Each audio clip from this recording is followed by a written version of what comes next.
What would happen if we took a bodybuilder who's a bodybuilding instructor and threw him back into the past, more specifically into the feudal era? My muscles are getting bigger. This skinny kid was sent to the army. When he came back, he was almost bigger than Truck-kun. That's because his only entertainment in the army was bodybuilding, and quickly he became bigger and bigger. Maybe he's using cooking oil, but I can't prove it. Until he received his sports instructor certificate, he dedicated his life to it, studying food and nutrition. Then one day in his room, when he decided to open YouTube and subscribe here to this channel, he saw a video explaining why King Sejong lived such a short life in the feudal era. The thumbnail even said he was caught red-handed stealing meat. With that, we can already deduce that the man ate more than Kisuo. Finally, we have an opponent worthy of him. Before falling asleep, the Jack guy thinks that he would become a trainer and improve everyone's health if he lived in that era. The story would be completely different. He would create an army of jacked men addicted to the gym with absurd discipline, and then he fell asleep right there on the couch. The man has so much muscle that he can sleep sitting down using his own trapezius as a pillow. Suddenly, he heard someone calling for the Grand Prince. When he opened his eyes, he noticed something strange. He was no longer in his room. Then he screamed with all his strength. The vassal outside was already discouraged from calling him so much to wake up, but what really made the protagonist scream was realizing that he was skinny. His arms looked like two white bamboos. Even the owner of the bakery on the corner had more muscle than him. Then he quickly decided to open the door and check what was happening. One of the servants greets him. Looking outside his residence, he asks what his name is. The servant is confused but explains that his personal name is Yu, and Suji is his courtesy name. Choi asks if his father's birth name is Yudu, and the servant says yes. Yudu is the fourth king of Joseon, better known as King Sejong the Great. If his father is King Sejong the Great and his own name is Yudu, then in history he is known as the Great Prince. That finally makes him snap. He's really ended up in Joseon. Everything feels too real and he realizes he truly went back in time. Then someone announces that Prince Jinyoung is entering. Anyone would be nervous facing the unknown, but the thought of meeting that person makes Choi's heart pound. This is one of the most respected figures in Korean history. He's about to meet King Sejong the Great, and for a history student that's thrilling. As the king welcomes him, he can't stop thinking how amazing he is. Then reality hits when the king says he called him here to give an order. That's when Choi sees just how badly overweight the king is. The king asks why he's staring and wonders if he's still sleepy. Asked what's wrong, the prince apologizes. He says that after all the king's good work for the country, he's been thinking hard about what order might be given to an immature son like him. The king tells him not to call himself inexperienced, says he values his talent and plans to appoint him as a provincial governor. For now, the king orders him to go to the Hall of Nobles and rewrite the books in large letters, and the prince accepts. Once he reaches the Hall of Nobles, Choi thinks he's finally seeing this place in person. Someone says the books he rewrites will become even more valuable. The prince asks them not to praise him so much, saying his brother's handwriting is much better, and the servant calls him humble. The protagonist realizes he can understand both their speech and the writing. It seems the original owner's memories are still inside him. As he reads, he notices the letters aren't actually tiny, yet the king said they were hard to see. After observing King Sejong the Great, Choi figures the king is severely obese with a BMI over 35. His face is badly swollen, and even in the cold morning air he was sweating. So MC concludes it may be diabetes or at least pre-diabetes. He knows this matters because later in history King Sejong the Great will die, and in the end, Daenjong will take the throne. Choi decides he won't let that happen. A man walks up catching the prince's eye and says it's strange to see him here considering he usually prefers mountain life. This is his older brother. He asks why he came, and his brother says he's here to check the books their father will read first. He tells Choi not to mind him and to keep working. The protagonist says he hasn't read in a while, so some parts were hard to make out because the letters were small, and explains that he was ordered to rewrite them in bigger script. His brother says there seems to be more behind those words and asks if he also noticed their father's failing eyesight. MC says he was only guessing. His brother says he used to be arrogant about things like this, but he's changed quickly. Choi asks when their father's symptoms started, and his brother says about a year ago. He adds that it doesn't seem like normal presbyopia. No one else knows, so he asks the protagonist to keep it secret. MC wonders if he sounded natural enough, and his brother leaves. Choi thinks that talk made him tense, and now the back of his neck feels stiff, so he starts moving and cracking things back into place, thinking it feels great. A man asks what he's doing and says if his neck hurts, he should get a massage instead. That makes Choi realize they don't know this stuff. At this time, doctors can give massages, but they aren't very effective. Since anatomy isn't well understood, they don't know how muscles connect and work together. So he decides to explain it simply, saying he hurt his neck while riding a horse some time ago. He says the stiffness was awful, but moving his back made something loosen up. Then he tells them to watch and says this method works. Soon everyone joins in for a stretching session, and it goes great, leaving the two men thrilled. The next day, people are already talking about the stretching he taught. Someone says his neck, which felt hard as stone, can move again, and now he doesn't need a doctor. The modern stretches Prince Suyeon taught quickly spread through the Hall of Nobles. But the Great Prince still has a bigger worry. Near some wooden and thatched huts, someone asks if anyone is home, while Choi walks with a woman who tells the owner to come greet their visitors. The cabin owner notices the great prince and asks what business brings him there. He says he came to buy oil, sesame oil, not perilla or paulownia oil. The man says that besides sesame oil, they only have soybean oil, and it costs 3 mals. The protagonist says he'll pay 5 mals for the low-grade oil they have. His servant remembers how he already bought a bunch of random items and can't figure out what he's planning. Choi thinks that if he remembers right, he died from severe dermatitis, so until he finds a way back to his own time, he needs to find a fix. The prince praises them for their hard work. While he's thinking, a woman cuts in and says he's been visiting the village a lot lately. Choi tells his wife she's right, though the idea of having a wife still hasn't sunk in. She introduces herself and asks about his strange behavior. MC says he was reading in the library and learned that in the old Song dynasty there was a device for bathing. At the same time, he reminds himself to act normal. His wife asks about it, and he says he's trying to make one. What he needs most in Joseon is soap. If a modern person doesn't wash properly after working out, all kinds of skin problems can happen. Even in Joseon, you can't keep lifting without soap, or the skin diseases could be awful. Back in his old life, Choi worked at a gym and had already made soap before. His elderly landlady used to make her own because she didn't trust store soap, and the recipe was pretty simple. Mix water with ash from burned straw, add natural oil and powdered herbs, then heat it. With that, even Joseon can make soap. The woman says oil makes the body dirty, so she never imagined oil could be used to wash it. Choi says he wants to test many things. He adds that a book claimed boiled water from bush sprouts can remove stains, even stubborn ones. His wife goes quiet and walks away, saying she hopes it really works. The protagonist watches and feels their relationship is a little awkward. On another morning, MC starts making soap. He thinks the saponification is working so far, but to get the best mix, he'll need more testing. Still, it doesn't really look like soap yet. Choi wonders how well this soap will actually clean, so he tests it on himself and quickly sees it still needs work, but it cleans well enough. The big issue is the smell. Sesame oil makes it pretty unpleasant. If he can fix that, mass production might be possible, and he may even be able to sell a ton of it to Ming. Now his next goal is King Sejong's health. Even King Taejong, famous for being strict, couldn't get King Sejong the Great to exercise, so if a second son who isn't even crown prince tries to push him, it'll only annoy the king. Choi decides the only way to persuade him is with logic. Then he looks at his own body and realizes he can't teach weightlifting, looking like this. To be convincing, he wants huge numbers in the 3 main lifts and a body packed with muscle. That thought makes him strike a pose in the bath, confusing everyone nearby. His next move is to turn weight training into a real field of study and write a book about it. Choi remembers a saying about honor and reputation. If people improve the bodies they got from their parents, that could count as filial duty. So he'll write a book about training yourself and shaping the body, and call it Bodybuilding Secretariat. Later at the palace, the prince starts training with pull-ups using a wooden bar fixed to a door. When he's done, he's shocked by how gifted this body is. Along with pull-ups, he also does dips, push-ups, and even dragon flags. He figures the rest of the body has some talent, but the pulling power and core strength are way beyond normal. Even managing 15 push-ups like this is impressive. His bloodline clearly isn't lacking. Then the servants report that the things he ordered have arrived. Choi had requested dumbbells, and the man says he's relieved the prince likes them, especially since it's their first time making something like this. Once the men leave, the prince is thrilled. Outside, they whisper that Prince Jin Yang has finally lost his mind. Spending 80 acres of rice on cast iron is insane. One even says not even a warrior house needs that much iron. Still, he guesses the prince might be gathering soldiers. His coworker tells him to keep his voice down. They're just there to earn money and keep business moving. Choi thinks bodyweight training hasn't changed much yet, but all this iron will. His wife's maid says that even for royalty this has gone too far and asks if she'll really just watch, only to be cut off. The maid keeps going, asking why she would wash with oil and mocking him for wasting 80 acres on iron. The prince's wife used to think he was only obsessed with hunting, but now he's fixated on strange things, and she wonders what she did wrong. Even so, she tells the maid to stop. That leaves the servant awkwardly silent. The wife drifts into old memories of the prince, like the day he gave her a rose.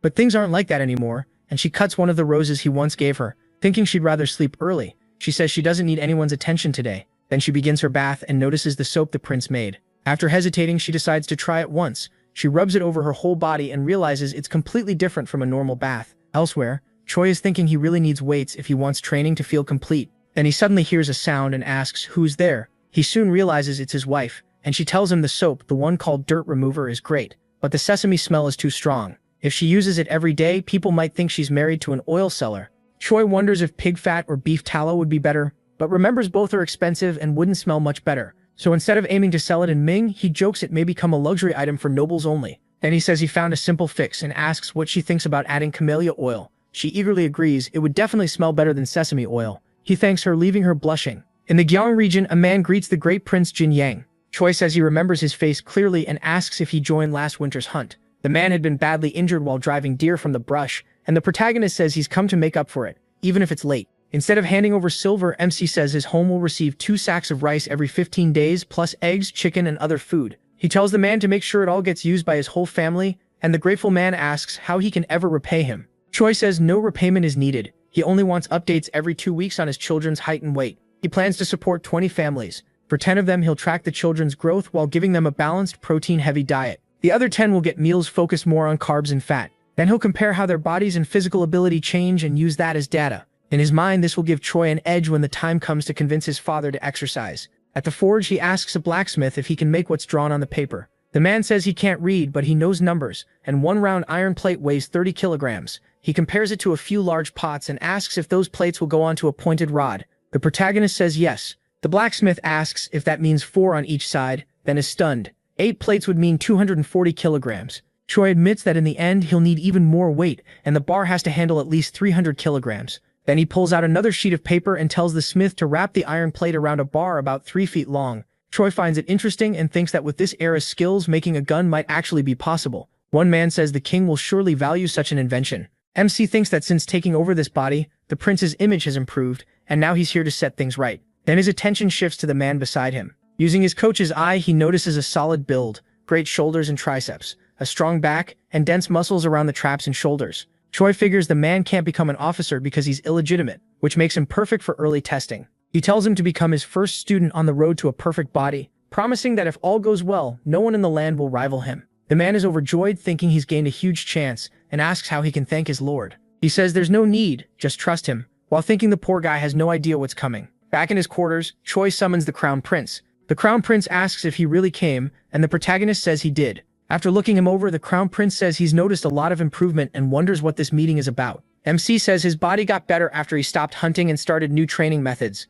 but the real reason he came is to show him something. The crown prince asks what this new method is. Choi presents the soap. The crown prince calls it a remarkable thing that removes dirt well. Still, camellia oil is very expensive, but if the process is right, it doesn't have to stay costly, and then it won't be a waste of rice. The crown prince asks to borrow the brush for a moment and says he understands. Choi suggests writing that the dirt was removed with soap made by Prince Jingyang, and that to keep records and books clean, all workers should wash their hands with it every morning and night. The crown prince says that even if the soap is pricey, most people could still afford it. The problem is that because it's new, they won't want to buy it yet. He asks if he should make every worker use it. The crown prince disagrees. Better to show the benefits and let people want it on their own. The protagonist realizes that's basically a free sample. The crown prince adds that once private sales spread, they can tax it and create a brand new source of income. Choi thinks that's a great idea, and remembers why this man stands out. After all, he's Sejong's eldest son and the future King Munjong. At the blacksmith's hut, a man asks if there's certain great Prince Jingyang ordered all this, and the workers say yes.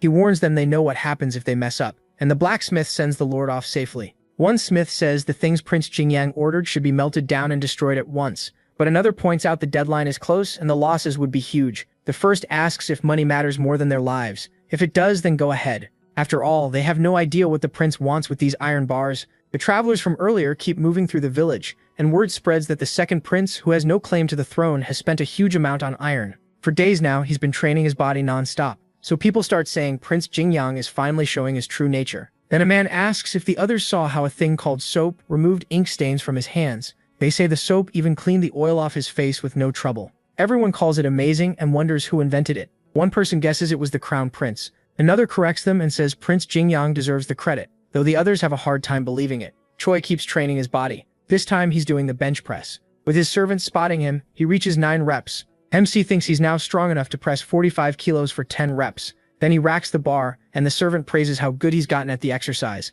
That leads Choi into a little pep talk. He remembers the old rusty dumbbells from a local gym and thinks simple gear can still do a lot. The real problem was making enough equipment. In the end, the blacksmith returned the money, saying unexpected issues kept him from finishing the rest, and what he did make didn't match the design. He drops it and tells his servant it's his turn now. The servant panics, saying that weight will crush him. Choi doesn't argue. He just says the body only grows when it's pushed hard. As the servant struggles, the protagonist keeps giving him pointers. His wife walks over, thinking he used to seem different, but now he gives off real strength.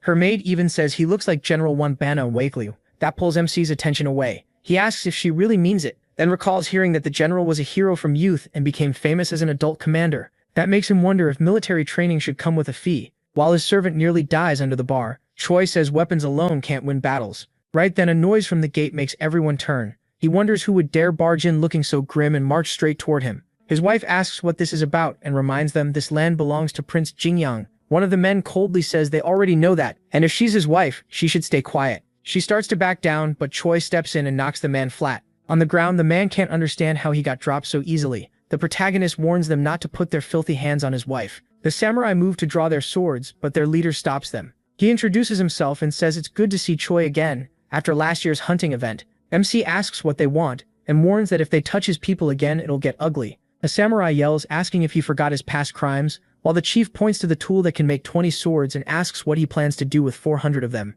The servant he helped earlier is tied up as a hostage. The chief says that 7 months ago no one cared about the protagonist, but then he suddenly started helping the poor. He asks if the protagonist is trying to lead a rebellion. MC calls that pure guesswork and says bringing soldiers over assumptions is an abuse of power. The chief says proof isn't needed. Rumors spread fast and secrets always come out in the end. He asks what happens if he's wrong, but the chief doesn't back down. He says he'll question everyone around them. Choi thinks about arrest and interrogation and knows that even if he says he's innocent, they won't stop. This is the usual kind of hostile investigation. Since taking over the prince's body, he hasn't done anything wrong and he has no idea what old enemies the real prince made. He takes a breath and wonders what to do next. Then someone arrives and asks what's going on. Choi is shocked when he sees it's his brother. The crown prince says he came himself because ugly rumors about the protagonist are spreading everywhere. He adds that MC claimed he had found a new way to train the body, while the samurai urge him to stay away from this madman. The crown prince immediately asks whether Choi is really mad, then tells them to watch their words. He is not insane.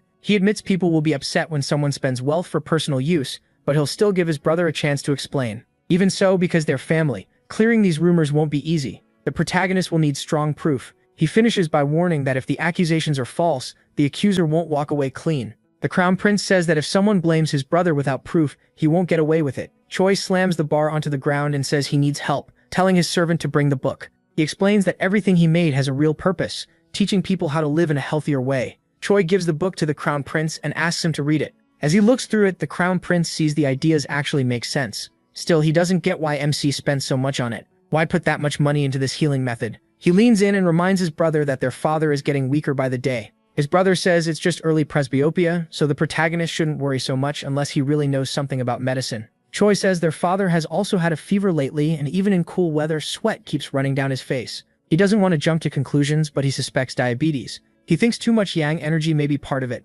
along with the fact that the king overeats. Since he doesn't exercise, that energy has no outlet. As a result, part of the illness is showing up through his eyes. The crown prince then asks about Choi helping the poor. Is that connected to their father too? MC says yes, it was all part of his research, and the book records what he learned about food and exercise. He wants to use it to persuade their father. The crown prince then declares that from what he's heard, Prince Jingyang is innocent, but the chief samurai refuses to let it end there. He says investigating and judging is his duty, and the king won't like his authority being challenged. He points out that inspectors of several ranks are gathered here, then asks whether the crown prince expects him to just obey, or to set an example for his men. If the prince wants them gone, he'll have to remove the chief first. The man tells the heir that shielding someone because their family is wrong, especially for a future king. He urges him to be firm and uphold the law, saying he didn't become chief inspector by chance. Now this matter involves more than just Choi, since the crown prince has been dragged into it too. Seeing no easy way out, the crown prince asks him to explain why he bought all this. The protagonist says he'll show them himself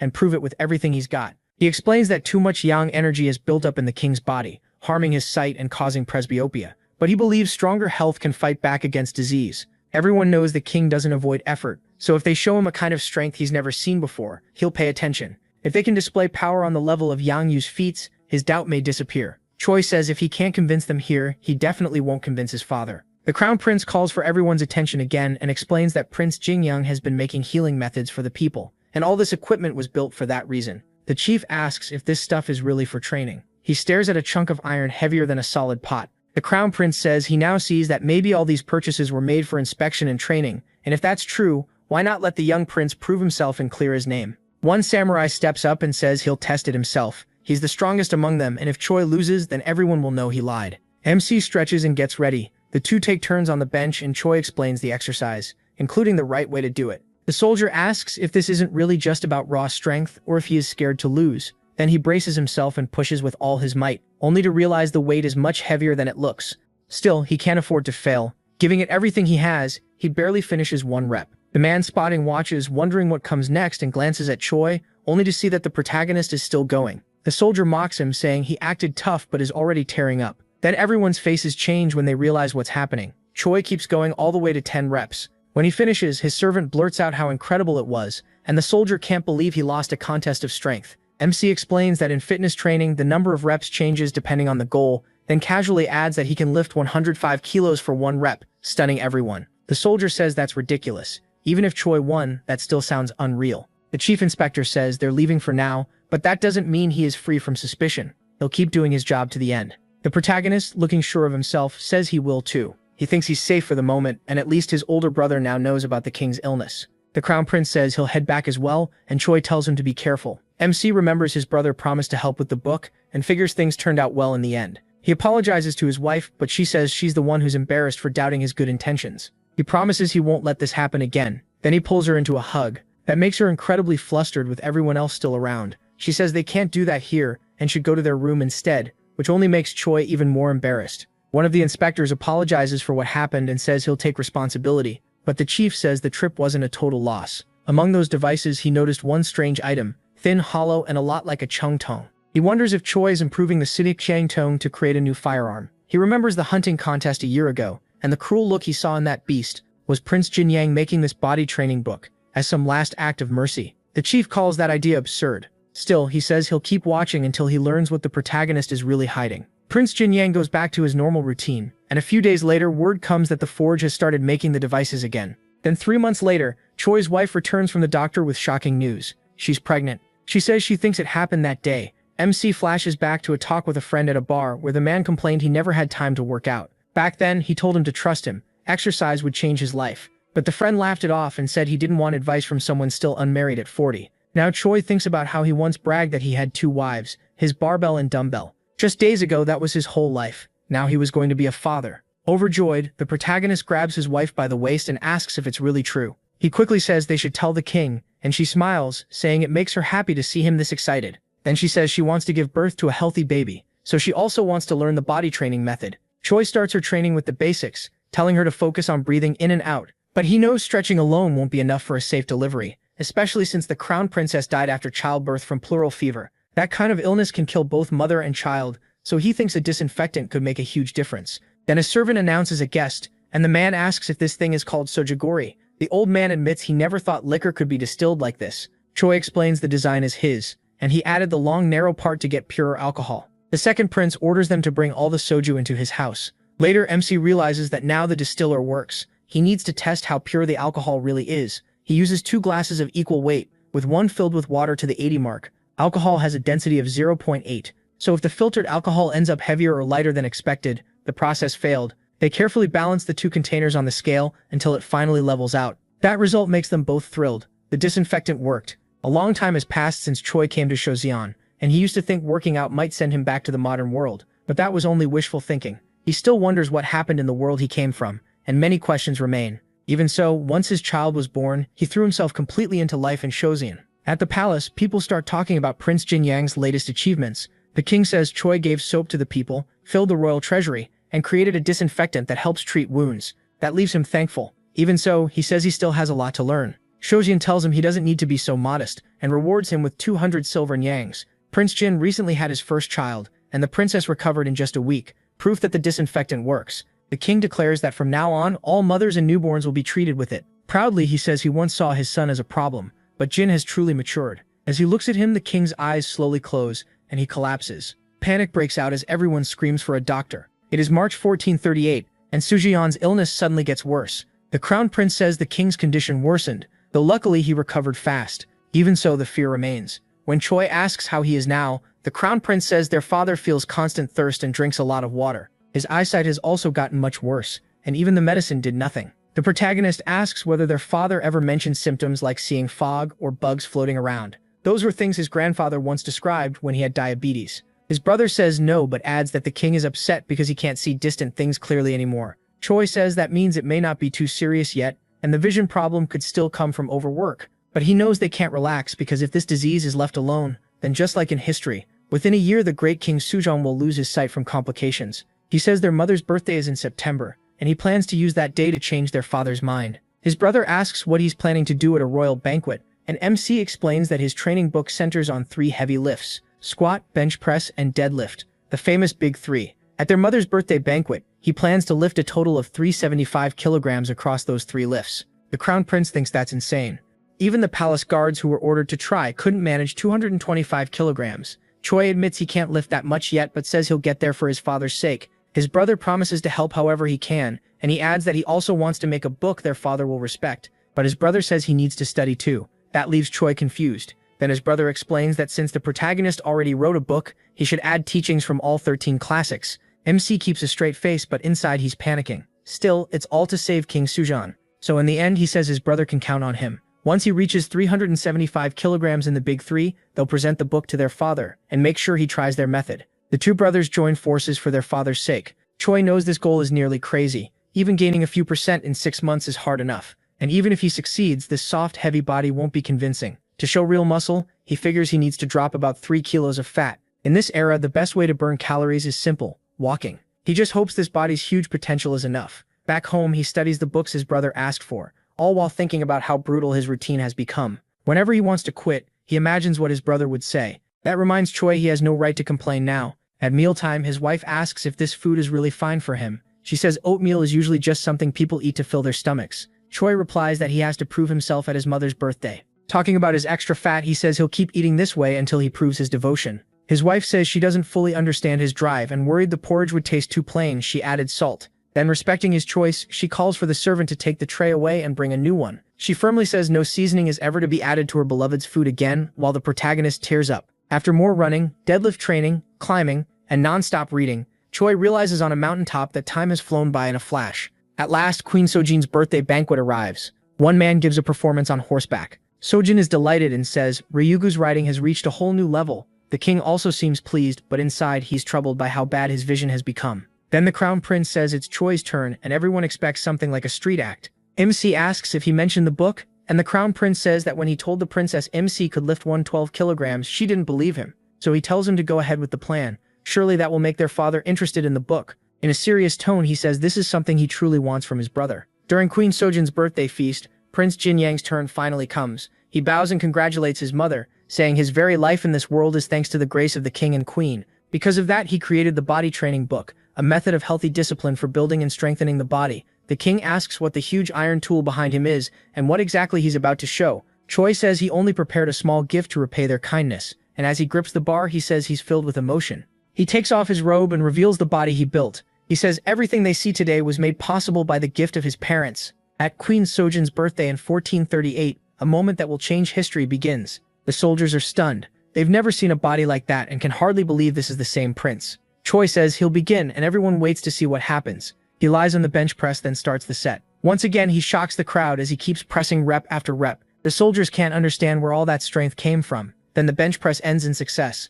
Choi explains that this move, the bench press, is one of the key parts of his book because it trains the chest, shoulders, and arms. The queen claps, still confused, and asks how much the weight is. The protagonist says the bar is 24 kilograms, and the round plates add up to about 144 more. That makes 168 kilograms in total, leaving both the king and queen stunned. Then Choi moves on to the next lift, the squat. He explains that it means carrying a heavy bar on the shoulders and sitting down, then standing back up with leg power. It trains not just the legs, but also the hips, waist, and lower stomach. The queen panics and tells her son to stop at once. But the second prince ignores her and says he'll do the squats now. He lifts the bar from the rack and sets it across his upper back using a low bar position. Then Choi drops into the squat with everything he has. He controls the way down, then drives up with all his strength and completes the lift at 204 kilograms. The queen can hardly believe her son stood back up. The king tells a servant to call a doctor, wondering if a human body can really do this, but the servant has no answer. Even so, the incredible display clearly comes from this so-called healthy discipline.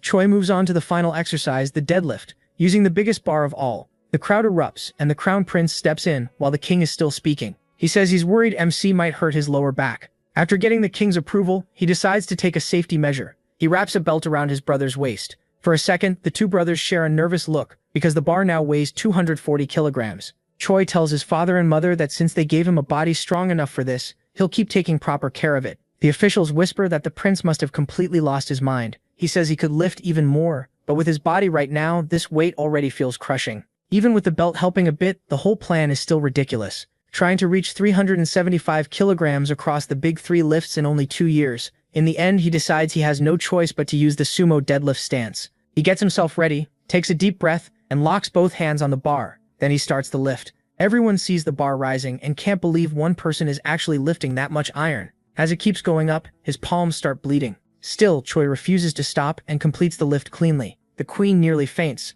while the king stays amazed. Then the prince drops the bar and the impact makes the ground crack, stunning everyone there. The whole crowd is left in shock as the queen rises to act.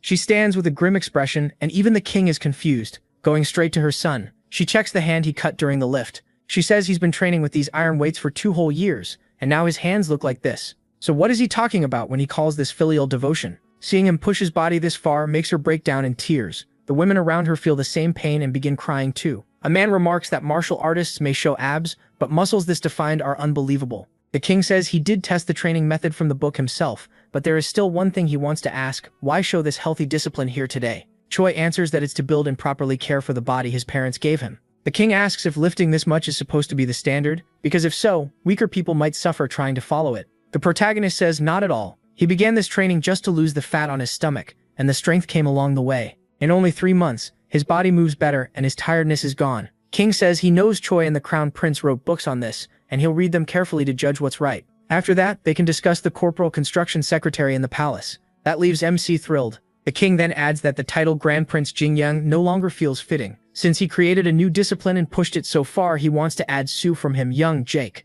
/ Prince Su Yang Seijo to his name. From now on, he will be called Grand Prince, the protagonist Jing Jake / Prince Su Yang Seijo. Later in his chambers, the king realizes the book truly is remarkable. He wonders how this happened, because even with help, Jingyang was never this sharp. The crown prince explains that he read it too and was impressed. Choi mostly organized the training ideas already found in the king's own books. But unlike the others, this book has a special diagram at the end of volume 1, so the king decides to inspect it. He reads MC's notes about food habits and how children's bodies change. It says that 6 kilograms of grain made into rice can feed an adult for 10 days, while children can eat twice enough to fill themselves. Too much food, on the other hand, leads to extra body fat. It also claims that 1 spoon of sesame oil each day fills children with strength. Meanwhile, someone who keeps eating on a full stomach can gain over 300 grams of fat in a month. After reading that, the king thinks about body fat and glances at his own belly. Elsewhere in the palace, Choi asks his older brother how their father responded. The crown prince says the king agreed to give the corporal construction secretary a chance. He says he's completely ready and plans to start by teaching posture on the first day.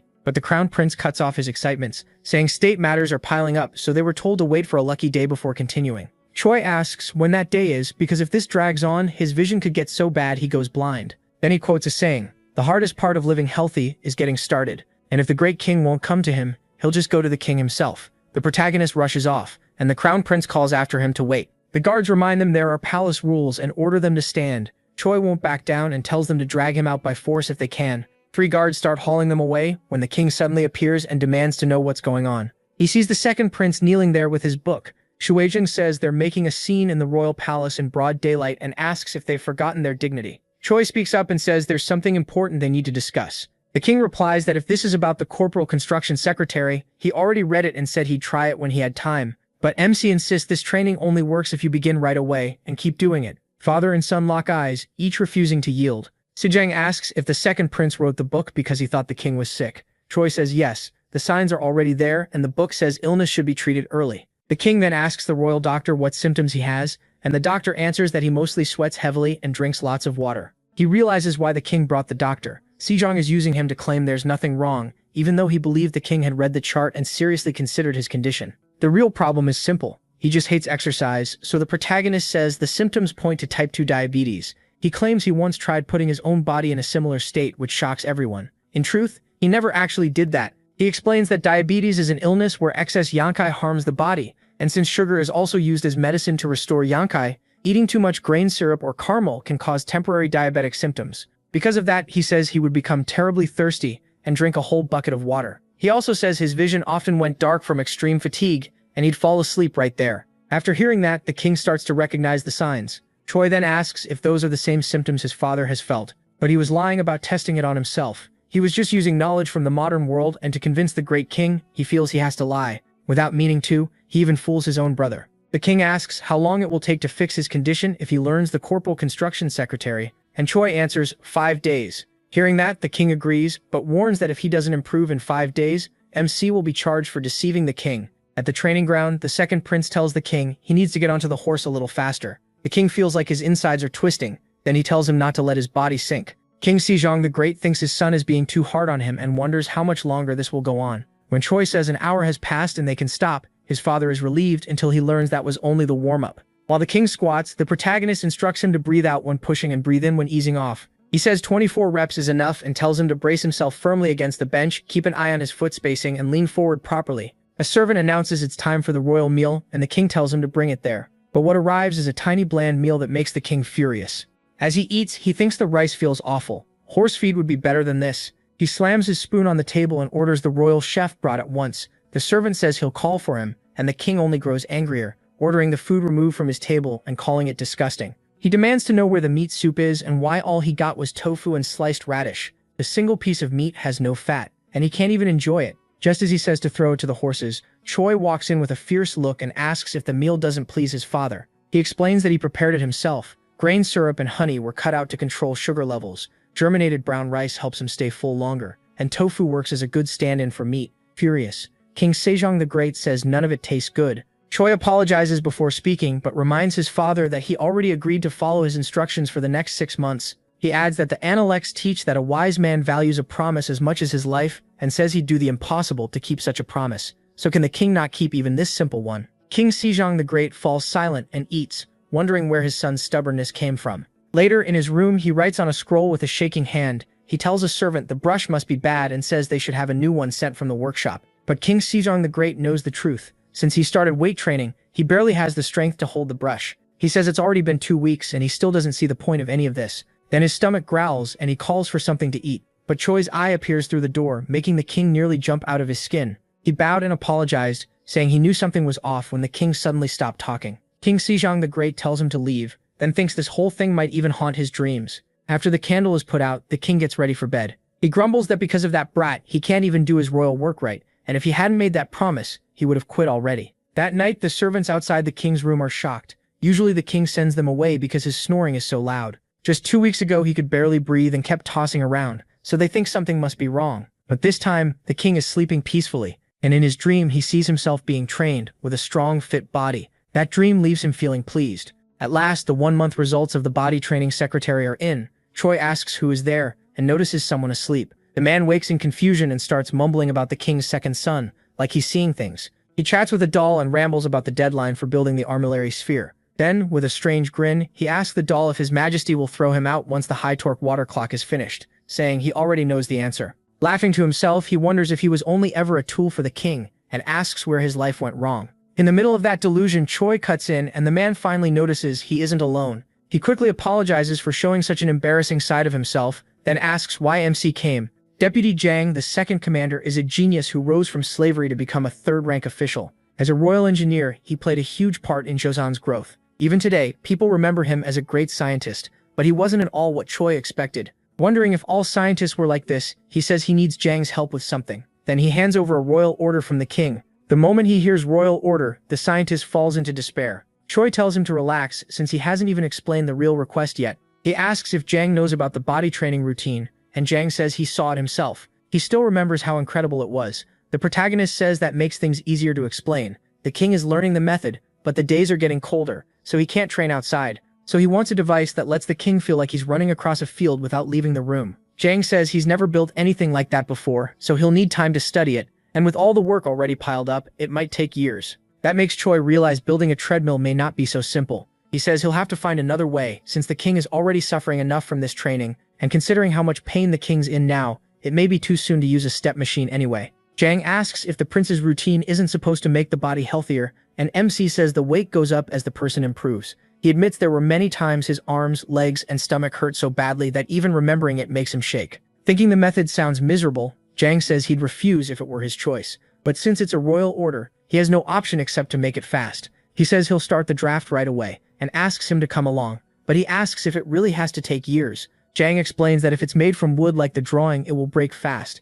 But if they use iron plates, it becomes far too heavy. So he sketches something closer to a hamster wheel, and the protagonist thinks that actually makes sense. MC asks if it will still take a month, but Jang says 10 days is enough if they skip fancy decorations. Impressed, Choi asks about his other work, and Jang says a royal order means he has to push through. That wasn't really how he felt, but he was satisfied anyway. 10 days later, the protagonist shows the new step device to the Crown Prince. The Crown Prince says it's good. They can exercise inside the palace, but he's worried because the king will be the first to try it. MC tells him not to worry. He already tested it, and it works fine. His brother says that would be reassuring if everyone were like him, but their father is still a beginner, so he'd feel safer if someone untrained tried it first. The second prince smiles and says he knows just the person. The protagonist's brother asks if he means him and says that isn't funny. He admits he may not know about the others, but like their father, he hates exercise. His complaints do nothing, and the first prince is soon placed on the wheel to run. Our hero tells him to keep going because only 15 minutes have passed.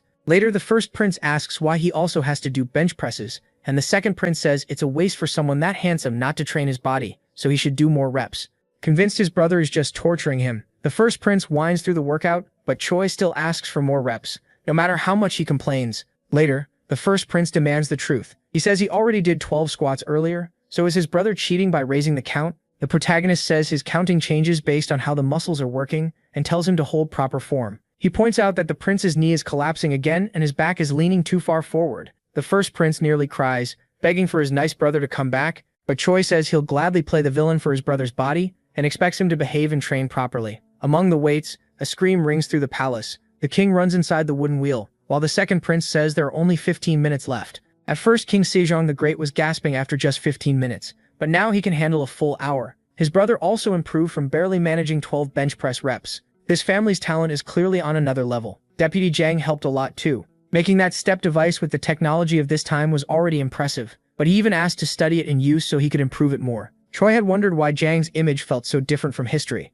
but as expected from Joseon's greatest scientist, his sense of duty is on another level. People start saying the king has lost a lot of weight lately and worry he might be sick. One man says King Sejong the Great is so worn out from training with the Grand Prince that even state matters are being pushed aside. The king has always loved learning new fields, and the Grand Prince is using that trait well. A servant tells the first prince that everyone is talking, and asks him not to let his highness worry them like this. The first prince tells him not to talk that way. He says he also lost extra fat after starting exercise, so the king is likely going through the same thing. Then the doctor asks if sudden weight loss could also be a sign of diabetes, and everyone starts debating it. They can't accept a health routine that might actually be harmful, and they say they should submit a petition asking the king to stop. Just then, the king appears and asks why they are making such a fuss. Everyone is stunned by how different he looks. He asks again, and this time he gives off a totally different presence, stronger, healthier, and far more commanding. Choi tells the doctor not to worry because according to the royal clinic's records, the king is sweating far more, and the amount of water he's drinking has gone down.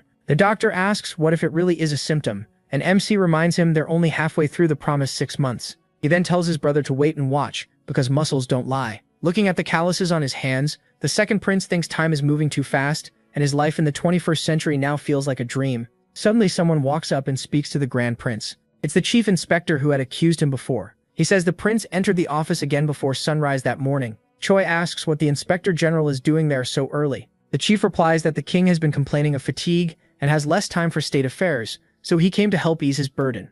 He smiles, says he's working hard, and adds that they both want to protect the king's health. Then he asks if the inspector plans to behave and train his body too. The chief answers that he has far too much work, and as an official, he can't focus only on his own well-being. Choi says he may not know government work as well as the inspector, but if someone spends 2 hours exercising, that still leaves 22 more hours to work. The chief argues it could be the opposite, that those 2 hours might ruin the other 22. In the end, he says he only wants what's best for the king's health. As the protagonist walks through the snow, he notes that the 6 months he promised are almost over. The office of the Inspector General investigates corruption among top officials and reports it to the throne. They can even impeach people based only on public rumor, without needing hard proof for the accusation. Because they followed principle above all else, officials feared them. One inspector says tomorrow is finally the day of military training, and that their chief has to decide now. Then all the inspectors go before the king, kneel, and beg him to reconsider. The king asks what brought them there in such a rush. The chief asks him to stop the body training regimen.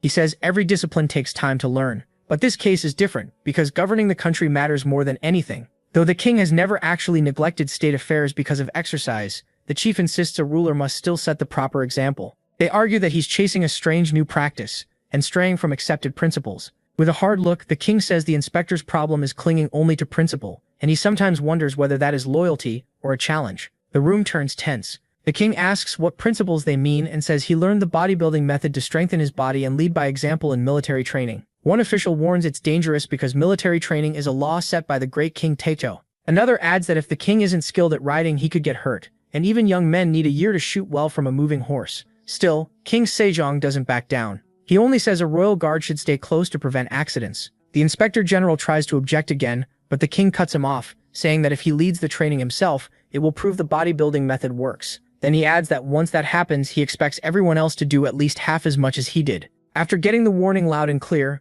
the story moves to Chirwon County, in Gangwon, on the day of training. The king announces that he will inspect the front line himself before the drill begins. At his command, all the soldiers are forced to move by formation A. That means everyone has to stay perfectly in sync, and the soldiers quickly answer that they understand. Still, one of them wonders if His Majesty has ever moved that fast, and another says even after 10 years of training, he's never seen it. That's because in past drills, the king only gave orders from a carriage others carried for him. Soon the signal sounds, the drums beat, and the order comes to march forward. While riding, the king thinks those 2 hours a day on horseback with his second son were worth it. Sejong finally understands why Taejo once told him to enjoy riding. When your body is strong, it feels completely different.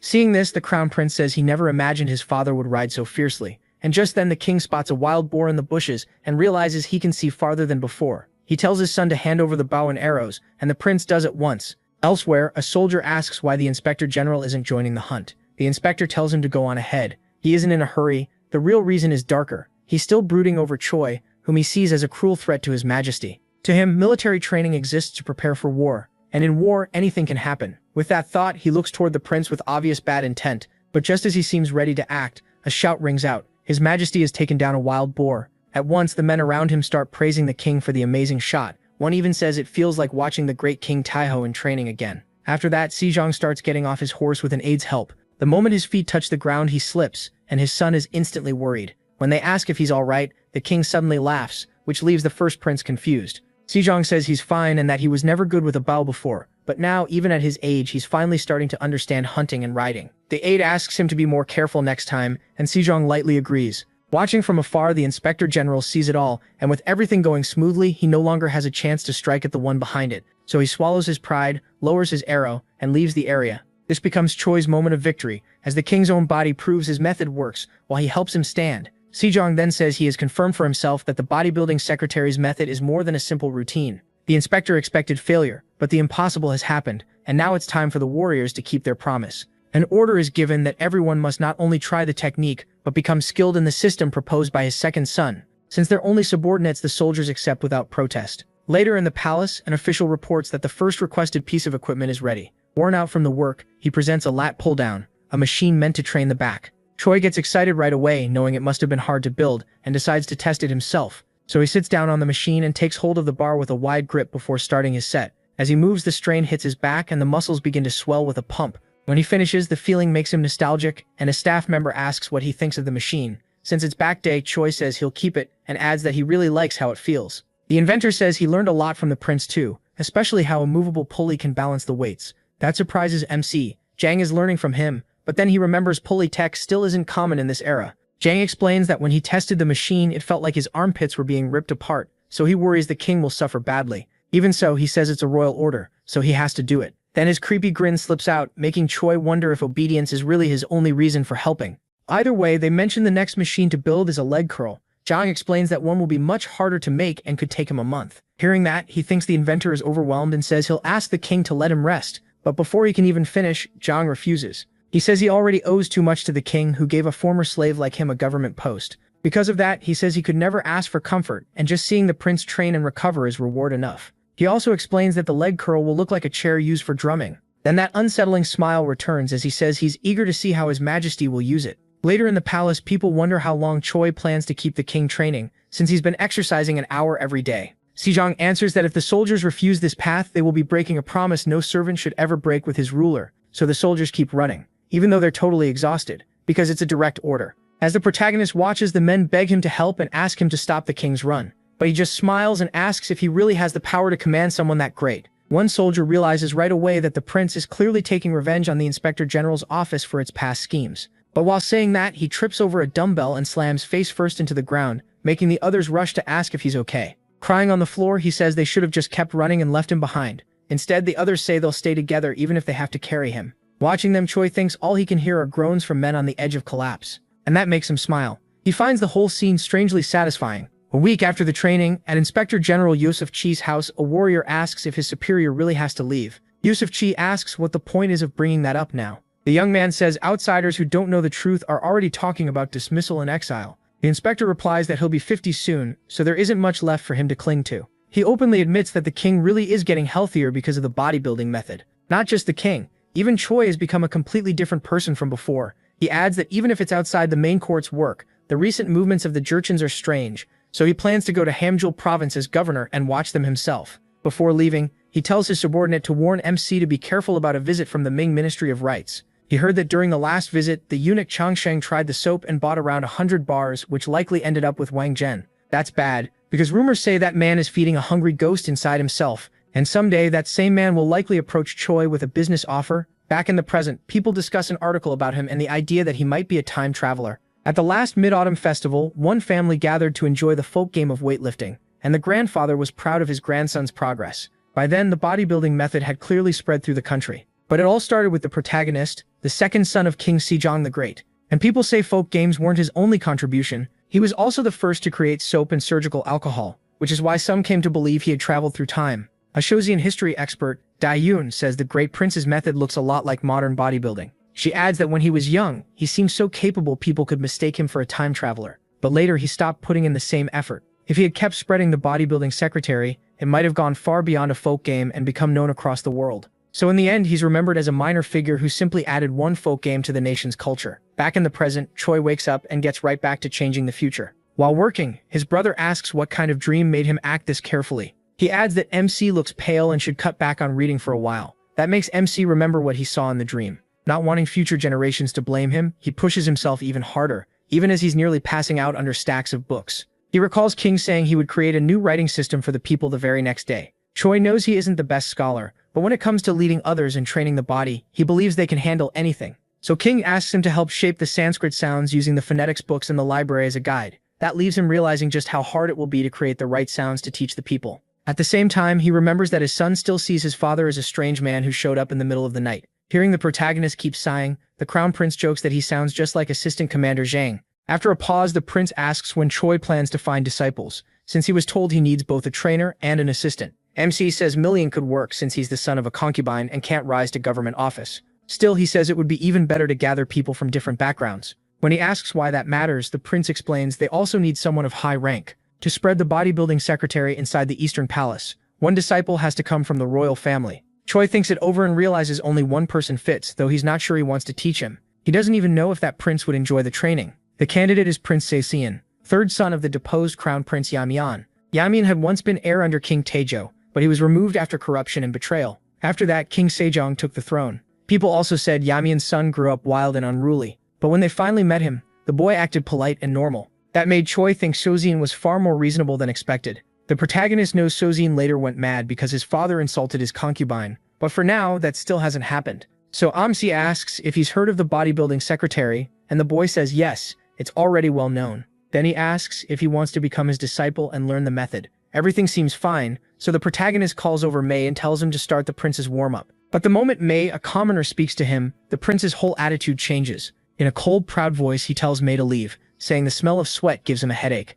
Choi and Mei are stunned. The prince says he does want to learn, but as royalty, he can't be taught by someone like Mei. Memsi and his subordinate exchange a look and quickly come up with a way to deal with that pride. Not long after, the arrogant prince is forced into heavy squats and starts paying for his behavior. Soon he's exhausted and says he can't squat anymore because he can't even feel his thighs. Mei, meanwhile, handles even more weight with a smile, mocking the prince the whole time. Desperate to escape, the prince admits he was wrong and begs them to lighten the load. As expected, the answer to his bad attitude was simple. With the boy nearly collapsed on the floor, Choi remembers that Seo-sin has spent his whole life being looked down on for carrying the blood of the deposed crown prince. So he asks how Seo-sin can put that same unfair treatment on his servant. It's even worse because Mei is also the son of a concubine. The prince admits he acts that way because if he doesn't, he can't stand the unfairness done to him. Then he asks what this training can even give him when his older brothers are already better than him. He says he'll never be allowed into government anyway since he's always been watched to make sure he never threatens the throne. As he says this, he breaks down, admitting he has no way to deal with his anger and fear except by hurting others. Even after hearing him out, Choi says a royal can't act like that. Their anger carries too much weight for a commoner to bear. Seo-sin finally drops his pride, apologizes, and promises to do better. That satisfies both him and Mei. The protagonist then tells him to learn the 3 basics: bench press, squat, and deadlift from Mei. If Xiaoxin can reach a total of about 400 kilograms, Choi will think about putting him in charge of the method inside the palace. The prince looks confused, so MC asks if he wants proof that this method truly works. He explains that anyone moving through the palace must master self-discipline, physical training, and the 4 books and 5 classics. That role will be called a trainer. He says this is needed because one person alone can't spread the teaching. If Xiaoxin grows into it, he could even become King's trainer, and if that happens, no one will dare look down on him. Those words hit Xiaoxin hard, giving him real hope for the first time. Tearing up, he asks if he truly has a chance, then admits shame kept him from even learning the 3 classics. Choi tells him that won't be a problem. He and Mei will help. He also says King is making a new set of letters that will make learning the scriptures easier. These letters are called the correct sounds for the instruction of the people, because Joseon's language is different from the Middle Kingdoms, and many people can't express themselves properly in writing. Out of compassion, King has decided to create 28 new characters to teach the people clearly. Their purpose is to record the people's speech the right way, and Choi says they'll bring huge good to the world. On another day at home, the protagonist's son runs up to greet him with a smile. MC opens his arms to carry his son, along with their kitten. In his arms, the child asks why his uncle is always lying down, and says that last time he was even begging to be spared. The protagonist explains that there's no gain without pain. Muscles have to ache to grow. The child then tells his uncle Xiaoxin that he's amazing because everyone else lies down after training, but he can still sit up. Xiaoxin says that's not impressive at all. He just started later than the others, so he can't afford to lie down. Then he changes the subject, and says the boy should start learning some discipline. Even though he seems too young to read, the child suddenly shows that he already has a book. Surprised, Xiaoxin asks since when he could read, but the boy ignores that and simply asks if his uncle wants to see the book. Choi thinks about how his life once revolved around bars and dumbbells, but now he has a 5-year-old son to raise. Compared to this, his modern life feels like a distant dream. Still, exercise has now become part of his family's everyday life. Even his wife trains, and she's happy with her progress. But after a set of stiff leg deadlifts, her eyes suddenly start to close, and she faints, terrifying Choi. He catches her and asks if she's alright. She says she suddenly got dizzy and couldn't stay steady. She also feels nauseous, and the people around them begin to wonder what's going on. MC says it's probably temporary, caused by poor breathing that reduced blood flow to the brain. Luckily, he was right there. Otherwise, she could have been badly hurt in the fall. That makes Choi realize the more people train, the more injuries he'll have to deal with, so he starts looking for a solution. Later, Xiaoxin says he wants him to meet someone. When asked who, he gives the name Wu Han Q. The man passed the military exam and served as a soldier in the garrison. Remembering the protagonist's strength contest, Xiaoxin says Wu Han Q was challenged too, and managed to lift a stone about the size of an adult. But right after that, he collapsed forward and was dismissed, because he could no longer straighten his back properly. MC says the name sounds familiar. Susan reminds him that Wu was the officer who stopped Yi Se-ame's revolt during the coup. So MC realizes a man who rose high in the military got hurt after earning his title. While doing pull-ups at full speed, he thinks it might somehow be his fault. Trying to keep up, Susan says he thought if the protagonist cured his majesty, maybe he could do the same for Wu. Since Wu was strong to begin with, healing him should be easier. Later in another area, a man slams his cup down and blames everything on Prince Sheng. It's Wu, drunk and bitter. He yells asking how the prince could make a man healthy with something like that, but Akali tells him to watch his mouth. His majesty learned the prince's training, so the prince now holds great influence. Wu doesn't care. He crushes the cup in anger and says if he ever meets the prince, he'll ask whether he can really lift what Wu once did. To him, the prince's rumored feats are impossible, so he keeps badmouthing him and scares his companion half to death. Then Choi suddenly speaks from behind him, saying the weight he pressed overhead was actually only half the rumor. Wu is so shocked he nearly passes out, and MC asks to speak with him. After checking him over, he sees the injury is serious. Wu even put on weight trying to recover faster. He also learns Wu kept riding horses after getting hurt because he was gaining weight and didn't want that. That made the odds of recovery much worse. Choi explains that training while injured only made it worse, and Wu desperately asks if he can still be healed. Smiling, the protagonist says yes, but he can't promise a full recovery. With no better choice, Wu agrees to the plan and starts with knee push-ups. After that, the two carefully work through back stretches to rebuild his body. When they're done, Wu asks if this really makes him stronger. MC explains he can't use MC's full method since he won't be able to handle heavy weights. He should improve from here, but because he waited so long to get help, complete recovery is unlikely. Crushed by that, Wu asks if there's any other way. He says he can't stand living like less of a man, and he's ashamed of what this means for his wife. That makes Choi remember what happened to his own wife not long ago. So he says he wants to ask Wu something. What if they find ways to heal people using this same method? Wu thinks the protagonist is telling him to become a doctor, which sounds impossible since he's never studied medical books. But Nabsi says even doctors don't really understand muscles, which is why they often give the wrong treatment. A rehab doctor needs to know how muscles and bones work together. Hearing that, Wu starts seeing the prince as far smarter than he expected.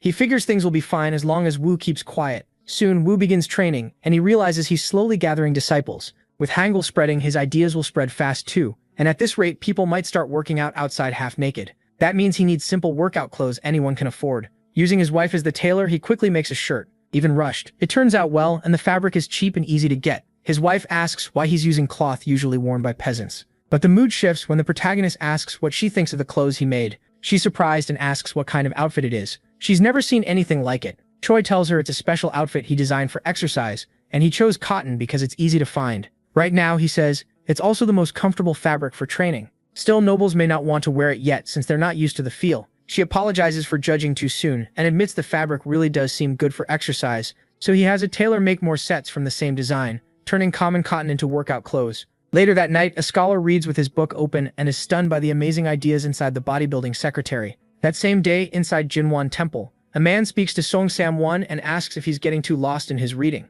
The reason is simple. Se-young had been in the Hall of Merit for 23 hours. He apologizes for pushing himself so hard so late at night. The other scholar, his junior Shin Sok-ju, asks why he's so absorbed in studying. Se-young Sam-won says someone tied to the royal family has to set an example and can't waste time. Too many people are already ahead of him, and after reading even a little of Prince Jin Soo-young's book, he found himself liking it. Then someone asks what Dan is doing, and the answer is simple: push-ups. Suri then remembers Dan vanished at dawn and only came back after bathing, asked if he followed the book's mountain run. Dan says he swapped it for jump rope. Shine says he doesn't think the book is as amazing as people claim, because outside bodybuilding, it mostly repeats things they already know. But another junior scholar, Ho YG, warns him not to speak lightly of the book the Crown Prince sent. That makes the two glare at each other, while Seong awkwardly watches. Seeing the mood turn tense, Seong says they're both too worked up, and suggests discussing the book tomorrow instead. They follow his advice, and the next day Seong asks Dan, who read it the most, what he thinks. Dan says this discipline isn't just about respecting the body given by one's parents. It goes beyond that. Shine still has doubts. He says sacred texts hold the words of sages, and from what he knew before, a crown prince wasn't one. Shang agrees, adding that the usual way to honor yourself is to rise in the world and earn fame, so bodybuilding seems pointless. He also points out that the first volume claims small illnesses will fade, and people won't tire easily, even in harsh conditions. Still, he doubts it. What bothers him most is that this discipline seems to need costly equipment. Shine adds that maybe the body can change, but so far he hasn't seen anyone truly transformed. Realizing they don't know what's happening beyond their walls, Dan decides to bring up the case of His Majesty. He asks if they're really trying to look down on the king, and that immediately scares them. Dan explains that since learning the bodybuilding secretary, the king has changed fast and become more active than he was in his youth. Not every theory in the book may be right, but it clearly makes the body stronger. Then he asks, wouldn't moving well after a long day also help their studies? Shine is startled and asks if Dan is suggesting they bring the equipment into Jingwen Temple. Dan says that if the place isn't right for that, they can just use stones or small logs, and anyone who doesn't want to join doesn't have to. 8 days later, the scholars try out his idea and make their own equipment. San is the first to wear out. He says he can't keep going and starts doubting the method. Soon he shouts that he's done, and the others quickly head back inside, choosing books over exercise. Dan wipes the sweat off his face and realizes everyone else has given up. Still, he thinks he has gained a lot from the bodybuilding secretary, so he decides to keep training hard, and with enough time, he'll build a healthy body to help both his studies and daily life. In August 1441, on a normal afternoon, Choi says the inventor worked hard. He had thought making a shoulder press machine and a seated row machine would be difficult.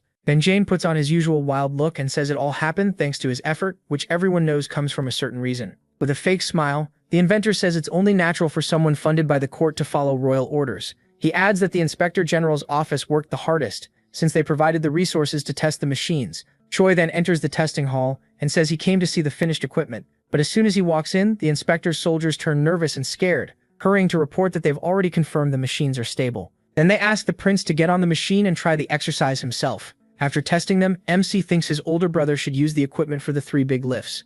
Standing behind him at the bench press, Choi urges his brother to push a little more. At last, he gets the bar up. With that, he raises his level in the bodybuilding secretary and reaches a combined 190 kilograms in the big 3. After that, the prince says it feels different hearing praise from the man who made the method, then asks if 250 kilograms is coming soon. He answers that muscle growth is different for everyone, though he himself kept improving until he hit 300 kilograms. But after that, Choi says his gains stopped. He has Prince Shusa's gifted body and modern training knowledge, but his brother still lacks skill, so reaching 250 kilograms will probably take at least 2 years, maybe 5. Still, the real point isn't how fast he gets there. The method is meant to be followed for the long run. The next morning, back in his quarters, the protagonist takes care of his wife. She's feeling awful and stuck in bed. She apologizes for making him worry and says the morning sickness has been going on for a while, to the point she can't even eat. Apologizing again, she says she prepared pork, and Choi realizes she's only been able to handle light, non-greasy food lately. Getting the message right away, he decides not to just sit around. He hurries out to find pork for her. At the meat seller's place, MC says it's for eating and asks to see the biggest pig. Smiling, the merchant points out one of his fattest pigs. Choi thinks the man is making fun of him, and the merchant quickly backs down in fear. He insists the pig's meat is both firm and tender. He even boasts it's the finest pig in all 8 provinces. Even so, he can't believe the animal is fully grown. It won't be enough. He needs something bigger for his wife. Another evening, a man introduces himself as Kim Jong-sul, a humble servant who beat back the northern barbarians and returned to the capital, a fighter famous for both strength and strategy. King comments that winter is coming, so the barbarians won't be able to move much. Kim bows and says all his success came from His Majesty's grace. As the gathering goes on, Choi walks over and offers him a drink, and Kim accepts. Kim says he's heard the stories about the prince and thinks his presence rivals the greatest generals in the world. The protagonist thanks him but says he didn't build his body to fire arrows or swing swords. Then Kim asks if he hasn't noticed something north of the border that's even more dependable than bow or blade, leaving MC confused. Kim explains he's talking about spirit, the distilled liquor made from fermented ingredients.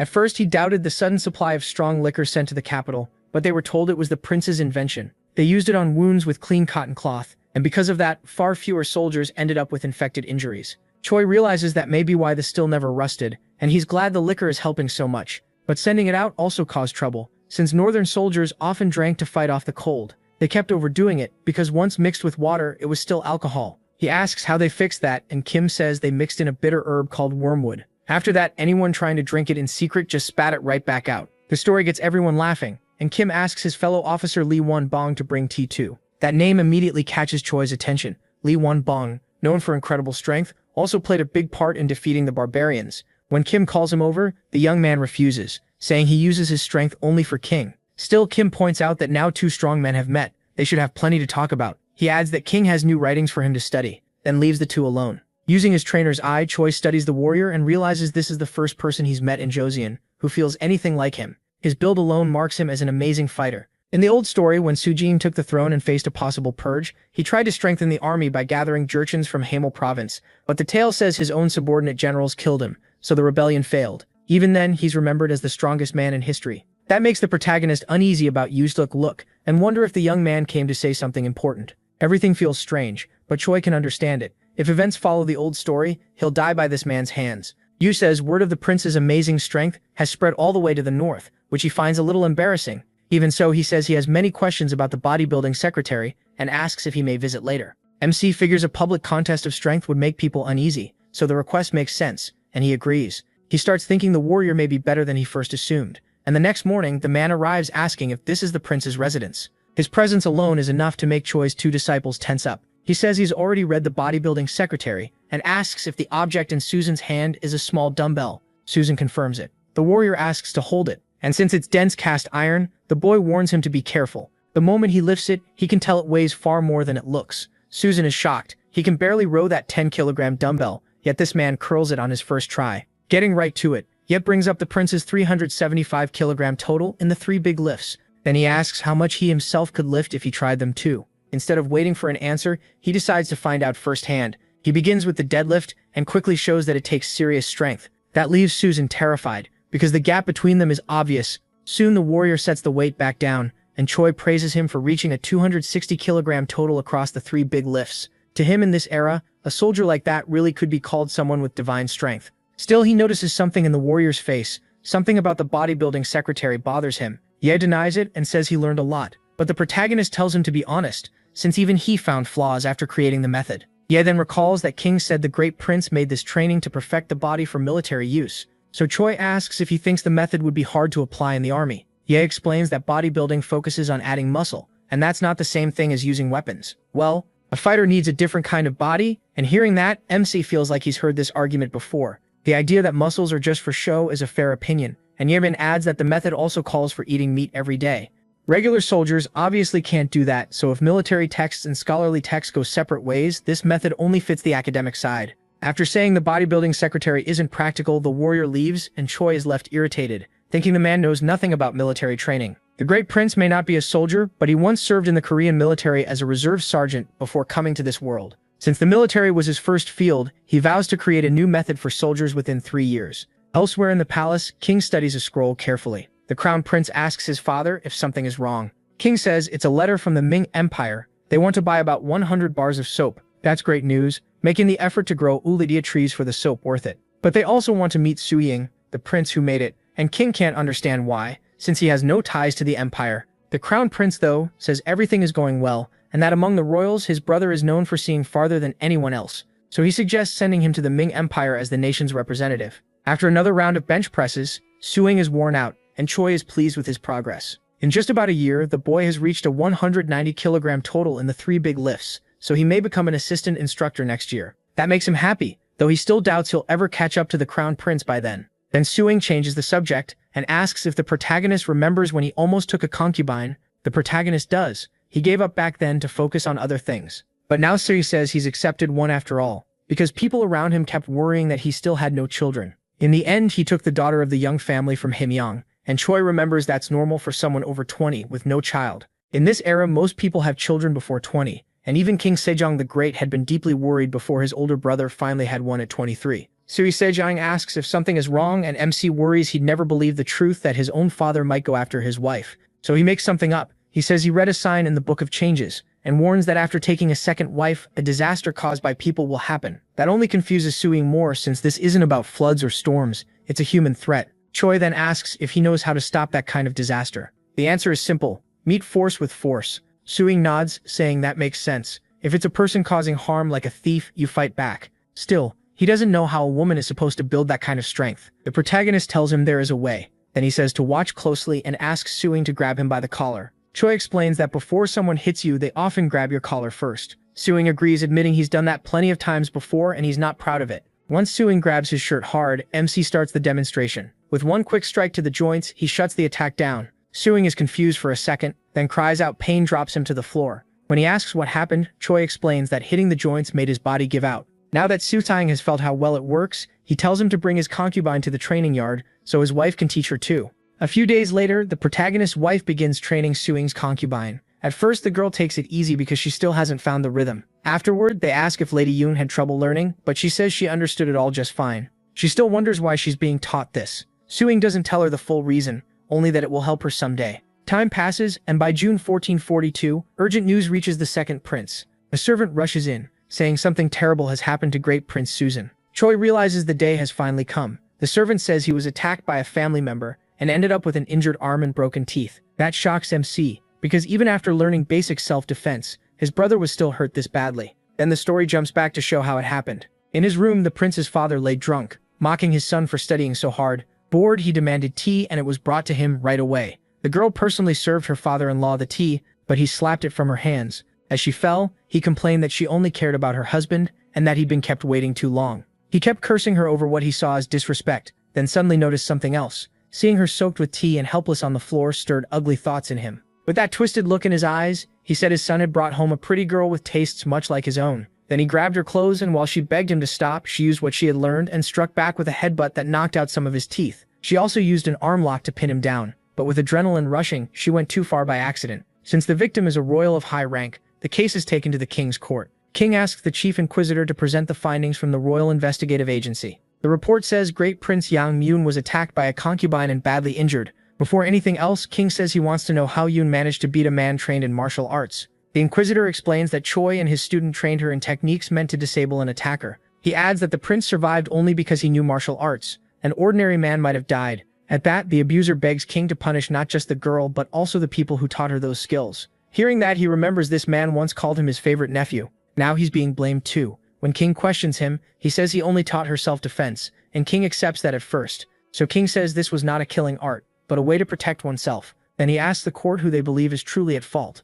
Chief State Counselor Twang Hue says that, given the prince's usual behavior, he likely tried to do something vile. But Minister of Justice Yu Gamin argues that no matter the reason, the concubine still committed a grave offense by injuring her father-in-law. That leaves King troubled, because even if he knows his brother's character, the law still stands. In Choseon, that kind of offense is treated almost like treason and can be punished by death. King hates the situation, but he still has to give a sentence. In the end, concubine Yun is sentenced to 20 lashes. Effective immediately, She is laid down to receive the punishment. The girl panics.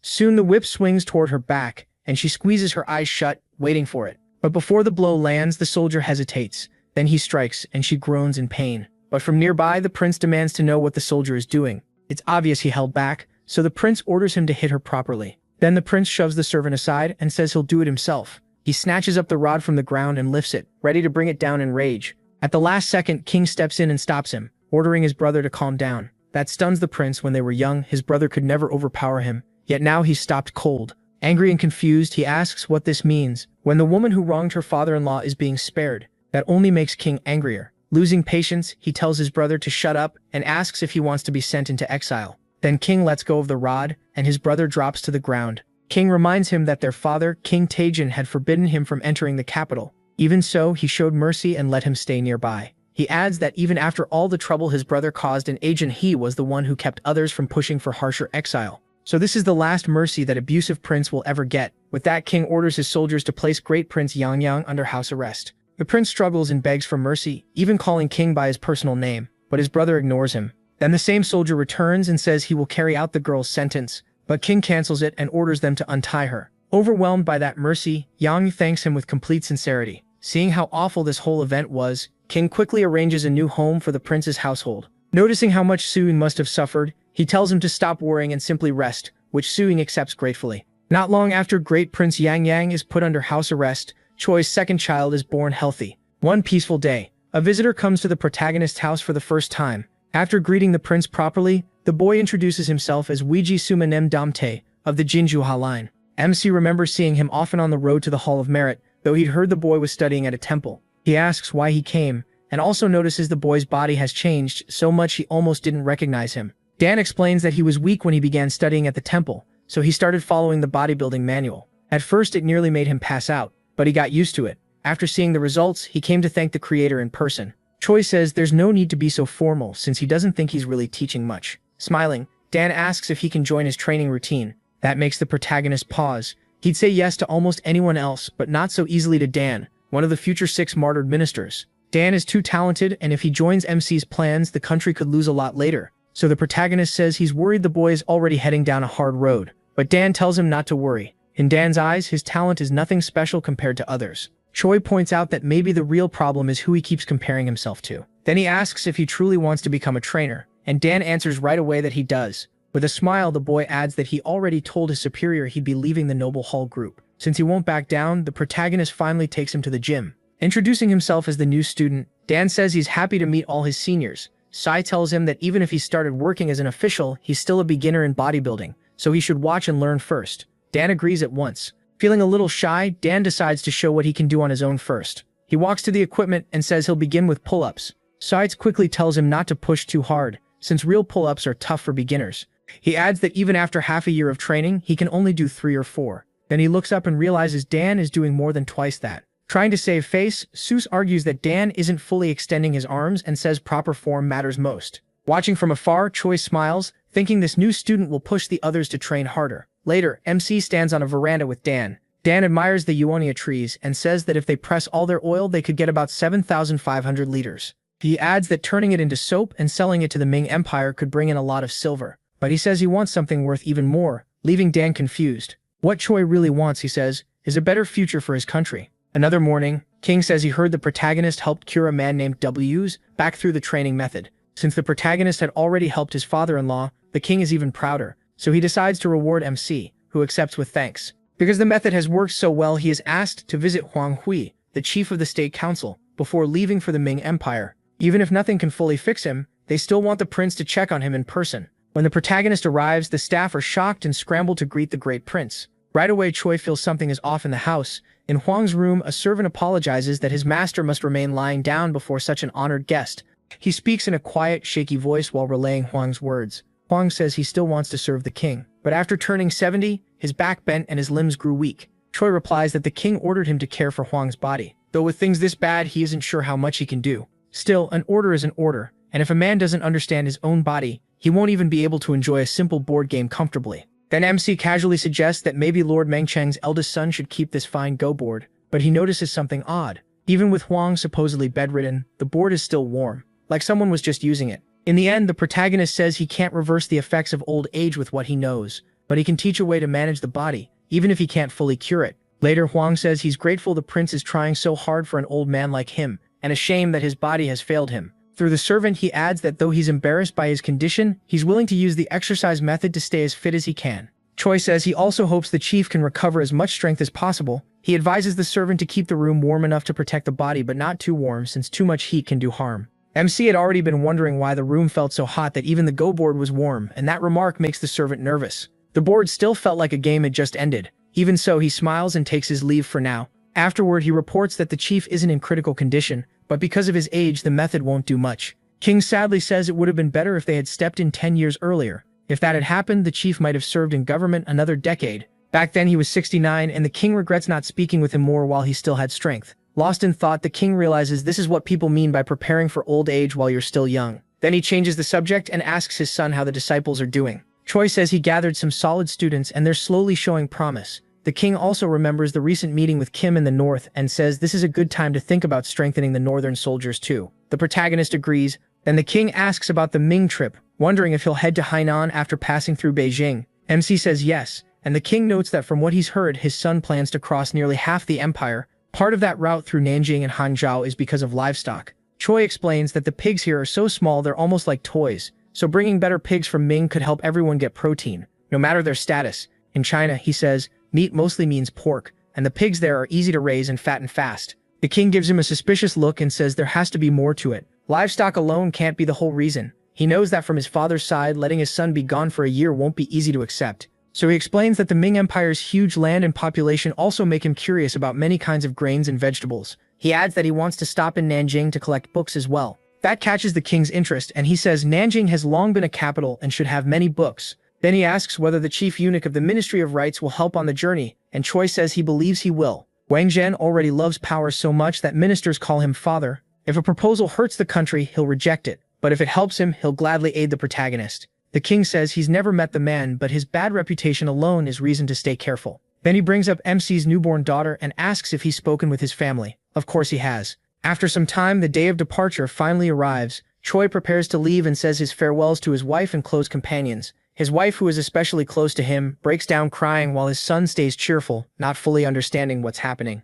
Still upset, she asks how he can miss their daughter's first birthday, and he can only say others will be there for it. Since it's a matter of state, his wife keeps crying that his majesty is too strict and the protagonist gets embarrassed with everyone watching. To ease things, the crown prince steps in and tells MC not to worry. He'll look after the family as his disciple. Choi thanks him and says he'll be eager to hear all about it when he returns. The prince jokes that his brother is trying to use him the same way he used the second commander, and he laughs it off. Then the protagonist mentions hearing that the inventor is taking his first break in 15 years. Jang smiles and says it's all thanks to His Highness bringing it up to the king. At last, MC's son hands him a dumbbell to show how much stronger he's gotten. Choi pulls the boy onto his lap, delighted, and congratulates him, promising they'll do bench presses together when he comes back. For a moment, everything feels warm and happy, but he remembers what the king told him, that all these plans still seem mysterious, and he wanted to know what was truly in his son's mind. That makes the protagonist think again about his one true wish to make this land rich and strong so no one can ever look down on its people. Later on the ship, one of the men sneezes after coming down with a common sickness from the voyage.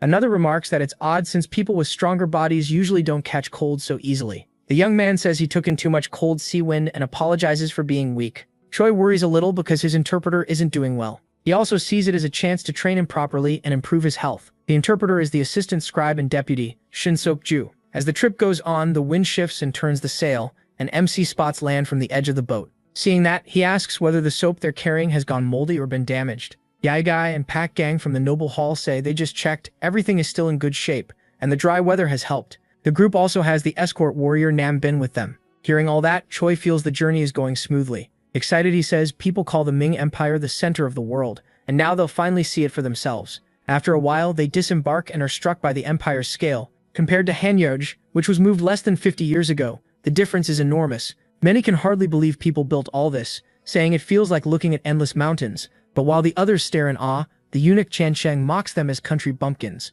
Yigai then asks when they will be granted an audience with the... They ask when they can meet the emperor, but hear that not just anyone gets that chance. Only the great prince will be allowed an audience. As for the schedule, they're told the meeting won't happen for about 40 days, and the scribe is crushed. Then they ask about the gifts the prince brought, and confirm the servants are carrying them. After that, Chen says he tried the soap himself, and it worked amazingly well for his condition. Even though it's still just a test version, Choi is glad to hear such good feedback. He goes on to say the older soap didn't smell good enough, so this time they brought a better version. Hearing that, Chen wonders if they brought enough. He tells him they prepared 750 kilograms, plus a little extra for him to sample. The eunuch takes a sniff and notices a soft flower scent.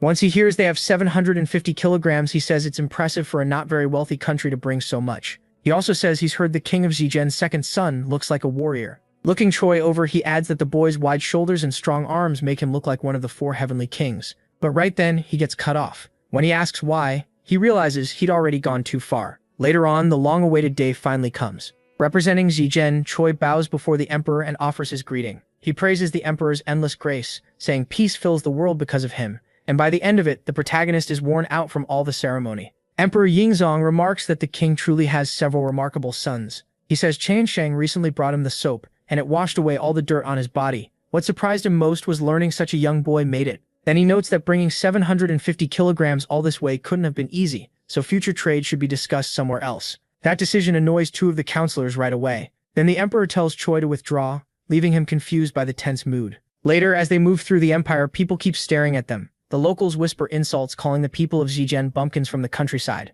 At first, MC and the others still don't know why everyone is acting so hostile. Soon enough, someone comes to find him. It is Chen, who arrives with his men and says he's been waiting for the prince. Choi bows and says it's an honor. Thanks to Chen help, he got to see the emperor in only 10 days. Then Chen asks if they know who the man beside him is. He says the rumors speak of a generous lord from the Ministry of Rights, a man the people call the Elder. The silver-haired man replies that he's also heard stories about Zijen's second prince, and says the protagonist seems both strong and clever. He adds that the soap from their land makes him feel clean and refreshed every day, and the new version especially impressed him. Then he asks the price to buy the soap, and Choi says it depends on what ingredients are used.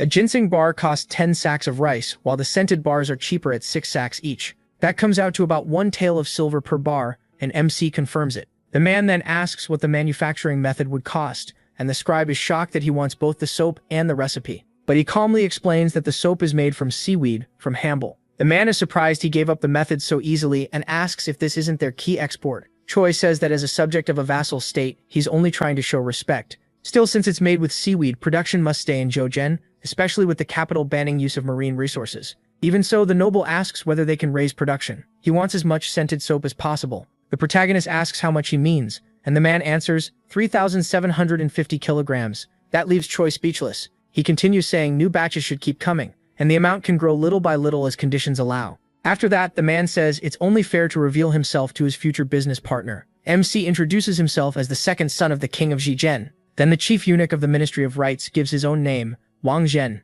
Pleased that the deal went so smoothly, Wang asks whether he wants anything else as long as it's within his power. The protagonist apologizes and says he'd like to travel through the Ming Empire and find useful goods to take back home. Wang answers that if the boy wants money, he could simply give him 50,000 yangs of silver on the spot. For a moment, Choi is tempted, but he quickly remembers that seeds and livestock could be worth much more in the future. So he thanks Wang for the offer and promises his homeland will work hard to send even more soap. MC also thinks this is a good chance to repay the favor. Wang says he'll make the prince's first trip through Ming feel as easy as a cruise. The scribe finally says he understands why eunuchs are so drawn to the scented soap, and that makes Choi curious. He explains that in Zhejiang, eunuchs keep their genitals, but in this empire, everything is removed. He figures that without testicles, building muscle must be hard. But the bigger problem, he's told, is constant urination.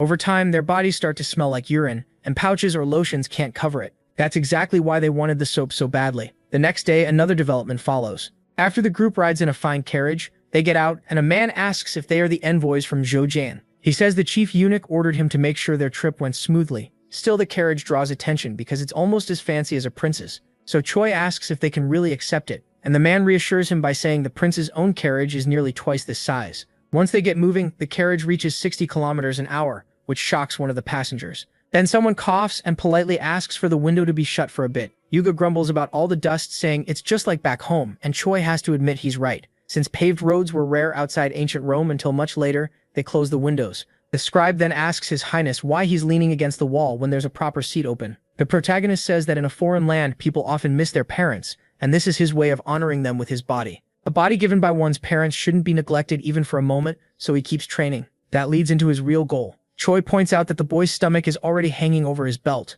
Even though he's still young, he already has 3 folds under his chin. He also coughed constantly on the ship, then started complaining about knee pain on land and got winded just from walking. So MC says he needs to get in shape if he wants to handle what's ahead. The boy is clearly hurt after hearing all his weak points listed out. Then Choi steps closer and says he has something prepared for him. In a serious tone, he reminds him they still have many miles to go before reaching Chang'an. He declares that a body can change in 12 days, and if the chubby boy trains under him, success is guaranteed. Of course, being the kind of person who hates exercise, the boy resists until the very end, but he has no real choice. At last, 12 days later, they reach Chang'an. By then, the chubby boy has slimmed down completely, and the protagonist thanks the group for all their help, saying he doesn't know how to repay them. The carriage leader says it's nothing. He was only obeying the chief eunuch's strict orders. Then someone arrives and asks if they are the envoys from Jojin, saying the chief eunuch sent word ahead about them. He says they traveled far and should eat first. This man is the governor general of Chang'an. A huge meal is prepared for them. He gestures to the fine noodles and invites them to eat. They've never had food like this before, and the noodles are especially amazing. The dish is called sliced noodles, a food that began in the Yuan dynasty.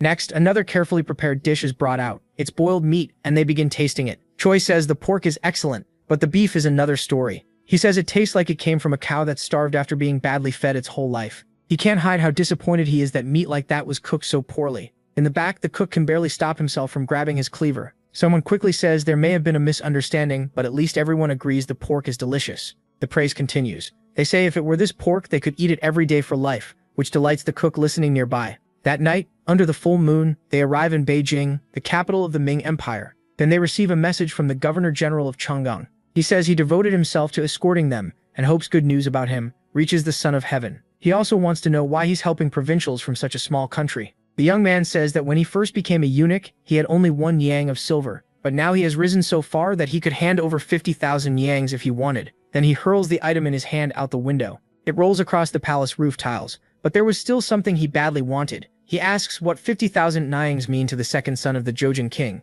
Someone stares at the animal and asks if it's really a pig. It was so huge it looked more like a wild boar without tusks. The farmer says his pigs reach 110 kilos in a year. That impresses the young man, and he asks them to cut off a piece so they can check the meat quality, to the pig's misery. Even one pig would feed a whole banquet. A servant asks why they need so many animals, and warns them to be careful taking these pigs to Jojin. Before deciding, he says they should look at other livestock too. Still, bringing too many kinds could mix the breeds and cause a disaster. They move through the busy city center. This place is Luoyang, and it's just as crowded as Beijing. Spotting the street stalls, he says you don't really see this kind of thing in the capital. Then he adds that he expected that from this city. The vendor's way of speaking sounds strange, and though he's heard rumors about Jojin, he can't quite tell what they're saying. The seller claims his pills can give you a body like Prince Zhuang's. That makes him furious. The man is using the prince's name to sell pills and even says he bought the ingredients from him. Showing off his build, he can't believe the rumors reached this far in less than a month. A servant warns his highness that it would be bad if the envoys caused trouble in the city. He ignores that and says he's only showing off his muscles, which leaves the servant miserable. Meanwhile, the vendor keeps talking, claiming anyone who eats 100 pills will become the strongest man alive. Then he points at a huge man beside him and says that guy already ate 100. No, several of them. In the crowd, that citizen shows off his body, and people start wondering if he's even human. The vendor says even 50 pills would work, but he doesn't need them because he came to test his strength against the strongest man in the world. It doesn't take long for him to realize he's in trouble. The prince scolds him for claiming he bought ingredients from the prince while not even recognizing him. Even then, the vendor still doesn't understand and asks who's causing a scene. As muscles bulge, he declares that he is the great prince of Jojin. The vendor practically wets himself on the spot. Then he orders the chubby strongman to deal with that loudmouth right away. The two crash together in front of the crowd. The prince's strength is overwhelming. He crushes the big man's hands, and despite his size, the guy is far weaker than he looks. Choi takes a deep breath and says he'll answer the question himself. As he slams the man to the ground, he says the answer is simple. He has way more muscle. When it's over, the big guy is writhing on the ground while MC stands tall. After that, he starts looking around. The fake vendor can't believe his tough guy lost that fast. Realizing they picked the wrong target, they run for it. The prince just watches them flee. Then he flexes his thick, veiny arm. After that, he strikes more poses and proudly says these are the true muscles of Jojin. An amazed old man asks for paper and ink, and people nearby assume he's some kind of weirdo. But he's actually an artist. He wants to use that body as a model for a Buddha statue. Other servants finally catch up after searching for the prince and ask if he found anything useful. Still posing, he says it's too early to choose a pig breed, and asks what they found instead. They collected old books to send home along with many seeds, though they aren't sure the climate back home will suit them. The prince praises them and says the writings of Baksha are a great find. One young man thinks the prince is a total bookworm. He also mentions they found a copy of the life of Han Xin, a general from the Zhou dynasty. Hearing that, the other young man gets interested too. A few more days pass, and they keep making good finds in the city. Now they're at a port on Hangzhi Lake. The ship before them makes turtle ships look tiny. Its size stuns them, and the prince says that if they're going to Nanjing, they have to visit the shipyard that built it. One of them says it's already been 3 months since they arrived by ship, which surprises the prince and makes him miss his family. Back in Zhoujin, life goes on. King asks about the cannon's progress. To him, it's too small. Good for scaring enemies, maybe, but not much else. The prince argues that small means mobile. If each soldier carried one, they could fire freely in battle. King still isn't convinced. He brings up a northern story about someone hit by a similar weapon, who woke up fine the next day, and even outlived the shooter. The prince explains that man wore leather, and the shot was just a small arrow. If it had been wax-coated, it would have pierced him and killed him. Even so, he's still working on solutions for the counterweight pole they gave him. He turns it over in his hands, and checks it carefully for flaws. An old man quietly takes a drink. After a sigh, he stays seated, lost in thought. He's finally on vacation, but he still can't stop thinking about his highness. He wonders how to satisfy the royal family, and a passing woman thinks he's talking to himself. Looking at the doll in front of him, he says the joke has gone far enough. Then he tells it to stop talking, and says he should drink too. A passerby recognizes him as an official, and asks what he's doing in a place like this. Zhang tells him to drop the formalities and asks for fried fish, and the man says he'll make it. Soon the dish is served. One bite tells Zhang it's awful. The owner says he'll bring seasoned vegetables, since the fish was salted afterward and must have gone bad. Zhang asks if salting it later is really what ruined it. That reminds him of what the prince said about alcohol cleaning fresh wounds. He asks how old the fish was and learns it sat for about 2 days before being cooked. Then he remembers,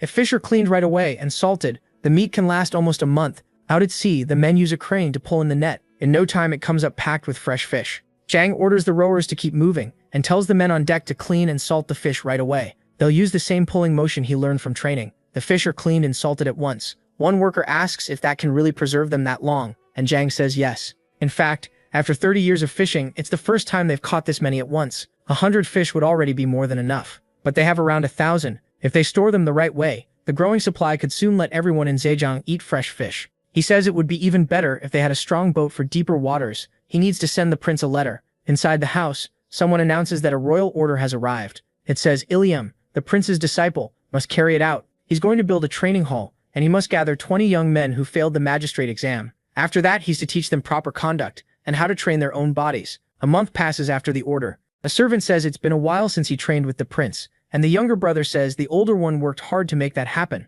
The students' eyes shine whenever Choi teaches them, but when the servant takes over, they barely pay attention. He warns that anyone who fails the exam will be sent to Hangul province. That makes the servant pause. The prince notices. He knows Hangul is freezing cold, and even thinking about it makes him shiver. Then he says both of them should do a quick warm-up, much to the servant's horror. Just imagining it hardens the servant's resolve, and he says he can't let the disciples get sent there. For those who lack education, weightlifting might be the answer, so they train hard. Someone asks the disciples what they've learned so far, and if they can't answer, he says it's still not enough, and orders them to add another weight plate. Then one young man says he knows how to answer. Walking up to him, he says the boy handles more weight well, so they should add even more. So they do. Another plate goes on. He tells them to endure, because they won't lose at weightlifting. Barely holding on, the young man says he can't be the only one suffering. Everyone should answer with weightlifting too. And that rumor spreads across the provinces of Zhejiang. They speak of the Ming Empire's capital, and even if this isn't the capital, it feels like one. They even found cucumbers out of season, and rice should be grown beside them. Planting crops besides rice must bring good profit. The prince thinks Zhejiang focuses too much on rice because survival comes first. The country had been invaded so many times that they had no choice but to build a food system that could handle emergencies. Even so, it was time to move forward. Since they were in Jiangnan, they decided to try the local food. He put down some silver and asked for a proper feast with the best service. The owners were stunned by the amount and exchanged quick looks. The first dish was carp fried while still fresh and lively. Next came a crispy suckling pig with the bones removed, followed by turtle soup. They kept eating until they were completely stuffed. In the end, they sprawled on the floor, amazed by how good everything tasted. Everyone was fully satisfied. After that, the prince said he wanted them to meet someone. At Nanjing port, the dock workers were busy. The prince walked up to one of them to ask a question. The man mistook him for a new laborer and figured someone built like that would be useful. Then the prince revealed who he really was, shocking the people around him. Relieved he hadn't offended him, the man listened as the prince asked if he had built the ship for eunuch Zheng's voyage. Fang said yes, and proudly called that ocean-going ship magnificent. It had earned him a fortune, but once the expedition stopped, those ships eventually wore out. Since then, he had survived by making ordinary merchant ships. Still, building huge vessels was what came naturally to him, and he missed it. The prince, who had grown obsessed with ships during his travels, asked if he had built other kinds too. The builder said he had made ships for many provinces, Then the prince asked whether he wanted to build something new again, saying it would be a shame for that talent to go to waste. Fang turned serious and asked if this meant moving to Zhejiang. He thanked him for the offer but said his dream was to build something massive, not small ships in Zhejiang. The prince realized engineers were the same everywhere. They all dreamed big, so he showed Fang a sketch of a boat with oars, an open deck, and one sail. One feature caught Fang's eye right away, the windlass. The prince explained that this boat could carry 4 times more cargo than a normal fishing boat, which shocked Fang. With the windlass the work got easier, so one mast was enough. Fang praised him, saying that even if he wasn't a shipbuilder, he knew how to invent. For an engineer, making a small ship beat a bigger one would be something to brag about. The prince told Fang to think it over. If he wanted to come, he should visit his lodging within 10 days. Later they visited a farm outside Nanjing. The cabbages were huge and tasty, and they looked perfect for storing through winter. The prince realized they were like the early form of modern cabbage. He gave the owner a coin and asked her to pick out the best seeds, and she agreed at once. During another stop he asked how long it took a pig to grow, and the owner said just 1 year. The biggest reached 140 kilos, while pigs in Zhejiang barely got past 30. Hearing that, the prince asked to buy 100. The farmer said he didn't have that many, but more money solved that problem, and before long the breeder agreed to the prince's request. As evening came, the prince said their time in the Ming Empire was almost over. The coins they had borrowed from the units were already spent, though paying them back would be easy. The hard part was dealing with someone whose real thoughts were unknown. Still, for Zhujian's future, it had to be done. A servant came in to say Fang had arrived to see him. That made him happy. It seemed more talented people were gathering in Zhujian. He asked whether the servants had finished packing everything, especially the many books they brought. With more luggage than people, the trip back would be tough. Still, the winds were good, so they might get home in only 6 days. One servant wondered how they would be received with so many gifts, but the prince told him not to worry. Back at the palace, someone rushed in looking for His Highness. When he reached him, he said something huge was happening. A disturbance had broken out in Mornjie. King was just about to beat his deadlift record and warned that if this wasn't important, someone would pay for it. The returning diplomatic group had arrived, and that pleased King, until the pigs got loose and threw everything into chaos. At first he brushed it off, saying they were probably just little pigs, but the servant said these ones weighed over 40 kilos. That was enough for King to understand how serious it was. The pigs were charging through the city while people tried to catch them. They were so big and tough that people compared them to boars. One soldier called for help, but the other admitted he was scared of pigs. Another man grabbed one, only to realize an enraged TSO was charging at him. He froze in fear, knowing her anger was about to explode. She was furious and ready to beat him down. Then the prince showed up and grabbed one of the pigs by the tail. He had only been gone a year, and if this kept up, his reputation would be ruined. After all the chaos, the piglets were finally locked up safely. They even looked surprised by their short taste of freedom. King liked what he saw. These were sturdy animals built almost like boars. When he moved closer, one of them flinched, so he offered it a little food, thinking it must be worn out from the trip. He kept feeding it gently and carefully. The pig quickly relaxed and started eating without fear. It must have been starving. Seeing their size and strength, King felt better about the future, and the pigs seemed to like this kind person. Not long after, he ordered the fattest one to be roasted. Since many books had been lost, the prince made sure to replace them. King said his ministers would have plenty of work ahead. Then, after all that effort, he asked the prince what he wanted. The prince did have a request. He had learned a lot on the trip and knew that if those new farming methods were used in Zhujiang, everyone's diet could improve a lot, maybe even cutting down malnutrition. Soon after, Fang was brought in to meet King. King said that because of the long journey ahead, he would make sure each of them had a place to stay in that faraway land. They thanked him for it. The disciples then presented themselves to Sume, who praised their hard work. He also said Zhenwu had done a great job training those young men. Zhenwu thanked him, but admitted teaching was harder than being a student. The prince understood the struggles children of concubines faced, but he believed he could deal with it. Naomi told him he would be showing the young men a new path. He called it CrossFit, because doing the same movement over and over was boring. Instead, they would mix different exercises so their minds wouldn't get tired. He told them to watch, then showed them a burpee, which he had come up with during his travels. The young men were thrilled, thinking this meant no more lifting weights. Just as excited, he told them to do 20, then showed another move jumping over a log 20 times. After that came 20 kettlebell swings and then 20 bodyweight squats. They would do the whole set twice, rest a little, then repeat it 2 more times, and one of the boys happily thought it sounded easier. But the prince warned that this was just the calm before the storm, and the students immediately regretted their excitement. A bird flew overhead in peace,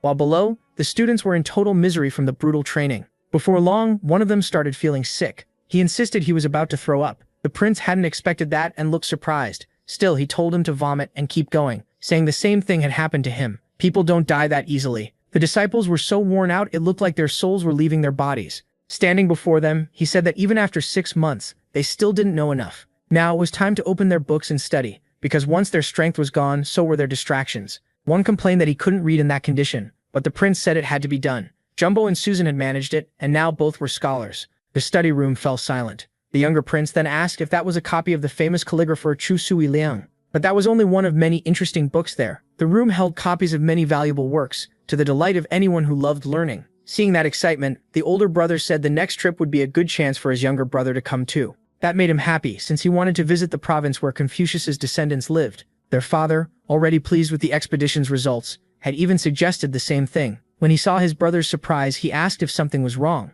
The answer was simple. Had he seen the assistant scribe's sculpted body? The trip was hard, and his brother's weak frame was worrying, since long journeys needed real strength. He tried to defend himself, saying his delicate body just wasn't made for carrying heavy loads. But that excuse didn't work. Even while lifting weights, the older brother's calligraphy had stayed just as perfect, which only made the younger one despair. Then he pointed out that his brother had never cared much about building his body, and quickly added that he would train him himself to strengthen their bond. Next, they looked at the newest firearm one of them had made. He picked it up and aimed at the target ahead. Then he fired the new weapon. At close range, it could punch through armor, and from farther out even leather. The power was huge, so he asked how it could be improved. While they talked, someone watched from hiding. A spy had been sent to Zhujian. The prince of Zhujian was known for making all kinds of things, even soap. He was also said to pay in silver whenever someone reported a new product not yet on the market. The eunuch understood that right now, nothing was worth more than silver, and he had plenty of it. To break through leather, the shot had to stay within 180 meters. At first, it was meant to be fired from the shoulder or under the chin,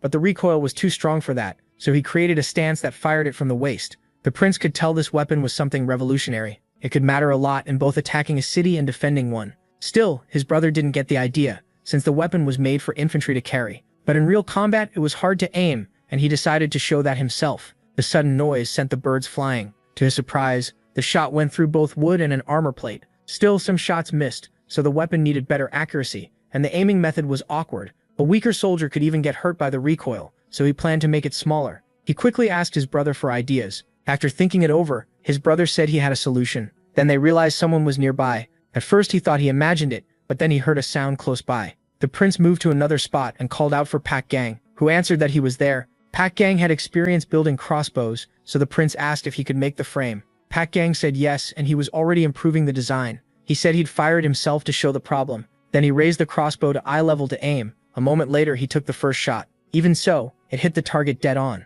His brother instantly understood what he was trying to show. For good accuracy, your eyes and the weapon have to line up. Another issue was that one hand had to hold the flame while the other held the weapon. That split focus could let enemy soldiers rush in. So the answer was to combine a crossbow-style frame with the power of the new gun. He then told Pak Gang to drop everything else and build the first prototype of what they had just imagined. Leaning over the table, they worked through how the new weapon would function, setting aside practical limits for the moment. From that day on, 3 months of hard work passed. The bike got everything ready and even called in army officers to watch. Even though the makers were skilled, firearms still had a reputation for being unreliable. The prince ordered them to get the weapons ready to fire. They poured gunpowder into the barrels and packed it tightly down to the bottom. Right after that, the projectile was loaded into the barrel. The officers watched with clear doubt. They said what these men lacked was real battlefield experience, especially with all that noise. Once the weapon was ready, the prince gave the order to fire. The soldier pulled the musket's trigger. A loud blast rang out from the barrel. Some of the officers smiled. Then someone was sent to inspect the target and check the shot. It had not only struck the target, it hit the exact center. They hadn't expected something that loud to be that accurate. One officer asked what exactly they were looking at. An older officer pointed out that it fired only one shot at a time. If the enemy was still far away, several shots would be possible. The officers also saw that it was a heavy weapon, so the user had to be strong enough. He fired at the target, and 2 shots landed in the center. The weapon was useful, but its long reload time held it back. One of them thought it might work for hit-and-run attacks, though even that wasn't a great tactic. King watched the whole test in silence. After it ended, he called the prince down. The first weapon wasn't strong enough, and the second was too slow. He asked how either one could really help in battle. He pointed out that the hand cannon wouldn't replace the bow, and an archer needs 10 years to master his skill. But the men in this test had needed only 15 days to learn, which shocked King. Compared to archery, that was incredibly fast. In that same time, a man would barely learn how to hold a bow. These were only soldiers with 15 days of training,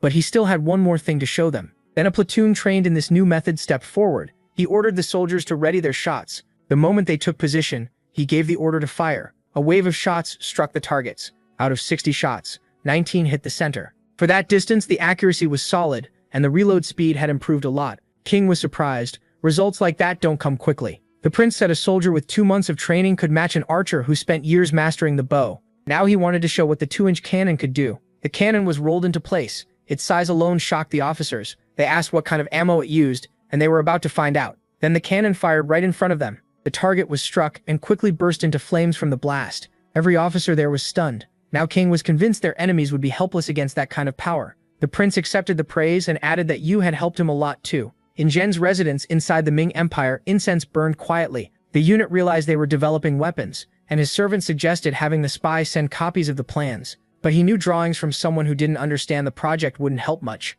What they really needed was an actual sample. King later spoke with one of his sons about the weapons they had shown. There was a problem with making them in large numbers. They had just received a message from the Ming Empire. Ming had learned about their new weapons, and the emperor was asking for them as tribute because he was interested in them. He was clearly talking about the new weapons, which caught the prince off guard. He had no idea how Ming found out. Still, the letter was vague, so maybe it wasn't about the weapons. That was possible, but King worried about something else. If they sent something different, it could create trouble between the two sides. Thinking it over, the prince realized Zhen was probably behind this. If so, he asked his father to send 2,000 units as tribute. King thought that was too many, and considered sending 500 a year instead. But his son firmly stood by his advice. Inside Ming's secret palace, Zhen was pleased that they would receive 2,000 units, and that the third prince would personally bring 500 of them. A small province had no chance against Ming. Someone asked why he had written objects in the letter. The eunuch explained that if Zhen sent something else, it meant they had another plan. In that case, Ming could pressure them for even more tribute.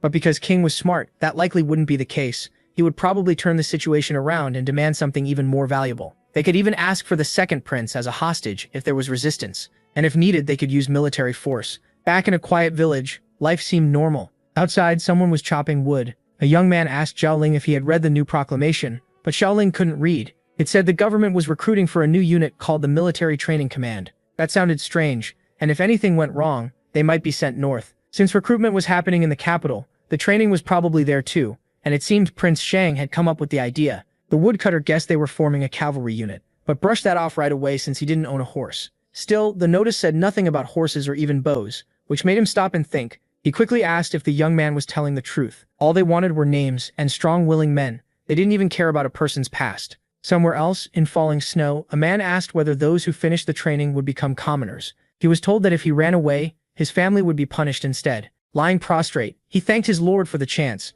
No matter his rank, he would pray for his family's safety. And young men from all 8 provinces began gathering at the meeting place, hoping they might become army officers. So far, only a little over 1,000 volunteers had arrived. That was fewer than the prince expected, and it was clearly going to be difficult. These men didn't even know what the new division was for. Even with the benefits that came with military service, the number was still much lower than expected. The prince grew annoyed as the man kept hiding behind him, wanting him to speak instead. But that man was the Minister of War, the one in charge of the army, even if he had only handled paperwork until now. The prince reassured him, saying King hadn't chosen him for no reason. Then the prince stepped forward and addressed the recruits. He praised them for enduring winter to get there. He told them he would command this division under King's orders. Since they would train with new weapons, not everyone would get to use them. Only those who passed the tests would qualify. The first test, he said, would be simple, a race. Since they had already come there on foot, they should be able to handle it, because a soldier's life depends on how well he can move. Without strong legs, he said, they couldn't be called men. Now they had to run from there to the training center behind them.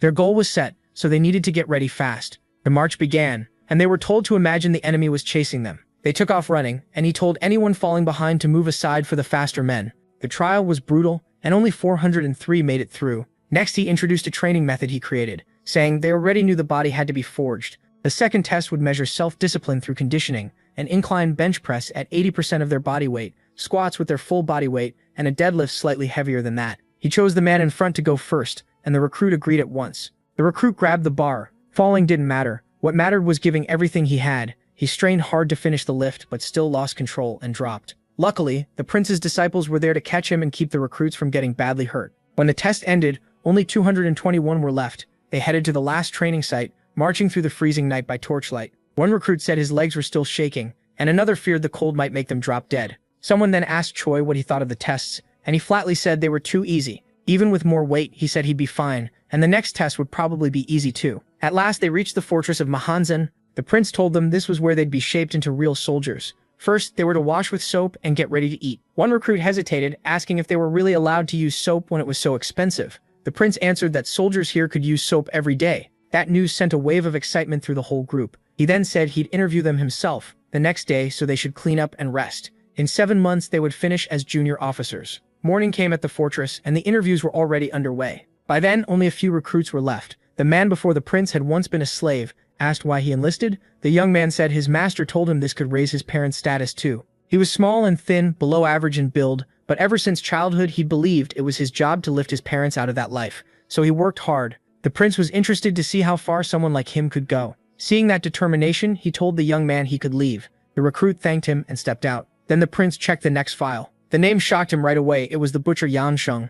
The young man introduced himself, saying he was in great shape, though he'd never learned to ride because his family never had a horse. He enlisted to make something of himself. The prince wondered if this young man who dreamed of leading the infantry could really change. He told him a leader has to understand his men, not rule through cruelty, and asked if Yan Sheng could do that. The young man fired back that if a soldier couldn't be hard on subordinates, then what was the point of soldiers at all? That answer made the prince pause. He said he hoped the young man would find his answer by the end of training. With that, the interview was over. The young man left the room. Still, the prince believed he could change. After all, even King had changed. Out on the field, the platoon was already drilling their march. An officer shut down their side chatter. The method was unusual, so someone asked Choi what he thought. He explained it was made to keep the platoon moving as one and obeying orders in battle, because that was where living men became dead flesh. At a board, the prince taught them command signals. Anyone who would lead troops had to master them, so they sat there studying and refining what they knew. One supervisor noticed a recruit struggling. He asked whether the recruit could use the command after reading it. The recruit said he was still learning, but taking his time. The prince thought he might dismiss him if he stayed too wild, yet the recruit was obeying well. If that continued, he might become the first leader of this new division. Elsewhere, a young man groaned after losing the game again. When the other player got up, he said it was his turn. The reply came that he'd never played before and wanted to go for a walk instead. The other recruit warned him that rest mattered too. Still, he slipped out of the tent at dusk. Thoughts of home came rushing back. His father had handed over the only valuable thing he owned so it could be sold to pay for the journey. He had also told his son never to come back and not to worry about them. That harsh memory kept circling in his head. Then something ahead caught his eye. Only one tent still had a light outside. He stepped in to see what was there and found a man doing a strange kind of training. The man said if he was just curious, he should leave. The young recruit quickly apologized, then looked around and noticed several training tools like the others, except these were much bigger. So he asked what the giant club was for, and the man answered with a cruel grin. He told the recruit to try holding it, and he'd show him. Then he explained its purpose. It was meant to build grip strength and control for close-range weapons, and it had to be moved slowly. The recruit couldn't imagine that because it was insanely heavy. When he tried it himself, the weight beat him almost at once. Worn out, he asked who came up with such a brutal method. The man said Prince Sun invented it. These drills matched the weapons they might use, so since the recruit didn't know his role yet, he should try all of them. He picked the shield thinking he probably wouldn't have to use something like that. Then the supervisor brought over a huge 24-kilo shield to his horror. He apologized and admitted he couldn't picture himself training with it. For a second, he wanted to run out of the tent, but the supervisor stopped him and asked where he thought he was going. Since he was already there, he might as well keep training with the rest of the equipment. By now, the recruit deeply regretted being curious. After an hour, he was finally dismissed and told to return the next day. He was completely drained and had no idea how he'd survive this training. Then he looked up and noticed someone ahead. Another recruit was standing there. It was Younghead, who asked where he'd been. Since recruits weren't allowed to leave the camp, Younghead said he was sick of training with weaklings, so he'd gone out to work out alone. Then the young man noticed Younghead's arm was smeared with blood, and he guessed he'd been hurt during training. The cruel recruit stayed silent for a moment, then said this witness was the only one who had seen him, and that he knew he'd snuck out too. He told him to forget everything he saw, because he felt like the prince was already watching him. Then he said to get back inside and stop worrying. The blood wasn't his. Morning came at the palace. Before everyone, the youngest son wanted to show how much he had improved physically. He asked them to watch, saying he never would have come this far without his parents' support. They were clearly thrilled. He took hold of the bar firmly and unracked it with ease, lifting nearly 90 kilos. His father swelled with pride and said no one could call his son a pen licker anymore. Next, he wanted to show his deadlift. The weighted bar rose off the floor, and he finished the lift without even changing his expression. After setting the bar back, everyone could see how impressive that was for someone who hadn't trained for very long. He said his progress in such a short time was all thanks to his brother's help, and now he could travel with a healthy body. But King warned him not to settle for this. He still had a long way to go, and couldn't stop now. The middle brother pointed out that even after all that, their father still wasn't easy to impress. Then he asked to see the next brother's progress, since he'd heard he had improved too. In truth, most of his time had gone into training the recruits, so he only trained 6 days a week. When he stepped forward, his body showed the results of all that hard work. His parents were always stunned by his size and shape. He said he trained constantly and would squat a modest 260 kilos. The bar dropped like it weighed nothing. He drove upward with the force of a beast and stood up as if the load were far lighter than it was. After showing that strength, he thought back to the start. His goals had been huge, and now his body had truly changed. He normally wouldn't even lift that much. It was amazing. King told him he could rest, admitting the weight looked frightening and had even made him worry. But the young man said he didn't need much rest, which surprised his father, and then moved on to the deadlift. He gripped the bar hard, veins standing out.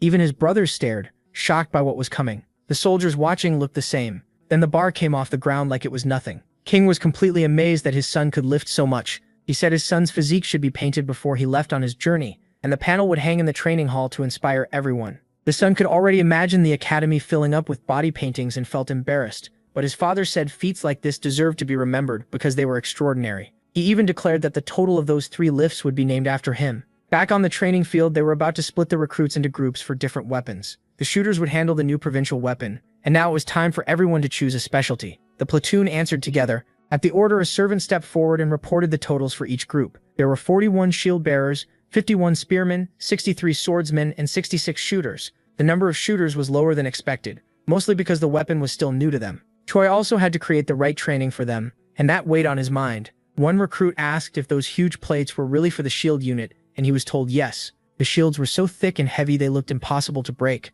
An officer cut them off and told them to stop wasting time, grab their gear, and take position. Their first drill was simple: move the shield in every direction. But the weight scared the recruits, so the order came fast: stop talking and train. Heavy or not, they had to use them. The size mattered because the shields were meant to block attacks and stop the enemy from pushing through. No one knew how the tribute cannons from Ming might be used later, so they had to be ready. Only the toughest men could serve as shield bearers. To keep enemy shots from piercing through, they had to be rock solid. Some recruits noticed one of the others had gotten much stronger and asked what he had been doing. Another joked that San could probably stop already. He'd likely lost count of his reps. That talk caught the prince's attention. The man really did look different, much stronger than before. Then they were shown another weapon, a sword shaped almost like a scythe. It was a brow blade, and it could be over 2 meters long. The weapon weighed around 9 kilograms. Still, the young man handled it well after a week of focused training. As the drills got harder, some recruits started dropping out. The ones who stayed kept pushing forward. After a month and a half, the recruits were clearly different, stronger, sharper, and full of resolve. Later, some of them sat down to eat. One said the training was brutal, but at least the meals were great. They ate so much it looked like they might make themselves sick, but they were fine, and even while eating they had to keep their shields strapped on. One young man said he had barely eaten pork before coming here. Now he loved it, and for them having pork instead of the usual meat felt like a real treat. The second he finished, he got up for another serving. The young man had changed a lot thanks to the hard training and good food. At last the recruits were starting to look like real soldiers, and Choi reminded them that the legs mattered most. They'd get new socks and shoes, since a march was coming in 2 days. One recruit asked what kind of march it would be. To everyone's shock, the answer was a 40-kilometer walk. That night, rain started falling. The recruits marched through it in hats and rain gear, carrying all their equipment, and one muttered that he'd run if he could. His friend shot back that he'd just end up as tiger food. After a while, Choi called for a short halt so they could rest. One recruit had already finished his provisions, so another offered to share. Then the protagonist told everyone to take a little salt whenever they drank water. Those who had run out were told not to panic. They'd get more at the next stop. The recruits quietly said how lucky they were to serve under someone like Choi. Once the break ended, he ordered them back into line and on with the march. Only 1 month of training remained. MC glanced aside and noticed someone had been watching from the start. Shang had stood out the whole time, and Hong San, who first arrived weak, was now like a different person. It wasn't just those two. Everyone there had changed a lot. Seeing that progress made Choi truly proud, and he wanted to show this division to King as soon as he could. At the palace in Ming, the emperor was waiting. He was meeting Yao Yang, the third prince of Zhoujian. The emperor had heard the young man liked calligraphy, so he asked him to write a phrase. After seeing his skill, the emperor was pleased. Then he asked about the tribute they had brought. The hand cannons interested him, and he wanted to know why they had not been used in battle yet. The prince answered that such weapons couldn't be used carelessly. As civilized people, they had a duty to think about the lives affected by them. The emperor pressed further. Had he really sent equipment that still hadn't been tested in war? The prince explained that the firepower could pierce armor, and with just a month and a half of training, a soldier could learn to use it well. Confident in the answer, the emperor decided he wanted to see the weapon's power himself. When the test day came, a soldier stepped into place with the hand cannon. He fired at the armor, and 3 of 8 shots hit. Any man inside would have died for sure. It used less gunpowder, fired faster, and outclassed the cannons they already had. The emperor smiled, impressed that another prince of Zhoujian was this capable. He asked if they could deliver 1,000 of them each year. The young man said no. Their own defenses still needed strengthening, and that amount was too much. They had come ready to offer 2,000 in total, and hoped their honesty would be rewarded. Back at the military camp, the recruits were fighting. Choi had just dropped one man with a clean punch. Another recruit froze, clearly nervous. The one on the ground pulled himself together, still feeling how hard that hit was. He was angry. Because of Sheng Hong's actions, he had been removed from his post.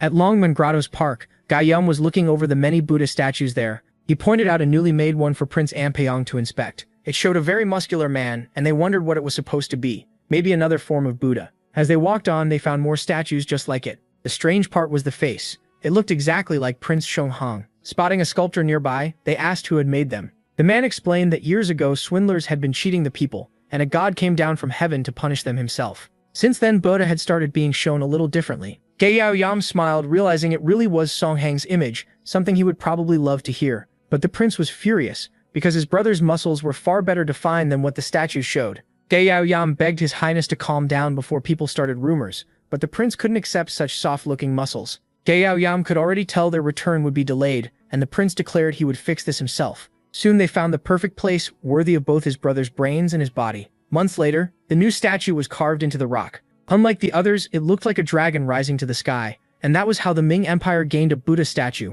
modeled after Sheng Hang. Back on the training ground, an officer called for attention. The troops were to salute King, who had come to inspect them. In perfect order, they saluted together. Seeing how organized they were, King praised them. Their hard work had paid off, and future officers would look to them as an example. The troops answered with a vow to fight for King until their final breath. Looking at his son, King said it was time to see how skilled they were in war. He ordered the troops to form up at once. In moments, they were all in battle position. Then they arranged themselves into lines of 4. At the top of a hill, one man released a set of logs. Below, the shield-bearers braced to stop the oncoming force as if it were the enemy. Their shields held, stopping the logs in place. One soldier then shouted for the others to push forward and advance right after. With sharp axe strikes, they chopped through the wood. The spearmen gave their demonstration next. Then it was the swordsman's turn. One of them stepped forward, focused and ready. He rushed the target and carved the training dummy into pieces with fast, exact cuts. After that, the shooters took position and fired their cannons. They also brought out a weapon that could launch several arrows at once. It had been specially made for them,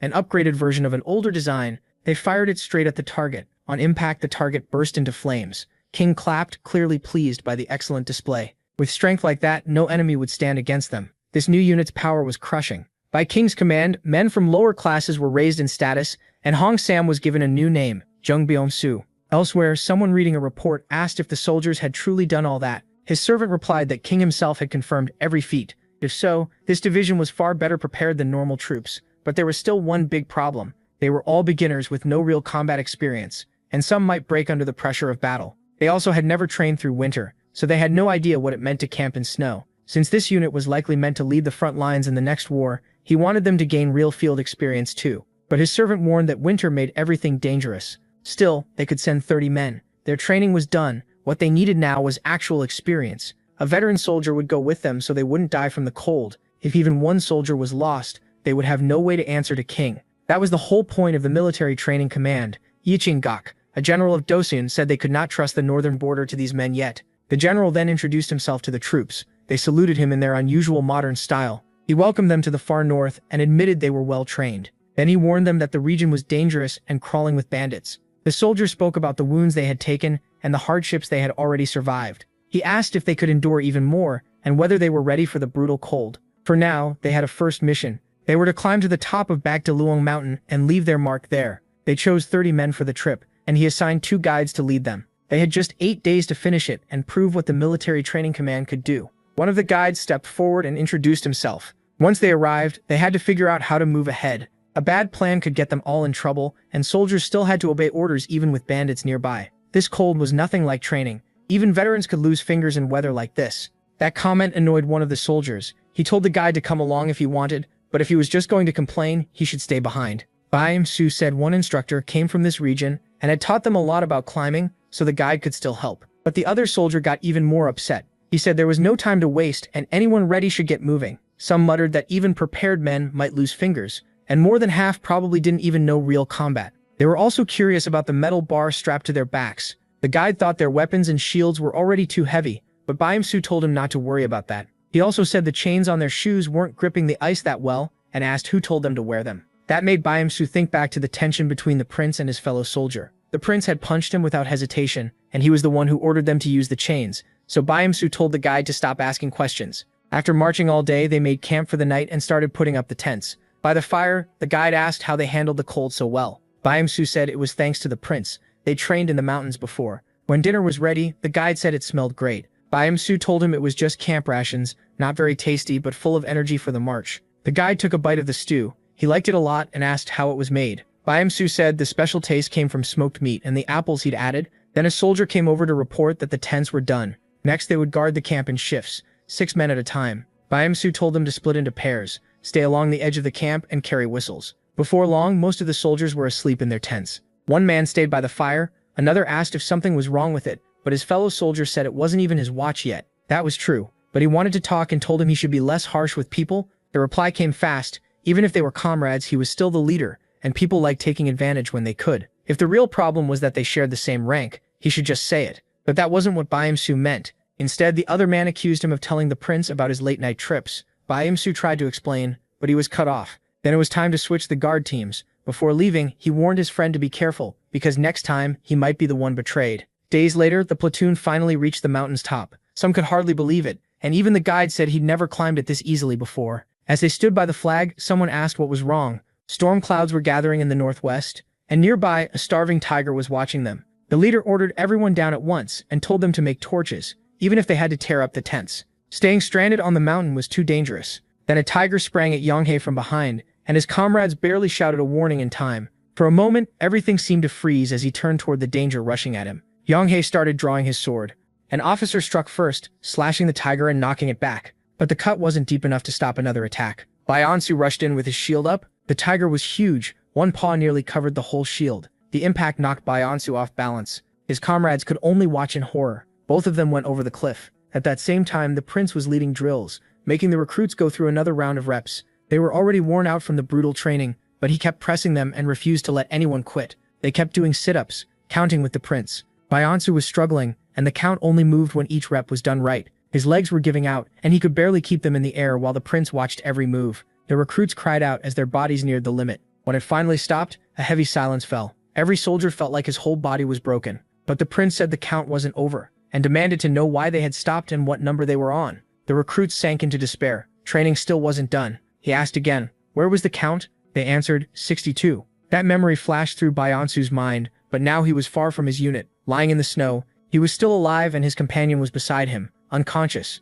He tried to wake Yonghae, and slowly he began to move. Yonghae soon opened his eyes, and asked where they were. They were stuck halfway down the cliff, saved by snow and trees. Byam-su asked if he could move. He said yes, and hoped they hadn't been out long. Since they were both awake, they needed to get out fast as possible. But Yonghae noticed something. Byam-su was hurt, and blood was seeping from the wound. The snow kept falling without a break. They pushed on, and Byam-su used a branch like a cane to keep moving. Still, his strength was fading. He told Yonghae to go on and make the 8-day deadline. He would rest for a while. Yonghae stared at him in disbelief. Fresh tracks in the snow showed the tiger was still nearby, yet Byam-su wanted to stay alone. Byam-su kept insisting he was fine and told him to keep going. Deep down, Byam-su thought that in his condition, he'd only slow his friend down. So Yonghae moved on, just as Byam-su asked. Byam-su stayed behind alone in the snow, still sure he had made the right choice. The tracks were fresh, so waiting had been smart. What he didn't expect was for the tiger to find him so quickly. It hadn't eaten in days, and once it finished with Byam-su, it would go after Yonghae next.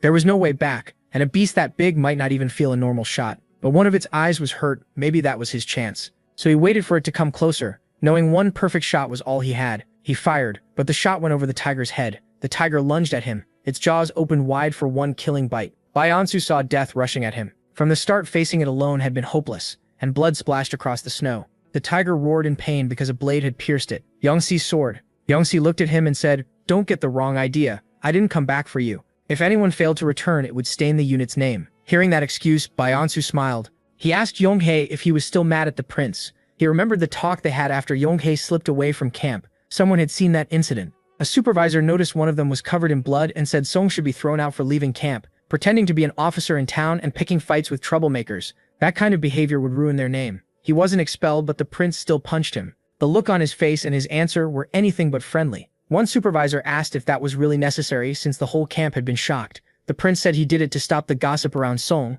and maybe it would force him to think. The supervisor felt a warning would have been enough, but Song was too proud, and that might have backfired. You can't change someone's nature in 7 months, but training could still shape him. Song then asked why they were even talking about this, saying he barely remembered it and had let that grudge go a long time ago. Bayansu understood. Meanwhile, the battalion kept searching for the 2 missing men. Before long, the guide spotted something in the distance. It was the 2 officers, and beside them lay the dead tiger. Inside the fort, an order went out to get the soldiers ready. If the storm reached them first, it would be a disaster. The barracks rushed to prepare for a rescue. From the weather alone, the snow was likely already waist deep, and even leaving now might be too late. But the general knew that if he did nothing, their sacrifice would mean nothing under his command, and he couldn't just sit there, so he got on his horse and ordered the fastest riders to prepare. They had to bring back all 30 men alive. The moment the fort gates opened, he saw something he never expected. The platoon had already returned. When they spotted the general at the gate, they saluted by the book. He could hardly believe it. A junior officer reported that they had planted flags along the route as ordered.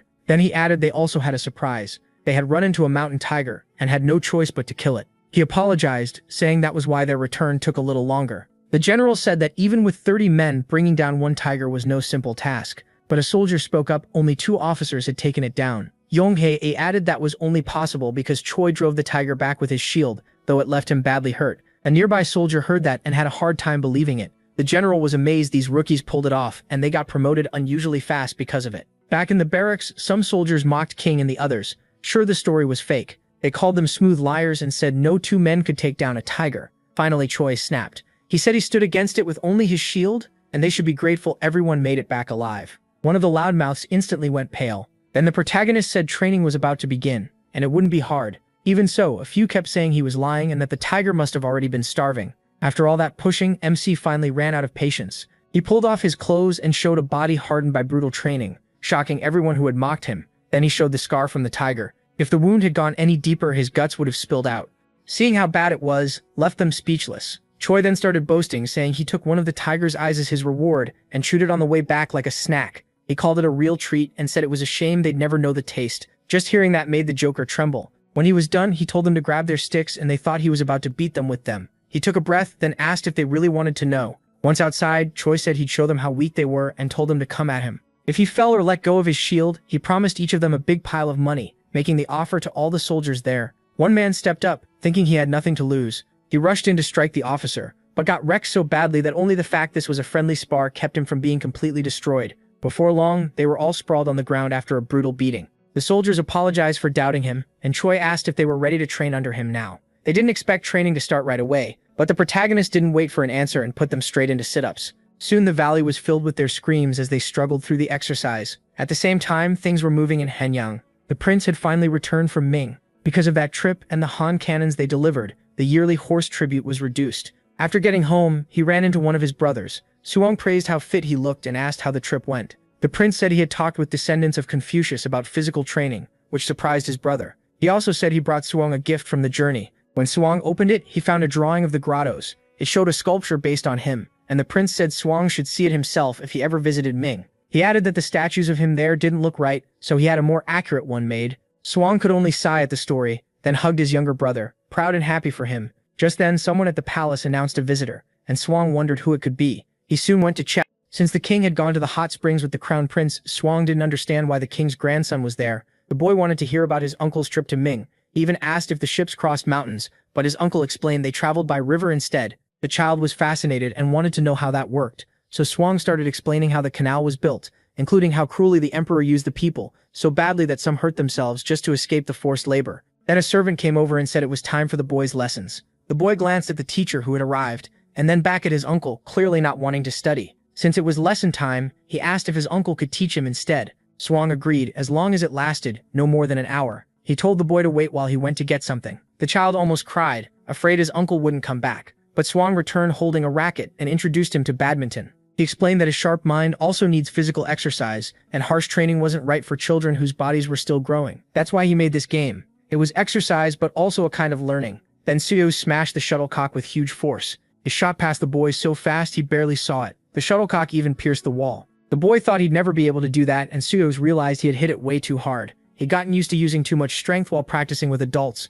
So this time he hit the shuttlecock gently, and the boy managed to return it with his racket. Now the two were playing together, and the boy was having a great time. The teacher watched from the side, wondering how this counted as teaching instead of studying. He knew the boy's father would ask whether his son had learned anything, so Suang explained that building coordination was also education and would help later in life. It was different, but it still counted as learning, and the teacher had to admit that made sense. Then Suang told the boy to copy his movements. Skipping that, he said, would be like trying to learn from books before you even know how to read. Another boy who had been watching was invited to join too. The shuttlecock flew back and forth as they played, and the boy stayed excited the whole time, just like his cousin. But even in a friendly game, the Crown Prince's son was clearly worse than his cousin, which irritated the teacher, so he suggested ending the game and going inside to study. Suang told the teacher to play with them too, but he refused. Annoyed, the teacher said the prince was abusing his authority. Still, it didn't take long before even he gave in and started enjoying badminton. After everyone got worn out, they finally stopped and headed inside. Then Suang's wife called him saying it was late and time to eat,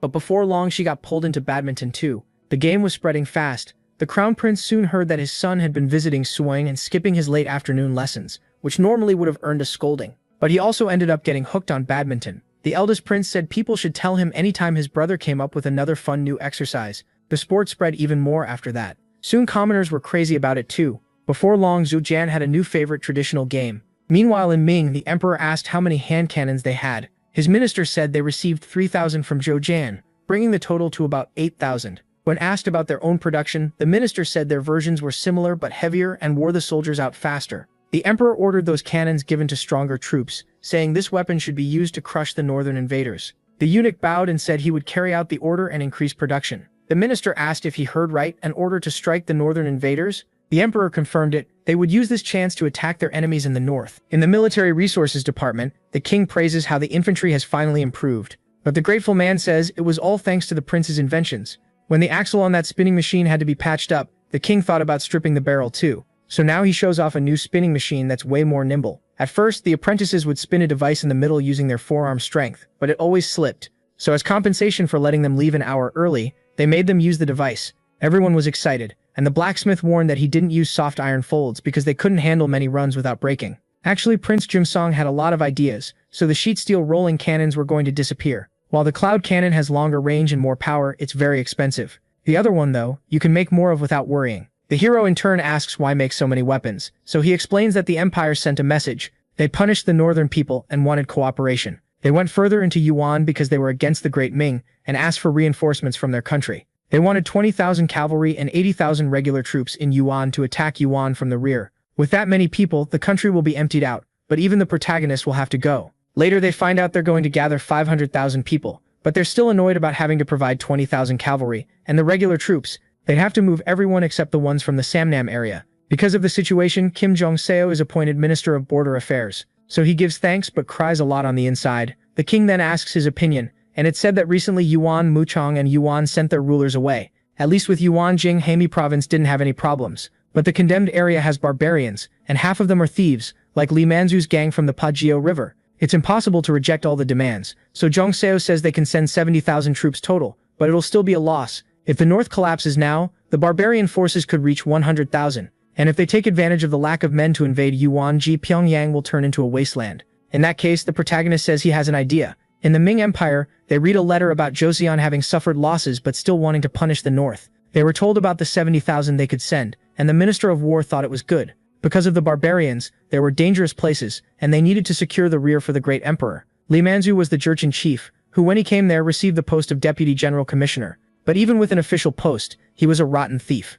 Kwang Ye, for his part, warned that if the king did something, other people could rise up against Ming, like in a civil war. Wang Zhen meanwhile comments that the Ministry of War is busy, and that there's reason to allow Joseon to subjugate them. Back with the hero, he said their contribution depended on getting rid of Li Manzu, so besides ending the conflict in the north, it would give them a chance to test themselves.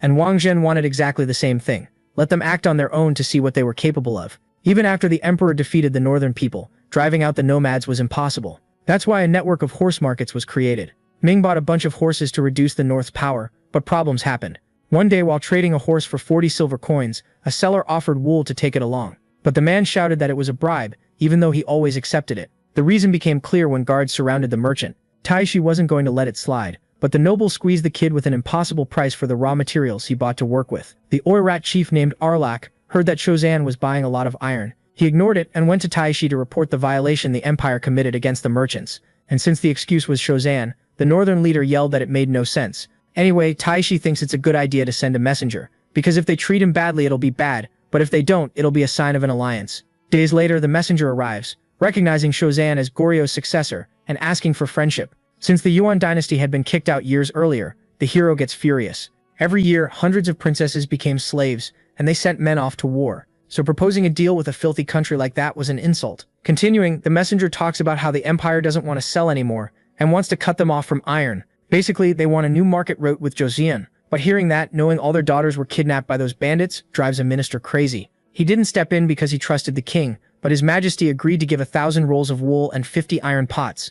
The minister couldn't hold himself back, but there was no way to undo it anymore. Later, the main character asks why, and his father warns that if they hadn't helped, they would have found out about the alliance with the empire. Anyway, before they found out, they needed to finish off Lee Manzu. In northern Joseon, two old colleagues meet again after 30 years, one of them being the military minister Kim Hyo-sung. His colleague, Magistrate Yi Jing-sok, says they need to pay attention to this war, because the barbarians are migrating like beggars. It was normal for them to finish one raid and immediately start another. As for Yi Jing's disgusting brother, even his own relative says he doesn't want him anywhere near. But he also admits the guy has strong military power, even though they're rivals. The plan was to move the troops on the first day of the 6th month, kill barbarians, but maybe the leader would escape with even higher morale. In that case, they thought of an ambush with a left side unit that would catch Lee Manzu from the east.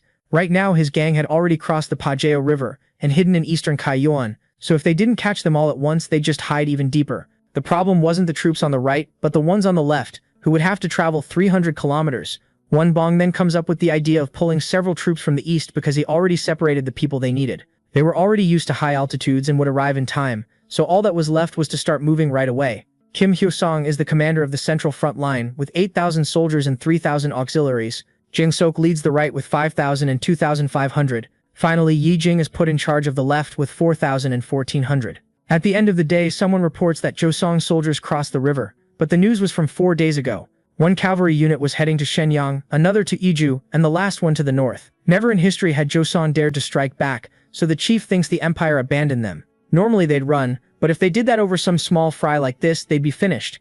Besides, even if they ran, they couldn't leave without fighting a little, and the chief thinks even a small win will boost his military power. A subordinate warns they could get surrounded, but there was nothing they could do in this mountainous terrain, and they didn't even need to worry about soldiers coming in from there, except for the few who might show up on horseback. Back in Joseon, the soldiers have already been marching for 8 days, so one of them takes all his anger out on Lee Manzu. But when the main character says something similar, it sounds way more evil. All of a sudden, everyone can hear a lot of enemies arriving over the ridge. The Joseon soldiers hide in the crops, then Yi Jing just tells them not to kill everyone, but to shoot most of them. Right then the bandits try to run, but Yi Jing yells that their cannons can hit from 500 meters away. One of the bandits doesn't believe it, and charges in, but one of his buddies gets hit with the karma from those words right in front of him. In the end, the man surrendered and became a little obedient puppy. They said it would take 3 days to reach the mountains, but the best ones could do it in 2. Even though the road was rough, the bandit of course trusted Joseon, so they agreed they'd have 2 days to get there. Meanwhile, on the right front line, a soldier reports that another horse broke its leg.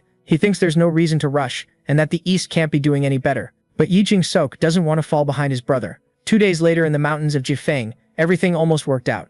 Since they arrived early, each person was going to get 90 kg of rice. Now they're just waiting for the right flank to arrive, but someone shows up saying the barbarian puppy led them to the wrong place. On top of that, he ran off to the chief, so the leader understands the only option is to get ready to fight. That bandit leader from before ordered them to feed the horses, grab their stuff, and throw out whatever they didn't need. At that moment, the little puppy showed up, warning them about Hosean's attack. At first, the chief didn't believe it, but a second later, a whole bunch of shield bearers showed up. So the bandit yells for everyone to get on their horses. He thinks the enemies must be tired after the climb, but there was another line of soldiers behind them. The bandit figures they're archers, and doesn't even worry, but that's when his companions start getting picked off, and it becomes clear they weren't bows, but firearms.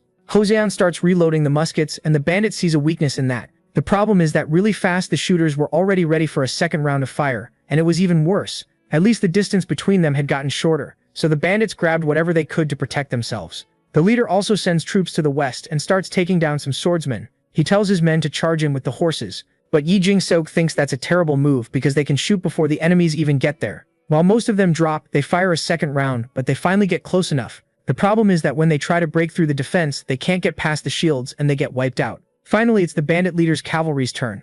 A sub-commander was about to order them to shoot, but the hero takes responsibility and decides to stop the charge by himself. Right then the horse slams into the hero's shield hard, but the bandit falls to the ground and then gets finished off with a strike. Yi Jing-sok tells the soldiers to focus their shots on the men. They still haven't found Li Manzu, and since he's good at hiding, he must have run off. Since the horses ran out of steam, the bandits ran from the battle on foot, but someone was already waiting for the cowardly leader right on the escape route. Because of that, the bandit draws his sword, but the guy isn't worried at all about fighting. Somewhere else, Yi Jing-sok runs to reach Li Manzu before the left flank does, but suddenly the hero shows up, recognizing the man as the right side commander. They were acting as messengers on the right side, so they brought allies to see what had happened to Li Manzu. Because the bandits split up the troops, they managed to sneak in. Yi Jing-sok asks about the horses, but since the left side doesn't use cavalry, they figured it was better to eat them. As for the captives, most were handed over to the villages, which made the commander furious. The brother even asks if the older one has a problem with that, but since he's the one who completed the objective, Yi Jing-sok can only accept it in silence.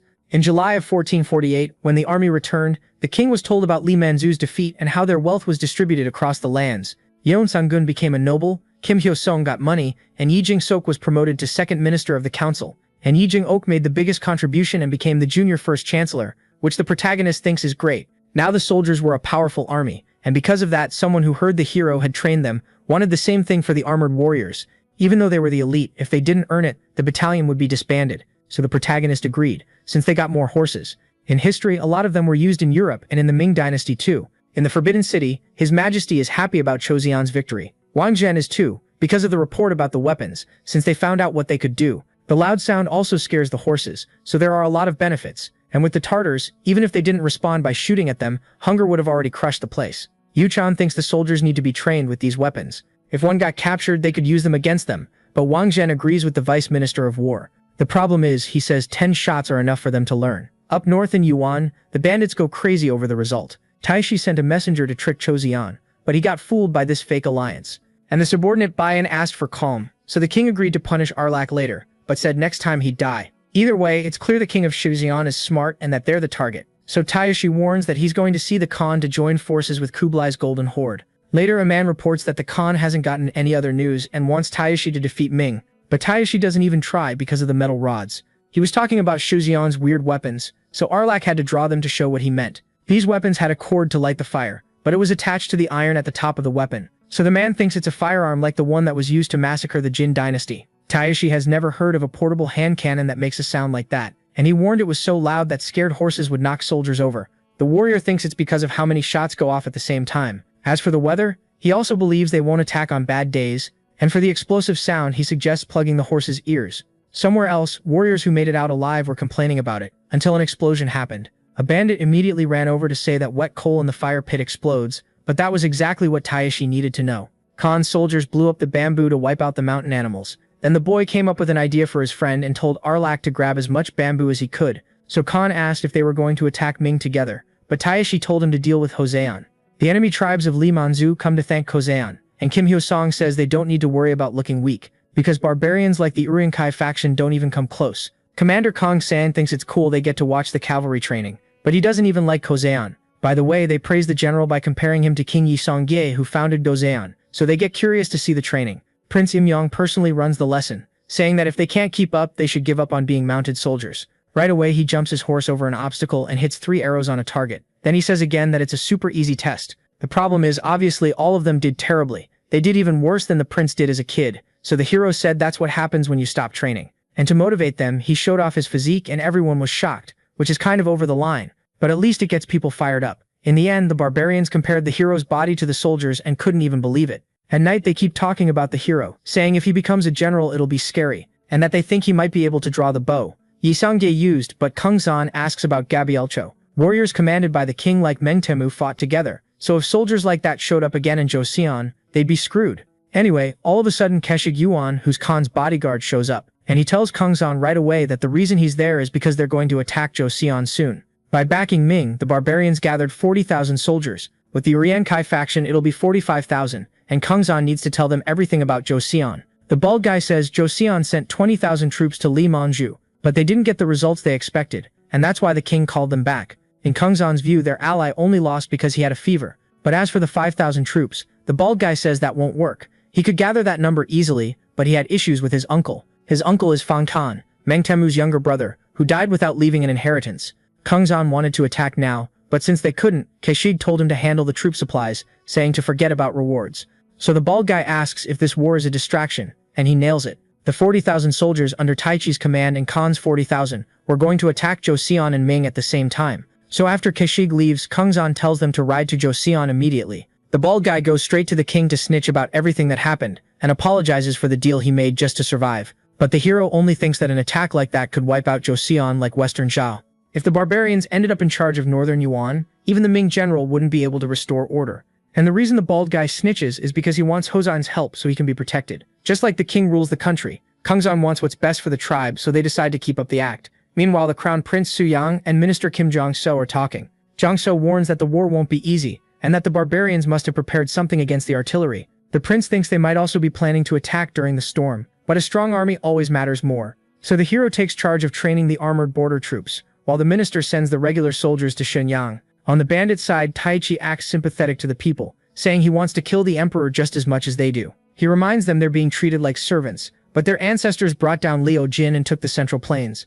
The first target will be the Datong Gate, and Taichi will lead the front line. On top of that, Khan's eastern army is already ready too, and the tribes joined up fast because they suffered a lot because of the horse market. In the empire, a minister gets curious about what Yuan wants to do with the bamboo. Wang Zhen thinks they want to use it like kindling for a fire. Anyway, in front of the king, he greets him and says they've already caused plenty of chaos in Yuan. His Majesty remembers that Shozhen wants to defend Shenyang, but instead of not being worried about him, Wang Zhen understands they're protecting themselves. Even so, the king thinks that if they saw his royal dignity in person, they'd drop that. About the main character, Wang Zhen suggests he take part in the war, but a colleague yells that they can't force a prince to fight in another country. The problem is the king thinks it's better if he decides what he can or can't do. After that, Shozhen received a letter from Ming with the summons, something totally against the rules. The hero's position was as an envoy, not a general, so his father tells him to stay hidden in the huts and be careful so he comes back alive.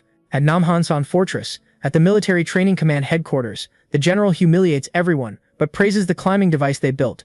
Off to the side, the hero talks about going to the battlefield in person, so the general warns him it won't be easy out there. So he tells the kid not to stall, because he wants to fight the prince. Even though it's scary, the main character can't refuse, and everyone thinks he's going to get wrecked. Some believe the general will go easy on him, but he says the kingdom's situation is getting more and more dangerous, so he warns he won't hold back at all in the fight. The general rushes in with the first strike, and the two start trading a bunch of attacks. In one of them, the main character ducks and then uses the push from his feet to jump high and almost break the opponent's sword. Deep down, nobody knows who's holding back until suddenly both swords snap. The minister was worried because the hero didn't train with a sword, but it all turned out fine. Then the general says a commander can't kill an entire army by himself, so he tells the boy to stay away from the battlefield. But the hero can only think that to react that well, the body's previous owner must have been amazing at martial arts. After the fight, the general thinks the prince is more valuable than he is. If the hero got hurt in a fight, it'd be impossible to ask him to go to war, but even though he went all out, it wasn't possible to carry out the king's request. On July 14th, at the Ming military base, someone says Wu Kejong died, and Datong fell. So the chief Guojing and commander Zhu Yang are shocked. The man says that even though the enemy forces have 40,000, he only saw half of them on the front line. Guojing thinks it's good to lure the enemy there, but Zhu Yang says they're way too tired to have to worry, so they just need to hold out until the emperor arrives. When the enemy attacks, the soldiers start getting the hand cannons ready, but they fumble when it's time to load the gunpowder, so Zhu Yang gives them a serious scolding. On the bandits' side, the plan is to fire arrows to force Ming to waste their ammo. The first volley comes in, so they start shooting without even checking if they loaded the powder right. So even though Bayan gets hit, he doesn't die and starts thinking it's ridiculous. The projectile got stuck in the leather armor and stopped, so the bandits keep pushing forward. The gunners get nervous, and they make a mistake that makes the weapon blow up when it fires. Since they work with a fuse, the explosion also lights other weapons, which explode too. That way the bandits manage to get in close and cause trouble.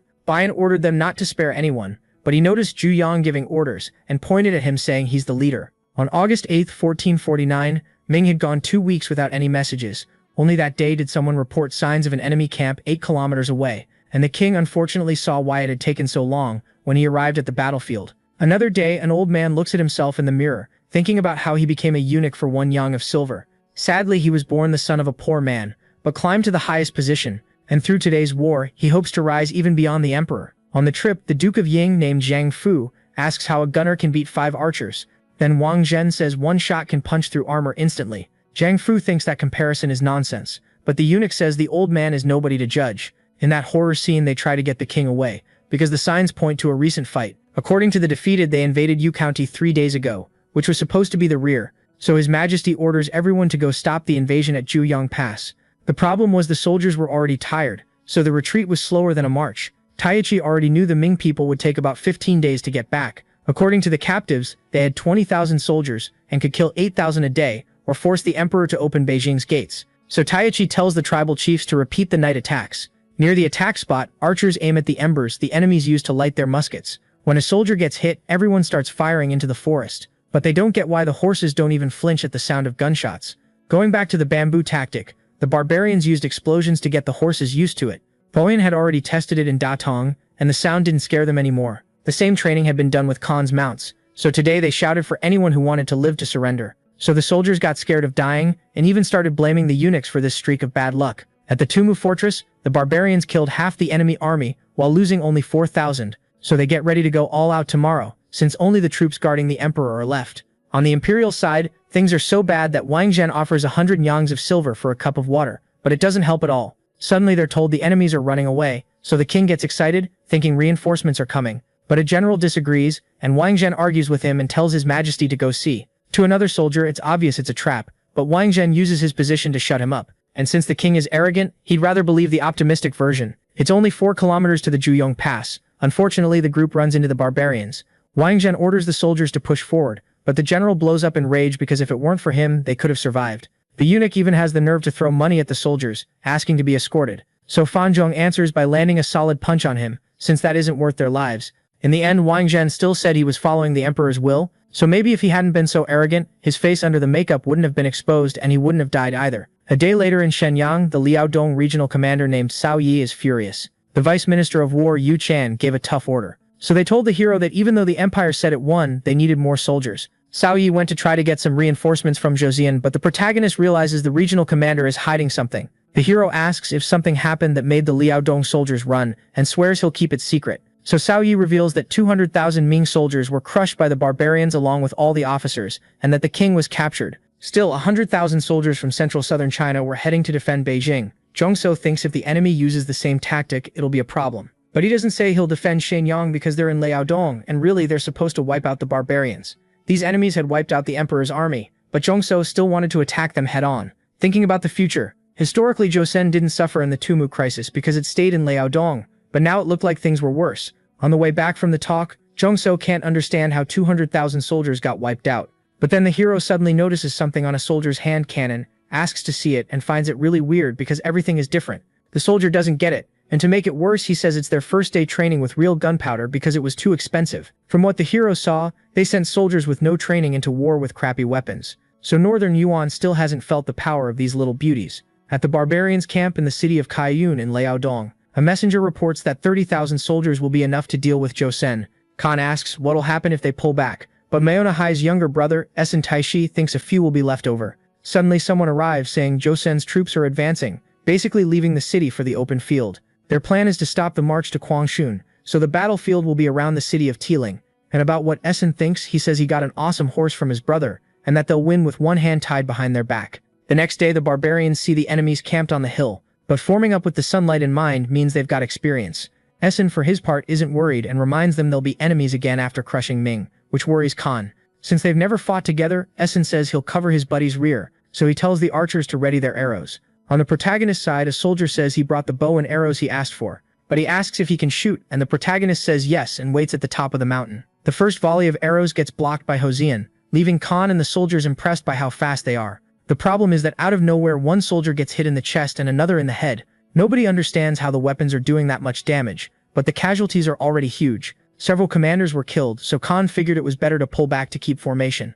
But Essen thinks they still have a chance, and tells his soldiers to shoot. That was their biggest mistake, because at that exact moment Joseon opened fire faster than arrows. The shield bearers tank it all, so Khan tells them to fall back again using the smoke, and finally the kid agrees, letting Khan push forward with the iron cavalry. In the warrior's mind, after they fired twice it would be time to attack, but flaming arrows came down from the sky, so they used their shields, making Khan think Joseon trusts their weapons way too much, and knowing they can change the game in close combat, he keeps going. From the top of a tree someone passes the message for the swordsmen to get into formation. He also tells the shooters to fall back to the trench, and warns that they're going to fight 5,000 cavalry. There are so many that the ground shakes, and it looks like they're going to roll through and wipe everything out. But the soldiers trust that the prince has something in mind, because if he didn't, he wouldn't be leading. Anyway, another wave of shots goes into the barbarians, and the ones still standing keep coming. But Khan suddenly realizes everyone fell into the mud, Someone warned them, but it was already too late, and to make it worse, the shooters had another round ready. Khan does his best not to let the team panic. They start covering the mud with anything they can,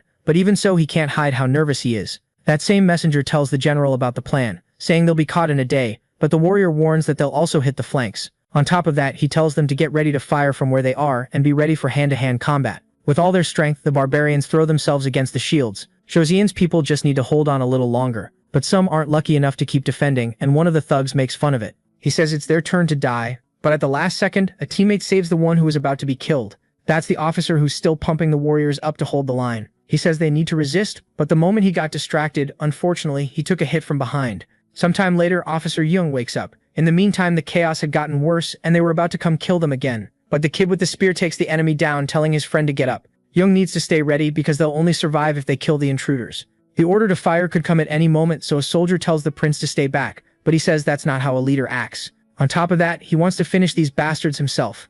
The barbarians had already started singing victory, but right then a buddy got turned into a kebab by a spear, and the one who threw it was up on the mountain, so 3 riders start climbing it with Essen in command, saying whoever brings him the kid's head will be rewarded. The problem is one of the 3 also gets skewered, and Essen sees it's arrows, not spears. The second tries to come in for revenge but gets slapped by the protagonist, so that leaves only Essen, who gets close enough for a 1v1. Meanwhile, Joseon focuses on holding position while the weapons reload. The shield bearers all jump into the trenches, so the general says he'll give the signal. From the barbarians' point of view, the enemies are hiding out of fear, but Essen knows it's a planned move, so he orders the soldiers to advance to the trenches, which leaves no choice but to shoot. That way, when the smoke clears, the shot comes, but this time from improvised cannons, and obviously the damage is so bad that Essen doesn't even know where to put his face. After the dust settled, almost everyone was on the ground, and the general figured the rest would be left for the hero. Seeing all that and not being able to do anything, Essen got furious and went to try to kill the archer at least. But the protagonist said the one who was going to die was him, and fired an arrow that got there faster than the barbarian could dodge, ending the fight and letting all the soldiers celebrate. Khan angrily orders them to finish off the cavalry, because Joseon can't shoot with their people in the middle, but a soldier shows up and kills the messenger, so Khan changes the plan to retreat. If they ran, the Jurchens would laugh at them, but there was no other option. And even with the smartest decision, the fire arrows sent a bunch of them up to the sky. So Khan panics, trying to get out of there and go look for Khan-san's help. Thanks to Prince Joseon's plan, they didn't lose many people, but the hero still has a problem to deal with, Essen's horse, which wanted revenge for its owner. And on top of that, the hero realizes it's stronger than normal horses. The protagonist almost gets a hoof right in the middle of his face, but he refuses to lose, plants his shoulders against the front legs, tenses up, and flips the animal up. In the end, they kept brawling with the prince for a bit longer, making it clear that Essen died. Looks like he had the horse in a necklock, but the protagonist didn't want to kill it, so the animal could tell, and accepted being tamed, now getting the name Sorgrief. In the end, the Battle of Teeling killed 1,400 of Joseon's 28,000 men,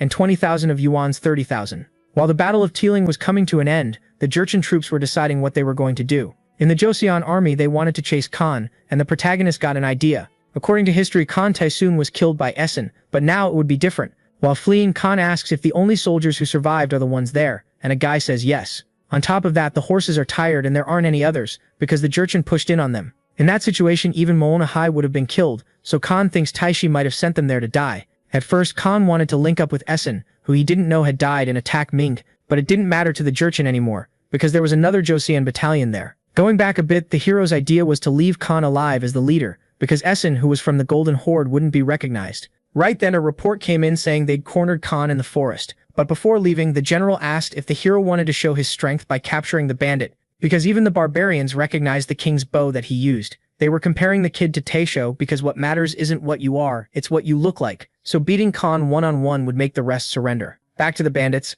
the plan was to clear a path if they weren't shooting into the forest, and they also noticed Tozian is acting kind of weird. Then all of a sudden they hear a shout saying he wants to see which pieces of trash had the nerve to invade Hozian. The provocation works because they bring up the bandit's ancestor, and the hero introduces himself as a descendant of the one who killed Malona Hai, so he says he'll give them 1 hour to come out and fight like men. But he keeps provoking them, even saying he'll fight without weapons in their own Mongol style. So sick of it, Khan asks what the prince will give them if he wins. The hero answers that each of them will get a horse to return safely to Guangxun. And about whether it's true, Suyang needles him, saying a man who hasn't been castrated like Khan wouldn't lie. But he also said the leader had to come alone. The general thinks he'll accept, but asks if the hero has thought the fight through. While coming up with workout techniques, Suyang trained with Malo Suriam, which is a traditional Korean wrestling style. Finally, the bandit shows up, face to face with the hero. He gets ready, furious about what Suyang said about his ancestor. But Chozan said Yeke Mongyol Ulis would be ashamed of them for losing like this. In the end, the bandits were confident, but the moment the protagonist showed his physique, they went quiet. Khan charges in without fear, but the protagonist mocks his strength, grabs him from behind, and slams the enemy to the ground with the storm throw. Then he tells his opponent to get up again, but the moment he's on his feet, he grabs him by the neck and drops him even harder. This time Khan only managed to gather enough strength to punch the hero, but that was against the rules. Anyway, after a solid punishment, Suyang asks if he wants to fight again, but Khan trembles just looking at those muscles and accepts defeat. So the hero takes the chance to give the credit to his father and strike the Black Dragon pose, which scares even his allies. Together with Khan Zan, the allies won by splitting the Jurchens and the Yuans, so Suyang went to sign a treaty. In prison, the hero asks if the barbarian wants to live. Khan understands that if he's spared, he'll be taken away to suffer all kinds of misery. But Suyang says that actually they're going to let him go. The deal for that is to recognize Joseon's victory and pay a ransom of 5 horses per prisoner. Also accept trade with Joseon, report any invasion attempt, and treat the king there as your king. Khan thinks they're crazy. The first terms make sense, since they lost, but he thinks this new king thing is an insult. There were already rumors they called Joseon the successor of Goryeo, but Khan doesn't want to approve any of that in the next election. So the hero explains the whole disaster of 200,000 deaths that Tai Chi caused in Beijing. If Khan had started the battle 3 days later, all the Jurchens would be on his side. Still, the hero says Tai Chi is going to fail too. He gave Ming too much time, and they've already reinforced Nanjing with soldiers, and right now he probably wants his buddy dead. Understanding that, Khan asks to put into the agreement that he can send troops to help deal with the Oryats. But even though he agrees, the hero warns he'll only let him out of here in 15 days, because he says dealing with Tai Chi is their business, and that Khan should stop complaining. On September 14, the news of his companion's death would arrive, but now he'd be back on September 30, so Tai Chi would find out about the agreement, and wouldn't let it slide without a Mongol civil war. On September 17, 1449, Tai Chi spent the last 15 days fighting at Juxiang and Zhaijing. They killed 250,000 Ming soldiers just in Beijing, and 550,000 total, but reinforcements kept showing up. One soldier even mocked them, saying they were never going to invade the Forbidden City. After he was killed, an informant reported that another 100,000 troops had arrived. So what they heard at Xijing was true. They said Ming had 80 million against 100,000 barbarians. 1 out of every 5 men was a soldier, so that would be 16 million enemies they'd need to beat to win. Later, the barbarians get a message that the Khoit tribe is going to pull back. Using the emperor as a last resort wasn't working either, especially because the younger brother Jing Tai took over Yingzong's position without any trouble. Arlak thinks they need to make up an excuse to retreat and says there are rumors going around, like Joseon having beaten Khan and marching on Karakoram. So Tai Chi yells that they need to avenge him and defend the place first. If they declared revenge, all the tribes would unite, and not even Ming could handle 300,000 soldiers. Somewhere else, they tell Ming's Minister of War Yu Chain what happened in Joseon, and they say they can still help with some reinforcements. Since the general is Zhang So, the minister turns down the help if it's not from the prince, but the soldier insists Joseon is strong. On November 4, 1449, in Hanyang more than 10,000 captured horses arrive. The king is happy to see everyone came back safe with the victory, and the soldiers salute. Now it's time for rewards, where Kim Jong-so gets the noble title Duke Chunggui. Commander Hyosung is promoted to junior minister of the first rank, while Jing Ok keeps his position because he took the blame for losing sight of Khan. Also, for the hero's contribution, he gives him a large amount of land. And even though the protagonist keeps it formal, the king praises him like a normal father would. Later during training, they say the real prince is pushing himself too hard, but he knows he needs to make up for lost time. He already lifts more than most officers on the bench press, but he still doesn't reach his buddy's level. Anyway, the king heard everything from far away and was satisfied with his desire to improve. So after that, he understood he couldn't keep up with his sons and left Hosung's future in their hands. All of a sudden, the protagonist goes to a dark place and starts stepping on a bunch of bodies. He doesn't understand what all of it is until he finds a skeleton that pierces his belly. Then he screamed and woke up from that nightmare right in front of his wife. Suyang understands it as post-traumatic stress. He refuses medicine and says he must have some kind of mental illness. Either way, there was an order for him to return to the palace. There they called the protagonist because they were going to send one to the new Ming emperor and wanted opinions. The letter said the king of Joseon was worried about the border, and that Ming influence was being seen by the Tatar, Uriankai, and Virchin. So the advice was to stay in Liaodong with 100,000 soldiers, and drive out the Dagze. That way Joseon would wipe out the Dagze to hold on to its gains. At first the heir understands it, sounds like advice from a servant, but even the hero thinks about those 100,000 soldiers. He warns that forcing people to go to Liaodong will be bad for Ming. Over there you could only plant grain and raise horses, but the empire would have to support those people. If millions of people migrated, they'd have to grow at least 4 million sok of grain, which is Joseon's yearly budget. Also, leaving such a huge force there could lead to more yuan attacks. And lastly, if they help and Ming loses something there, they'll definitely call on Joseon, figuring they have to contribute too. After the son's sensible opinions, the king accepts everything, saying he's going to retire, and that on March 30 the crown prince will take over. Even though it's a shock, he wants to create new laws for the country. The prince says his father is healthy enough for 20 more years, but the king just thanks the protagonist and asks a favor. He asks Suyang to do Buddhist services at the temples for a year for the fallen soldiers, and he orders Uncle Hyeryong to go along too, all of it to heal the hero's war shock. So the two sons thanked him. In the empire, the emperor saw that Choseon wanted rewards for the fight. The issue of sending 100,000 soldiers didn't sit well. They'd have to expand the wall with limited resources. So the emperor asks if Choseon can handle the Jurchen, and the advisor answers that they can't. Then it becomes clear the intention is to fortify Liudong. So Jingtai orders all the land east of Tiling to be handed over to Yu.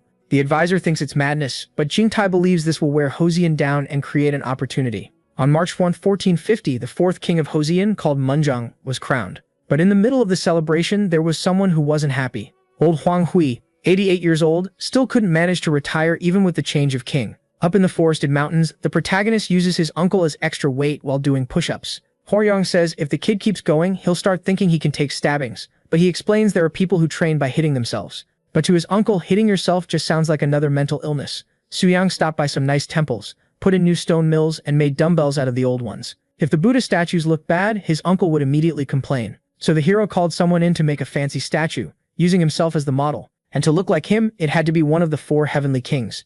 Then April came, along with a letter saying Hyeryong's older brother was sick. The problem is, he was a healthy person until he broke 2 teeth and fell into heavy drinking. Since his uncle is scared his teeth will rot too, the hero comforts him, saying he'll have good luck until he dies. But then he notices something in his ears that makes him change his mind. So he jokes that his life expectancy will be about 88 years. But his uncle tries to believe that if he takes care of his body, he'll last longer. And when it comes to taking care of the body, the protagonist knows that well, so the two of them go out for a run. Suyang only taught him simple exercises, but it should be enough. Changing the subject, Hyeryong remembers someone at Sangwonsa Temple who's good at reading people's fortunes, because that's where Hamheo's apprentice and monk Jacho are. As they get close to the place, the hero asks if the person is really skilled, but his uncle doesn't even consider saying no. Suyang goes in, curious, and the monk welcomes the kid, saying he shouldn't have come now. The hero asks if he should have come 15 years later, but the monk says the kid shouldn't. Back then, the original Suyang was sick, so it seems the man knows something. Anyway, since fortune reading is tied to life,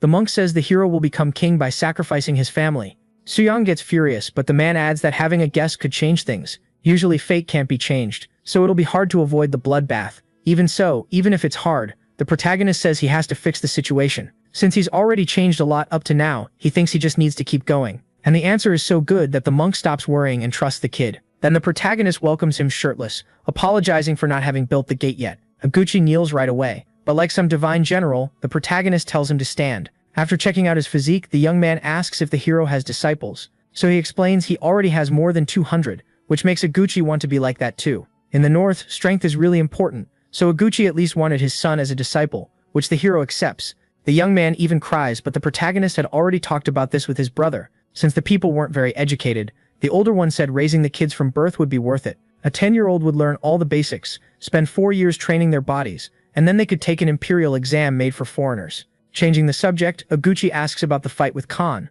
so the hero says he completely wrecked him, but the tribal chief still wanted to see it. So the two of them went to a ring, and the protagonist didn't hold back, grabbing him by the neck or holding him upside down, so he leaves satisfied. After that, the border chiefs of Liudong came, and once again the protagonist showed off his muscles and got to teach their kids. The hero even did squats with a horse, bringing in 30,000 Jurchen taxpayers. Then back at the palace, Suyang's time for calming his mind was already over. Meanwhile, his brother reviewed the records of the battles in the north and noticed problems in the army. A minister advises not to interfere anymore, but the problem is the musketeers. None of the officials who aren't military know how to use them. So the king warns that muskets should be used together with cannons. He says it's only 7 steps to shoot, and thinks it'd be cool to create a firearms department with 500 people. Munjong gets really excited, but the hero butts in with another idea. Later during training, Suyang says the number of military horses will increase, but he focuses on his brother's 3 lifts, which are already at 510 kilos. The truth is the king changed his diet to train heavier and wants to be addressed informally,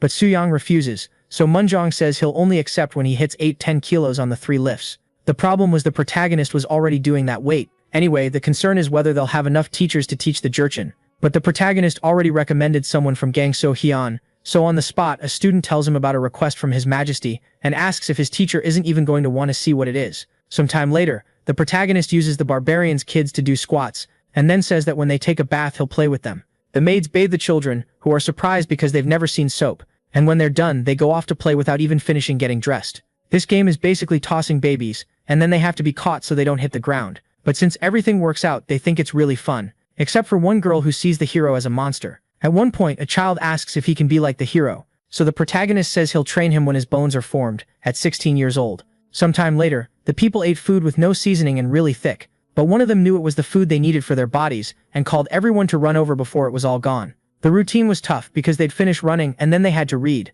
The weird thing is they realized the Confucianism book only has 40 pages, so a classmate says they split it into 4 volumes so they could focus. Anyway, it's time for martial arts training, and again it's before they even finish reading. The boys also practice badminton, and the kids do well at it. But that boy who kept complaining was doing badly at everything. So at night they wanted to test what he learned today, focusing more on fixing his mistakes. The physical training was split into chest, triceps and abs, and back and biceps, plus shoulders and legs, all with 40 G per set. Then in another corner, everyone gathered to recite the books. The students had memorized it, and the most shocking thing was that the awkward guy had too. The next day, old Huang Hui went back to the palace to ask to retire. Munjang really was worried about his health, so he accepts the man's son in his place. 11 years ago, Huang Hui was summoned in public because they were looking for gold and his son was suspected of stealing it. They said he stole the palace treasures, so the man only confessed along with his brother. Then the old man lost it and completely disowned his son. Back to today at the palace, Huang Hui admitted that Zhou Jingsang was his legitimate son, so he should be punished for deceiving the king. A few days ago at the Confucian palace, Yi said the hero came to ask which law was the most unfair, and what the king thought was that the loyalty of an illegitimate child or a legitimate one was the same. On top of that, Munjang's younger brother, Ma Iliong, was talented but illegitimate. It'd be worrying if the heirs complained about competing on equal terms, but Yi said the old man would help. Huang Hui's last request after confessing his lies is to end discrimination, so the king agrees, making the old man think he's retiring. But as a condition, Munjang ordered him to apologize to his father. At least he agrees not to punish the man, which the ministers talk a lot of trash about. The king answers by asking how legitimate children are even born. The minister says it's just about having humble descendants, but there are demands there. A father couldn't stop an illegitimate son from succeeding if he was capable. Also, for one of them to take civil service posts, they'd need 3 years in the north, or 5 if they were born from a concubine. But after that they could also learn the body strengthening training. Munjang wants to add that to the civil service exam to open up new doors of opportunity. Today when a slave has a child, the child is born with the mother's status, but there was no reason it couldn't come with the father's. That would completely end the Selkoljiam Gobuk law and the Nobijong and that way the unfair laws would start to disappear. Returning to Sugonggung Palace, the old man begged the king for forgiveness, but now he wanted Huang Hui helping with the new laws. After the morning assembly, the protagonist says that today will be the announcement for the Hall of Talents, so he goes along with the ministers until they meet students who greet them. They all look tired and Sisirp is down to give them a little smack to wake them up. But it ended up like that because after leaving the hall they still had physical training. At night they bring some sinners to the jury. They apologize, but it doesn't matter because they cheated on the soldier exam. And so there wouldn't be any arguing. They called in a huge man as a witness. The graduate student from Yumjuk told everything that happened. One day, a noble agent from the Choi family of Yumjuk paid a visit. A chubby guy saw that he knew the hero's method, and asked him to teach a servant from the same family named Chongguk. The problem is that later he found out the man wasn't Chongguk. He was actually a farmer from a neighboring area. The imposter insists he didn't do anything, but that just makes everyone mad. He wasn't even capable or hardworking. Sometimes he'd even fall asleep on the equipment. So it didn't make any sense that he got first place on the regional exam. The boy says he got first because the others were bad, but the king can't take those lies, because out of all 1,000 recruits from the general headquarters he was the only one with no strength, and among them there was also another guy who conspired with the nobles to get the boy into the training, so the king totally loses it. A month later at the River Palace, everyone was thinking the investigators' pay got raised because of the incident, but it was Munjang's way of preventing misconduct, and since not even the protagonist knew, it was clear he pulled off the deception well. In Taejong's kingdom, servant women had kids with any free man and tried to send the children to households that didn't need slaves. The problem was that nobles used their servants to attack free women and create more slaves, so they asked the king to step in, and he had to tighten the Nobijong Mup law. When you have good slave records, any abuse can be punished, and for anyone who breaks the law, Munjang wants to punish them with exile. Send those people to live up north with help from illegitimate children. And when things stabilize, Munjang wants to be able to track citizens. That's why the protagonist thinks people from that era are way too smart. But before Suyang can humble himself, he thinks he can focus on what he's good at by teaching the disciples. Outside the residence, horses get out of control. And on top of that horse, there are 2 barbarian kids messing around. At one point, an innocent man almost gets crushed. But luckily the protagonist shows up, grabbing the legs and forcing the animal to the ground. So he makes the kids get down, until someone arrives to report another problem. Recently the kids asked for physical training and rebelled, so they stole horses and hurt some people. The Lord thinks it's impossible to handle them. Suyang remembers he can only teach training once their bones are ready. But the tantrum is so bad that the protagonist thinks of a solution. What the hero came up with was simply locking the kids in a hall. But everyone understands they need something to burn off their energy. Naserin was the technique the protagonist used to defeat Khan. Originally that fighting style was just for showing off your body, like a performance. So the protagonist thinks of something, but when he says the idea, it shocks everyone. At the Chuseok festival at Bodadang, it was announced that the prince and the king had arrived. Yig greets those kids, but they don't even pay attention. Even so, the former king understands kids that age are like that. Anyway, he heard Suyang was going to present Nicerin today, but not even the king knows what it is. Unfortunately, Yig's older brother won't come because of his health. But suddenly the conversation gets cut off because the protagonist shows up dressed like Buddha, carrying a load. Suyang yells that he's Buddha himself, and asks how many were waiting for Maitreya to arrive. The theme of this performance is the fall of Gungye. Years ago, the hero got hooked on a drama about King Taejo, so he not only memorized it, he added scenes too. When a guy coughs, the hero angrily asks who it was, and the man tries to play it off, but Suyang attacks.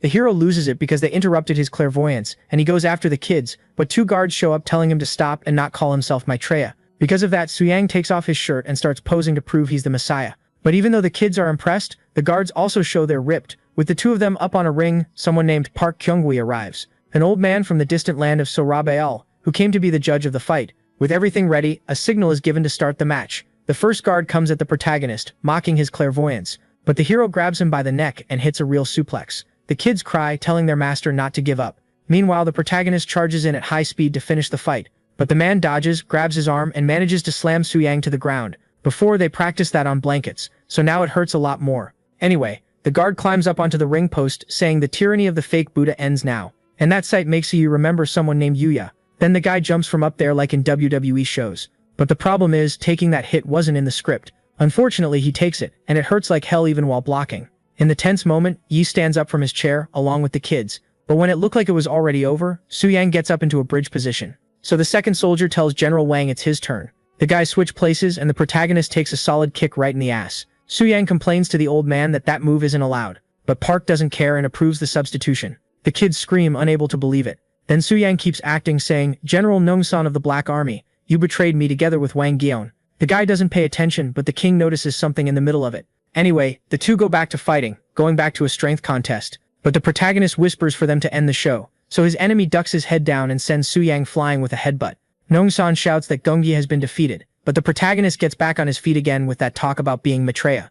Park needs to step in, but this time the main guy even goes at the judge. According to the script, Gungye turns super tyrannical and then gets defeated. So knowing that, the 2 boys jumped on the main guy without holding back. In the end, the kids watched properly. Nabi Saroyan was used to teach stories in a way the barbarians could understand. The topic was Gungye's final moments. A kid asks if he was that crazy monk. So the hero says if they read the books, they'll get it. They hate studying, but the hero reminds them they'll be able to train after that. Even so, the kids want to learn fast. So Suyang tells them to just hang in there for 5 more years. A few minutes later, the hero apologizes for making his father worry. But the one who got the most embarrassed was old Shimidasa, who's an actual monk. Anyway, Yi asks where the hero heard the story of Gungye. So he comes up with an excuse. He found a copy of the Chronicles of the 3 Kingdoms, and mixed it with other tales. The problem is his father didn't like that exaggeration, and neither did his uncle, because there were other good stories too, like Hwangsan Beol. And to make it worse, the next morning a letter reporting what he did arrived at the assembly. That's why Munjung told Suyang to explain himself. Suyang admits his mistake right away, expecting to be punished.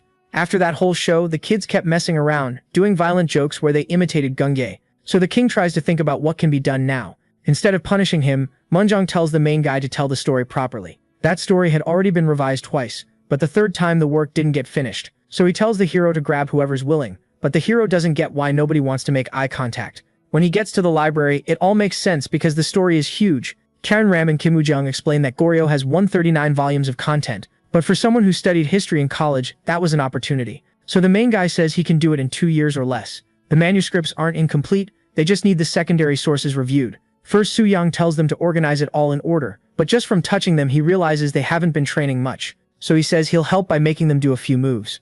Meanwhile, out in the East Sea, someone throws up over the side of a boat. A colleague asks why they're being sent when the 5th Division is available, so he explains they can't send rookies to the north. Back then they fought at Makjiang and captured the Mountain Lords, but the kid from before still can't travel by boat without getting sick. In Horyang up north, Aguchi receives the 6th rank as a military training officer. Then the messenger tells him he needs to say he'll honor His Majesty's command. On top of that, they also gave a lot of resources, and the messenger said they'd send even more. 2 months later, so he told Iguchi to organize everything, leaving the guy not understanding why there was so much help. They receive about 300 iron pots, which makes 0 sense. On top of that, the quality is so good it looks like it could last a decade without breaking. The Ming ones would break in 2 years, and they also got other stuff like soap, which, not knowing what it was, made a guy taste it and feel how awful it was. All of a sudden someone shows up wanting a group to build a house, but things get awkward when Iguchi introduces himself, because they don't think he deserves a military title. Anyway, the men say they need manpower, so Iguchi tells his buddy to go get strong workers. The job is cutting and hauling wood, and finally the bald guy realizes his title isn't just for show. A few weeks later, with everyone building, the man said everything was going well, but then someone suddenly yelled because a tiger had just shown up, what they called a mountain lord. Nobody gets how one of those is even there. Plus it's already been hit by arrows even though it's still dangerous. Even so, the earlier group doesn't worry about it at all. Basically, they hunted it and made it dinner. While eating, the man asks if Iguchi doesn't have some soap so he can bathe. So the man remembers what it might be and sees with his own eyes that it's something for cleaning yourself. And he also finds out each one is worth 3 sacks of rice. A few days later, after a long day of work, the guy went to wash up. But when he got there, the water was dark-colored because the barbarians had learned to bathe. 2 months later, a letter arrives from the talent cultivation hall. A letter from a son telling his parents that everything's fine. Since he still wasn't 16, the teenager hadn't learned body training yet. But he saw his teachers fighting a lot and wanted to become like them someday. Or rather, he wanted to become like the great Prince Suyang. The message took a while to arrive because of a logistics problem in the Gyeongwon Administrative District. This is a place you reach after following a mountain path for 3 days. Recently, soap use went up, so Iguchi figured it was better not to rely on Choseing and to look for a solution there. In the administrative district, the bald guy puts the tiger leftovers up for sale. Then a merchant shows up nitpicking the arrow marks, saying he'll only pay half. But the fact he's still offering 750 soak is a huge shock. Ming would usually offer only 150 soak for the same product. The buyer was already walking away, so Iguchi immediately said he'd take it. Even so, he was planning to make his money back by selling overpriced goods. The money shown is different. The buyer explains that you can trade it for rice or anything else in the kingdom. That money came from a royal decree, so Iguchi didn't refuse and kept going. On the way, he finds the number of soldiers weird because it feels more like intimidation than protection. In fact, there'd been a big horse theft recently, and right in front of them, a drunk bandit gets caught by a soldier. Meanwhile, in a corner of the bald guy's village, his people try to hunt a deer. The problem is the old man who's with a young guy can't keep up. Since he gets left behind, he thinks about going through some terrain, because it feels really familiar. And when he gets there, he's absolutely sure he's where the Uleonghap tribe used to live. Going to Iguchi, the man warns him that Uleonghap is his hometown, and that it's now controlled by Olgeokap. He believes a group called Monteomu also lived there, but because they were friendly with Hoseon, they were killed by the Olgeokap. Iguchi is related to Monteomu, and the fact he also has ties with Hoseon makes the old man think another war could be coming. Still in the administrative district, the regional commander named Manjon says the same thing, but if they went farther north, the Olgeokap would come looking for trouble. Iguchi doesn't think Hoseon will protect them, so Ming reminds him that Manjon gave them the job of wiping out those barbarian peoples. But if they came back for revenge later, they could show up with more than 6,000, and Iguchi was sent to Hoyong on purpose. Monteomu's son didn't avenge his father, but now his relative could. Ming warns that Hoseon won't step in directly, but it can help in legitimate self-defense, which is exactly why they gave Iguchi a military post and supplies. The king also ordered thousands of people to relocate. Now they'll fight against Daejonghan's army. But even the first-ranked soldiers from the training program are included, so Iguchi understood that allying with Hoseon was the best decision. In the Hall of Truths in Joseon, the group is still compiling the data because some things can't be left out. What's weird is that the protagonist seems way too focused on it. To the hero, it doesn't make sense that Murchong is so empathetic, and even though the man is a Buddhist, Suyang thinks he needs to set him straight. Later, the protagonist talks to the king about changing the Buddhist stance. Munjong doesn't even trust that the hero can read these difficult documents. But continuing, the protagonist says that linking Monteomu with Hoseong was already a big breakthrough. Recently, the seed harvest increased, along with iron production and the number of horses, so Munjong thinks he can change his title to Munjong, which means the one who holds achievements. But at least in Gyeongsang-do, they need to expand the road to improve iron distribution. But the protagonist knows who came up with that idea, and that person must be taking measurements in Gyeongsang. In the city, a young guy complains that his coworker is measuring everything all over again instead of using the government's data. Most people gave up after a few days, but this one was holding out pretty well. Anyway, all of a sudden a man with a club shows up, telling them to get out of Gyeongsang. So the two coworkers square up, and the complainer goes at him, sending the chubby guy flying so high he gets launched off the bridge into the lake. So having learned the hero's technique, this was a good chance to tell the guy doing the measuring to be more polite. Again, the man tries to hand over the Ming Empire's data, but now the other guy yells that he knows how to do his job and that the other one has muscles but no brains. Later in another library, people were managing to get things lined up. The protagonist said records should be based on the 6 principles: how, what, when, where, why, and who. It had been a while since they'd seen the prince, but they were pushing through without him, and they'd also think it'd be cool if he came to visit Gaesong and teach physical training. Back at the administrative district, Hong Yun-song introduced himself to Oguchi with an aura as imposing as a gray wolf. Since the winds were strong, they had to wait a few days in Wonsan. Anyway, during a snack, Oguchi reports 3 victories against Jurchen villages.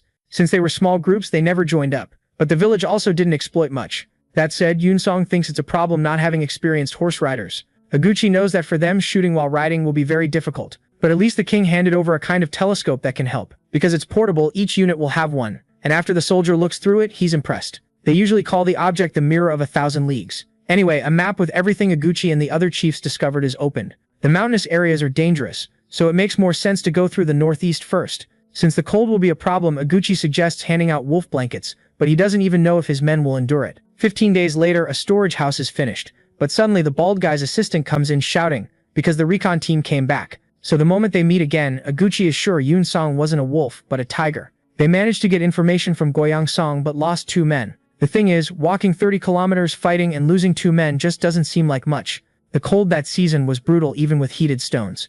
But you could see that enrollment was pulling strings to advance even though they still weren't united. Yun-song wrote down everything he thought would be useful, and Oguchi thinks it's great they're back before the cold gets worse. Anyway, he has all the tribes informed and gives them a month to attack the north. On the day, Oguchi gives a speech about how his Gyeongjui ancestors lived where enrollment is. They were sent to Liaodong, forced by Ming, but Joseon took them in. The ones who also gave iron and grain were the people of Joseon, so he reminds them that only enrollment was cowardly enough to attack Monteomu, which even though few remember, Chungsan's son lived miserably because of Ming. So unlike the others, Oguchi said he never forgot an injustice, and always repaid favors.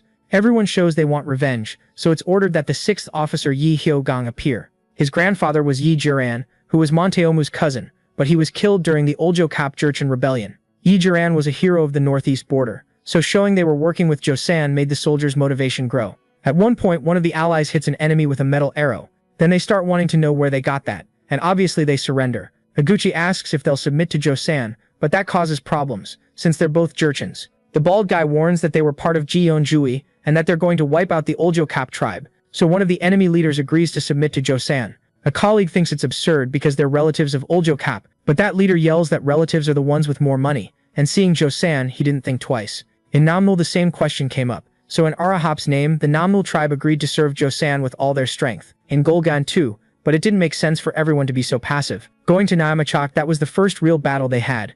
Then an opposing leader showed up not understanding anything. He saw there was no way out and started to run. But he got hit by a shot in the back which made everyone stop fighting and surrender.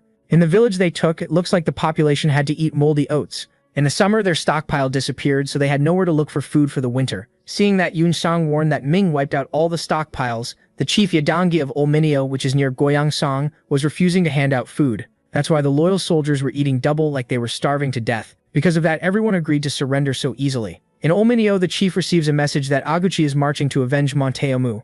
So Yadangi gets furious because they'll have to face this with winter coming. He also thinks Joseon will suffer and asks his subordinate to buy time in Goyang-song. So 3 days later, cannons explode, sending soldiers flying into the air. The fortress makes some openings when it breaks, and the soldiers take advantage to throw bombs in there. Again, they're given the chance to surrender. Oguchi claims Monteomu wants revenge against Yadangi, but the old man says he was betrayed first. On top of that, the son was alive, but Oguchi doesn't listen to any of those twists, and tells the people to look at the army he has. They're strong enough to do squats with another man on their back. They've got 6 packs the others don't have, and they can lift a person with their hands.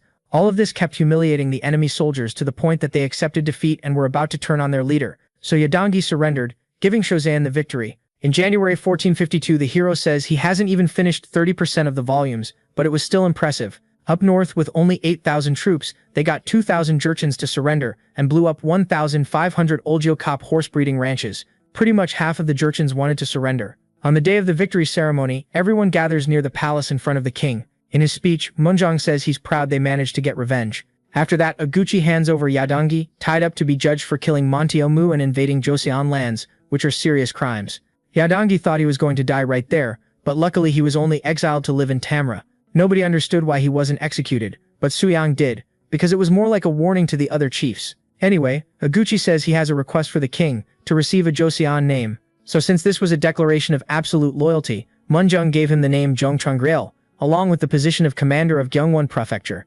As for the other Jurchens, they would be exiled to build houses in the southern provinces. Meanwhile, Yeomugyeon was promoted to senior military commander, and obviously the soldiers didn't leave without a promotion either. Later, the officials comment that treating the new Jurchens like Chunggrail's tribe will be a problem, but it's a fact that if they discriminate, that'll be a problem too. Originally, Ming set up bases to stop people from expanding territory and helping, so sending forces to Gyeong along with merchants could help them support themselves. But besides the bases, it's suggested to send those who lost their homes, and soldiers too. When the population grows, having a military force there will be important. So Yeomugyeon recommends Hong Yoon-song for being capable and having intimidating muscles, and Moonjong agrees to send the guy, even though the hero thinks that last part is weird. In Gyeongwon Prefecture, the soldiers almost freeze to death. Hong Yoon-song was barely hoping he could go south, get married, and live peacefully. Meanwhile, in the Pei Hall, Chung-girl finally reunites with his son. He'd grown a lot even though he still hadn't trained yet, but the bald guy was already proud and happy they'd taken care of him. Just knowing they were going to train their bodies made the kids study filial piety, but Siduf doesn't think it makes sense to study that anymore. The problem though isn't his opinion, but the sickly look that Soo-young recognizes. The hero thinks his buddy isn't following the meal plan properly, so he plans to help his mindset later. Today is a really cold day, even more because of the wind, but Soo-young doesn't stop training. Instead of focusing on rewriting the texts, the hero was encouraging everyone to lift weights.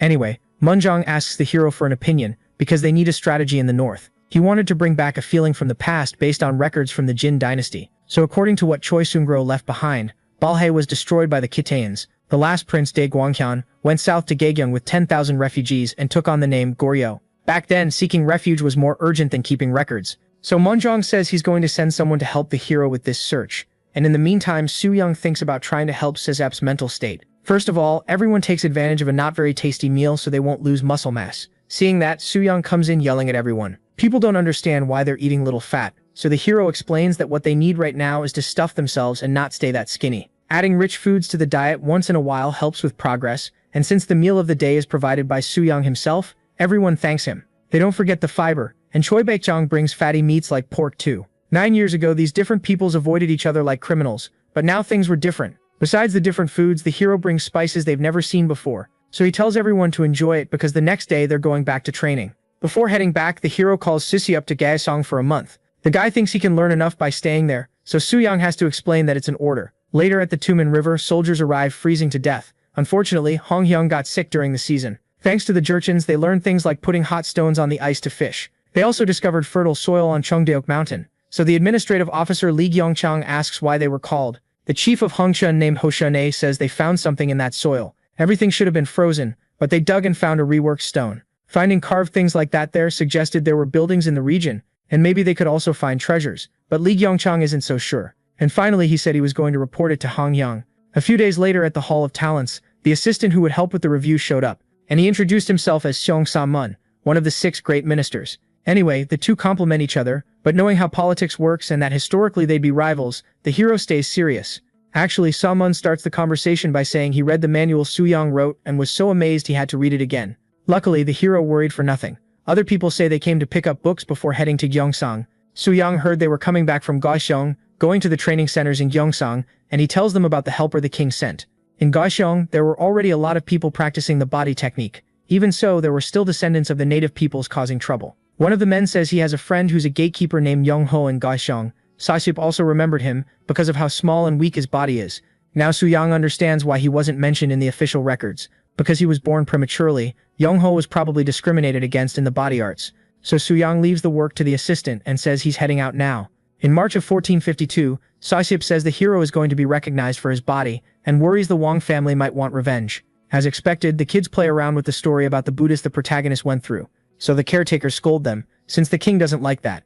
Tosha wasn't even there, but when the child saw an image of Soo-young passing by, he ran off thinking it was Maitreya. It's clear the place is different from Hanyang, but the focus now is to look for Gwanghyun's descendants. At the Gaeshong magistrate's office, the governor named Gikyeon meets with the hero. He didn't want to cause a scene, but since everyone wanted to see Soo-young, he willingly took off his shirt to pose. According to the records, Dae Gwanghyun became Taesho's subordinate and took the surname Wang, but finding his descendants wouldn't be easy. To wipe out that bloodline, Yi Soo-young ordered everything about Goryeo's kings and queens burned. But recently a man named Jae Wooji was arrested, because he might be from that line. Later he became an official at Sungui-jeon, so Soo-young could go meet him. Going to Sungui-jeon, the man says he doesn't know anything about Wang genealogy, but he gets really angry because it's a term that makes them sound like animals. Anyway, the man wasn't going to cooperate, so that afternoon at Gyeongdo Palace, the hero comments that things are going to get tough. Before going to sleep, he gets ready to work out, but he also doesn't let the companion who's with him slip away. So things go on like that until suddenly someone yells, saying he can't carry everything by himself.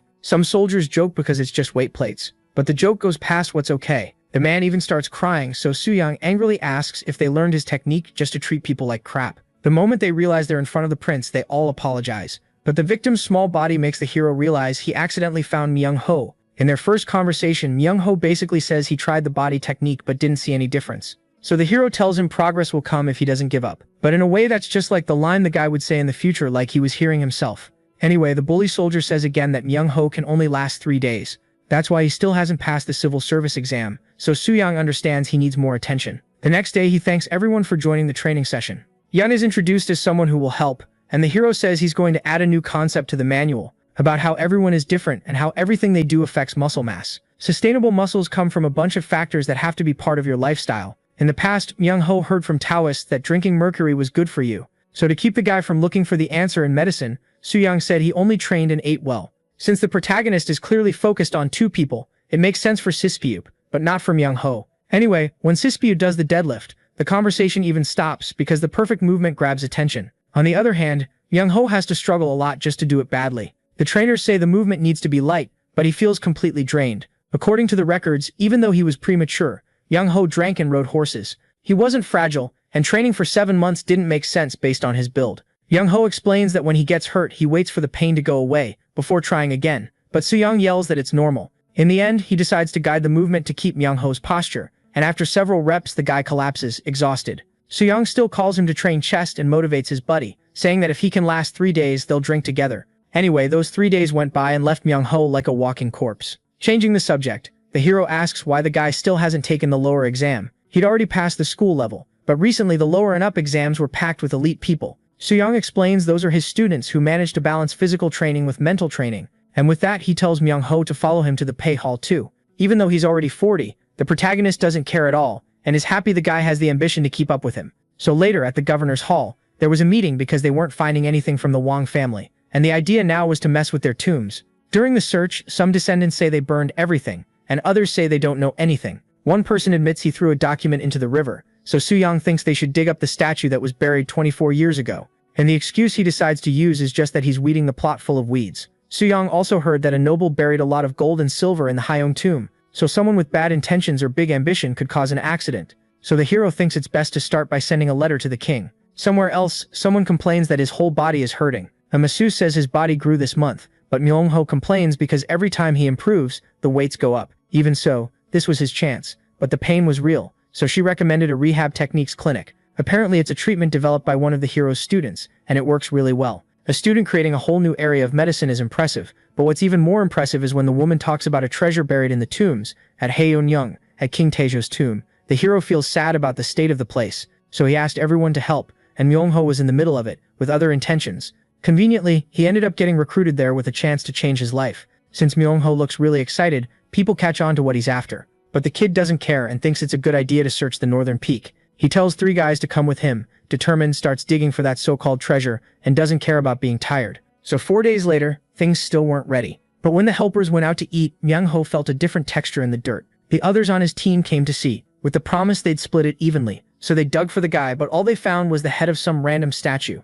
Even so, they kept going, trying to pull that thing out. Then some people found them at night, and among them was that Wang descendant who got mad at the hero. In the middle of the night, the protagonist gets woken up because there was a thief at Haeyeon-dur. But that makes Soo-young happy because the trap worked. Anyway, he rides there on horseback, and when he arrives he finds the little guy pissed off and causing a scene. They were biting Myung-ho's ear, so the protagonist yells, condemning the guy's actions. He tries to apologize, but Jo Woo-ji has a personal beef since they messed with his statue. Jo Woo-ji cries, and another guy says they're just servants of the Yi family, but Soo-young is part of it too, so he's put in a tight spot. The little guy explains, based on his grandpa's stories, that when the statue was at Bonggunsa temple, only Taejo had a gold crown. Anyway, Soo-young scolds Myung-ho, but since it was all part of his plan, he whispers that he'll handle it. But for now, they need to take the 2 of them to the governor's office. On the way, people judge them for messing with the king's statue and suggest they won't make it out alive. So the big guy asks the prince for exile, meaning he'd go to Gyeongwon, so he said he understood. All because being stuck in the cold was better than dying. A few days later, a guy hands over his belongings to repair King Taejo's statue.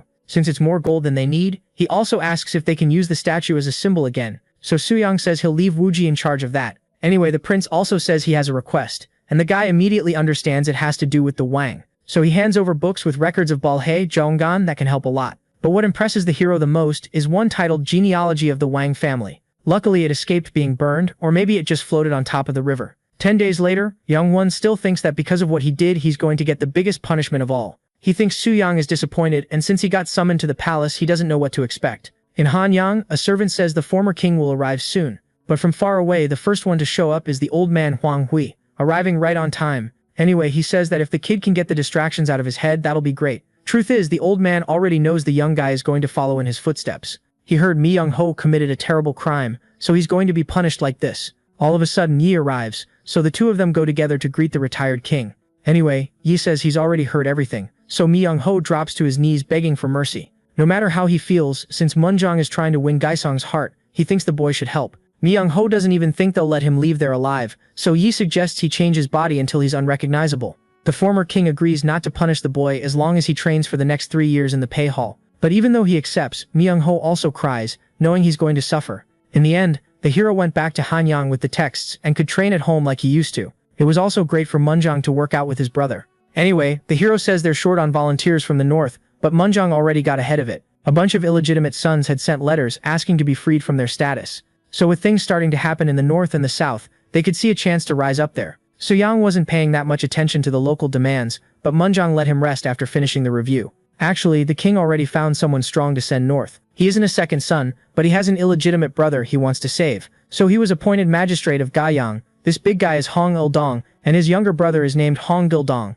The older one won't accept his youngest talking to him formally. Il-dong asks the commander who's in charge of Zhaojiang, then he explains that Hong Yun-song was appointed, and the big guy decides to make him his brother in arms. At Zhaojiang Fortress, Hong is eager to meet the new magistrate. Winter is already coming, and the kid has a history of not being able to handle the cold. What started as an intimidation strategy, because of his body, ended up as a prison. To avoid the cold, he needs to look feverish all the time. So this time he really wants to withdraw to the south. Suddenly the commander comes in wanting to know if Hong is doing okay. So Hong comes out pretending he has a fever. Even so, he reads a letter that unfortunately assigns him the position of assistant secretary. That was a reward, but Hong wouldn't be able to leave anymore. Until the magistrate arrived, he'd have to take care of everything, and they even gave him medicine so he'd have no excuse. Anyway, the brothers start a trip to Jiuyang, already stocking up on some goods that are more expensive out there. Il-dong thinks that with the body he has, the cold won't be a problem, and he convinces his brother of the same thing. At Jiuyang Fortress, the magistrate finally arrives. When Il-dong gets there, he wonders where everyone is. All of a sudden people shout because a stone at the top of the fortress cracks. Everything collapses, but luckily the guy who was about to get crushed is saved by the big man. The guy who got saved kneels down thanking him, and Hong arrives apologizing for being late. Then they decide to go somewhere safer first. Hong starts the conversation explaining that this is a temporary office. He says he's handling things as assistant secretary. Anyway, the two of them have more than just walls to fix because they need to build houses and plant crops. The Jurchens were supposed to help, but they weren't cooperating, so Il-dong said physical conditioning would solve it. The next morning, Hong asks if everyone's ready, because he's going to teach everyone something new. They don't know what they're going to get out of it, but once Suyang said that even simple movements can teach you. So Il-dong tells Gildong to start by grabbing a pickaxe, and his brother does. So even though he complains in his head, the two of them work the holes really fast. Il-dong says this really is a method to train the body, so he calls Gildong over again to show the rest of the routine. Hong thought the brute was just someone strong, but apparently he also dieted. Even so, he can see problems, and tells the magistrate about it. Hong says that like this, it'll be hard to keep leading the Jurchens, especially since it's not just on the farm that they need their help. Then Il-dong says he has a proposal. The next day, the boy gathers all the barbarians with a leather ball. He's going to use a keep-away ball game to decide the exiles. Then he asks who's going first, and someone agrees to start. So the youngest announces the start, and right then, Il-dong takes the kid down. The second one manages to run a bit, but the big guy goes over and slams him to the ground too. Even Hong realizes the game wasn't a dumb decision. He was actually using the chance to judge how strong each person was. Still, a game shouldn't be something used to decide who was going to help the government. So Hong thinks Il-dong isn't taking things all that seriously. The next candidate gets the idea to throw himself on the ground with the ball, but the big guy comes in with jujitsu, and in a few seconds manages to get him off the ground. So the last one who decides to try is assistant Hong himself. Since nobody objects, the two get ready, and Hong says he's not like the others, but that's exactly what Il-dong wants. At first, Hong turns his back and gets position as fast as expected. In that case, Il-dong tries to win on endurance, but when he comes in from underneath, Hong defends. The youngest already thought the assistant was impressive, but not to the point of matching the brother. This game was based on a very old Korean kind of soccer, and ever since forever nobody has done this well against Il-dong. All of a sudden Hong feels a hard hit in the back. he gets pinned by the big guy's huge strength. The assistant can't break free, but luckily he slips his arm out. Even so, Ildong manages to fall on top of the guy, making him give up. But since Hong is a military graduate, he won't accept losing, so he forces the big guy's arm up. Then, while holding that ball with everything he's got, Ildong tries to break through the defense, until he gets tired and strains so hard he lifts Hong off the ground. That way he only needed a body feint to throw his opponent away, bringing the match to an end. That night they're told the day's test results will be announced in private. To celebrate, there was plenty of meat and drink. Even the Jurchens were doing great today, thanks to the protagonist's technique. But for Ildong, the most impressive one was Hong, even though the guy complained he lost because of the cold. One time he went out to pee and the liquid froze in midair, and the fortress wasn't good for winter. Ildong suggests fixing it while they train, but the youngest shouts that he has experience with that, so they trust him with the job, sparing him the misery of having to carry stones like a convict. The next day, Hong thanks the youngest, but he won't even take the compliment. Ildong talks about the bricks, which he thinks aren't fired clay. Actually, even without using that, you can get good results. But for example, the fireplace was all cracked. The wet clay dried, got hot, but the wall was cold. Ildong's heated wall always cracked, and Hong would plug the holes with more mud without thinking it might be heating up fast and cooling down fast. He believed there was smoke only because it was leaking through the cracks. Seeing that, Ildong thought about swapping the current clay wall for wall bricks. They say wall bricks hold heat longer, and you can use them on the floor too. With clay walls, one crack ruins everything. But with bricks, it's easy to replace. Ildong still isn't sure, but he goes out to try, leaving a good impression on Hong. Seconds later, the guy says he already talked to the mason from Gaisong. When they make hapgak roofs, they put bricks on the sides, so they must know how to build with them. In that case, Hong asks them to bring bricks, and Ildong adds they'll need around 5,000. Bricks aren't used much in Joseon because there isn't enough firewood for the kilns, but this region has enough wood in the mountains. And with the excuse of physical training, the Jurchen are gathering a bunch of logs every day to build fences. 6 months later, on November 14, 1452, the soldiers are still suffering from the cold. At that moment, Ildong shows up missing warmth, saying the others are freezing. The big guy recommends a steam bath, but the problem is they're using it so much there's a line to get in. You could tell the Jurchen were packed in there, and it was all because of Ildong. Earlier, the guy had suggested a public bath and an office made of bricks. The problem was the price, but 5,000 only cost 180 kg of rice. In Gyeongwon province, an officer can't believe Gyeogyang lost fewer men than they did. Chungrel explains about the bath, the warm office, and the physical training. Then the officer asks how the black soil is going there, and unfortunately he's told they still haven't made progress. They've already processed 900 kg of iron, but it was all brittle and useless because of that so-called black earth. At a forge it became obvious, because with just one hammer strike the material broke. The blacksmith explains that this stuff ruins metal. It's sticky like tree resin, but the chance it might work the same makes the officer want a bit of it, especially since it could be useful, and even without knowing it, it was part of our modern asphalt. On the way to Sugang Palace, everyone is exhausted from working on the state documents. Meanwhile, the king was cursing a lot because people were refusing to work. If all the offenders were sent north, it'd be a huge mess. But the state's government code, which is like our constitution, didn't have a solution after all. It wasn't even finished yet. Sugang agreed, but he was dying inside. They'd already had a lot of problems, so they were still adjusting the punishments, and unfortunately old Huang had to stay. In his case, since exile or torture didn't seem fair, he was punished with work. Anyway, that makes the protagonist think forced labor could become a lighter punishment. After the talk, the protagonist helps his father, who'd been sitting for a long time, relax. Picking up what they were saying earlier, the current forced labor was beating the criminal, and then sending him north as a slave. But in the hero's view, building prisons and providing decent work inside could serve as rehabilitation like it almost is for Minister Huang. Yui says that working too much can hurt your health. But Xuyang makes his father remember the wheel they made. Walking on it was way easier than on muddy roads with weight on your back. So the old king really likes the idea. The name will be prison and officials will manage it. The problem was finding a volunteer to reform the prisoners in the jails. At least they had Hall Pei, who'd already managed to turn the young barbarians around, so they wouldn't refuse to work at the prison too. Even so, Yui worries about Xuyang helping so much instead of focusing on his job and himself, like marrying Hyundong for example. The boy turned 16 this year. There had already been proposals, but Yui held off because of the war. Among the families that sought the match, the hero meets state councilor Han Huak. Xuyang apologizes for the delay, but Han says the man's daughter also wanted some time. Since Han Huak belongs to the Ming Alliance, that attitude came because he'd lost political power. Because if it were like before, he would have forced the marriage without even asking. Anyway, Hyundong arrives, so the hero introduces him to his possible father-in-law. Han is surprised the boy is so strong at only 16. Changing the subject, Hyundong did a rubbing on paper over a stone and recognized a pattern from Master Muhak, the great King Jin Hyung. This could be one of the Sun Subi monuments that in Goryeo history is said to be 900 years old, so the son and father complement each other on the discovery. Since the boy is not only strong but also smart, Han is even more surprised. But the truth is, he used to be frail before Soo-young trained him with kids games like hula hooping and jumping rope. Those games were good for kids and women, and to break the ice, Soo-young invited the guy to play shuttlecock with their families.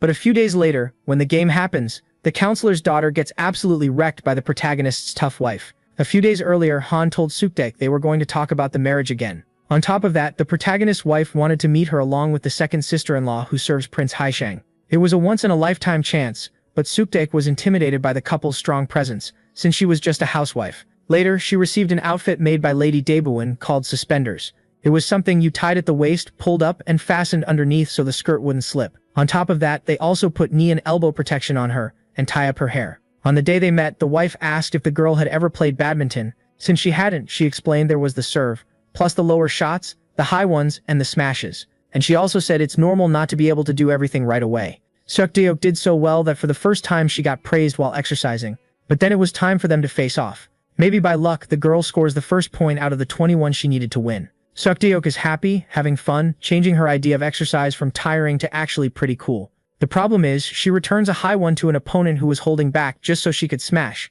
The hero's wife basically buries the shuttlecock into the ground and now says she's going to start playing for real. The game that was 5-3 suddenly turned into 5-12, leaving the girl completely frustrated. At least the wife hits a high one to give her a chance, so the girl can see a bit of hope. Suddenly she gets a pain in her ankle. But even so, she jumps and hits the shuttlecock, scoring a great point. Only this time it's her wrist that hurts. Unfortunately, the girl falls to the ground, but she falls while admiring the prince's wife's strength for putting up with that routine. Later, the story reaches the protagonist, but the wife didn't believe Sukdeok was angry, and she even started wanting her in the family. Because of that, sometime later, Haindeong gets dressed up, and the protagonist gets ready to lead the Jagwon coming-of-age ceremony. It's formally arranged by Munjong, and the adult name is given by Yi Si-jong. Now that the son has become an adult, his name would be Jang and his courtesy name Wonyong, which made everyone really happy, so they picked a good day in April and held the wedding ceremony. Luckily, the lovebirds were into each other, and the parents were too, but Seo gave the credit to his wife. There was even a sad guy because his son wanted Sukdeok, but the couple was already a done deal. Originally, this daughter-in-law would become Queen Dowager Inso, but things changed. Anyway, Soo-young decides to reassure the girl, saying training should be good for you, not a sacrifice.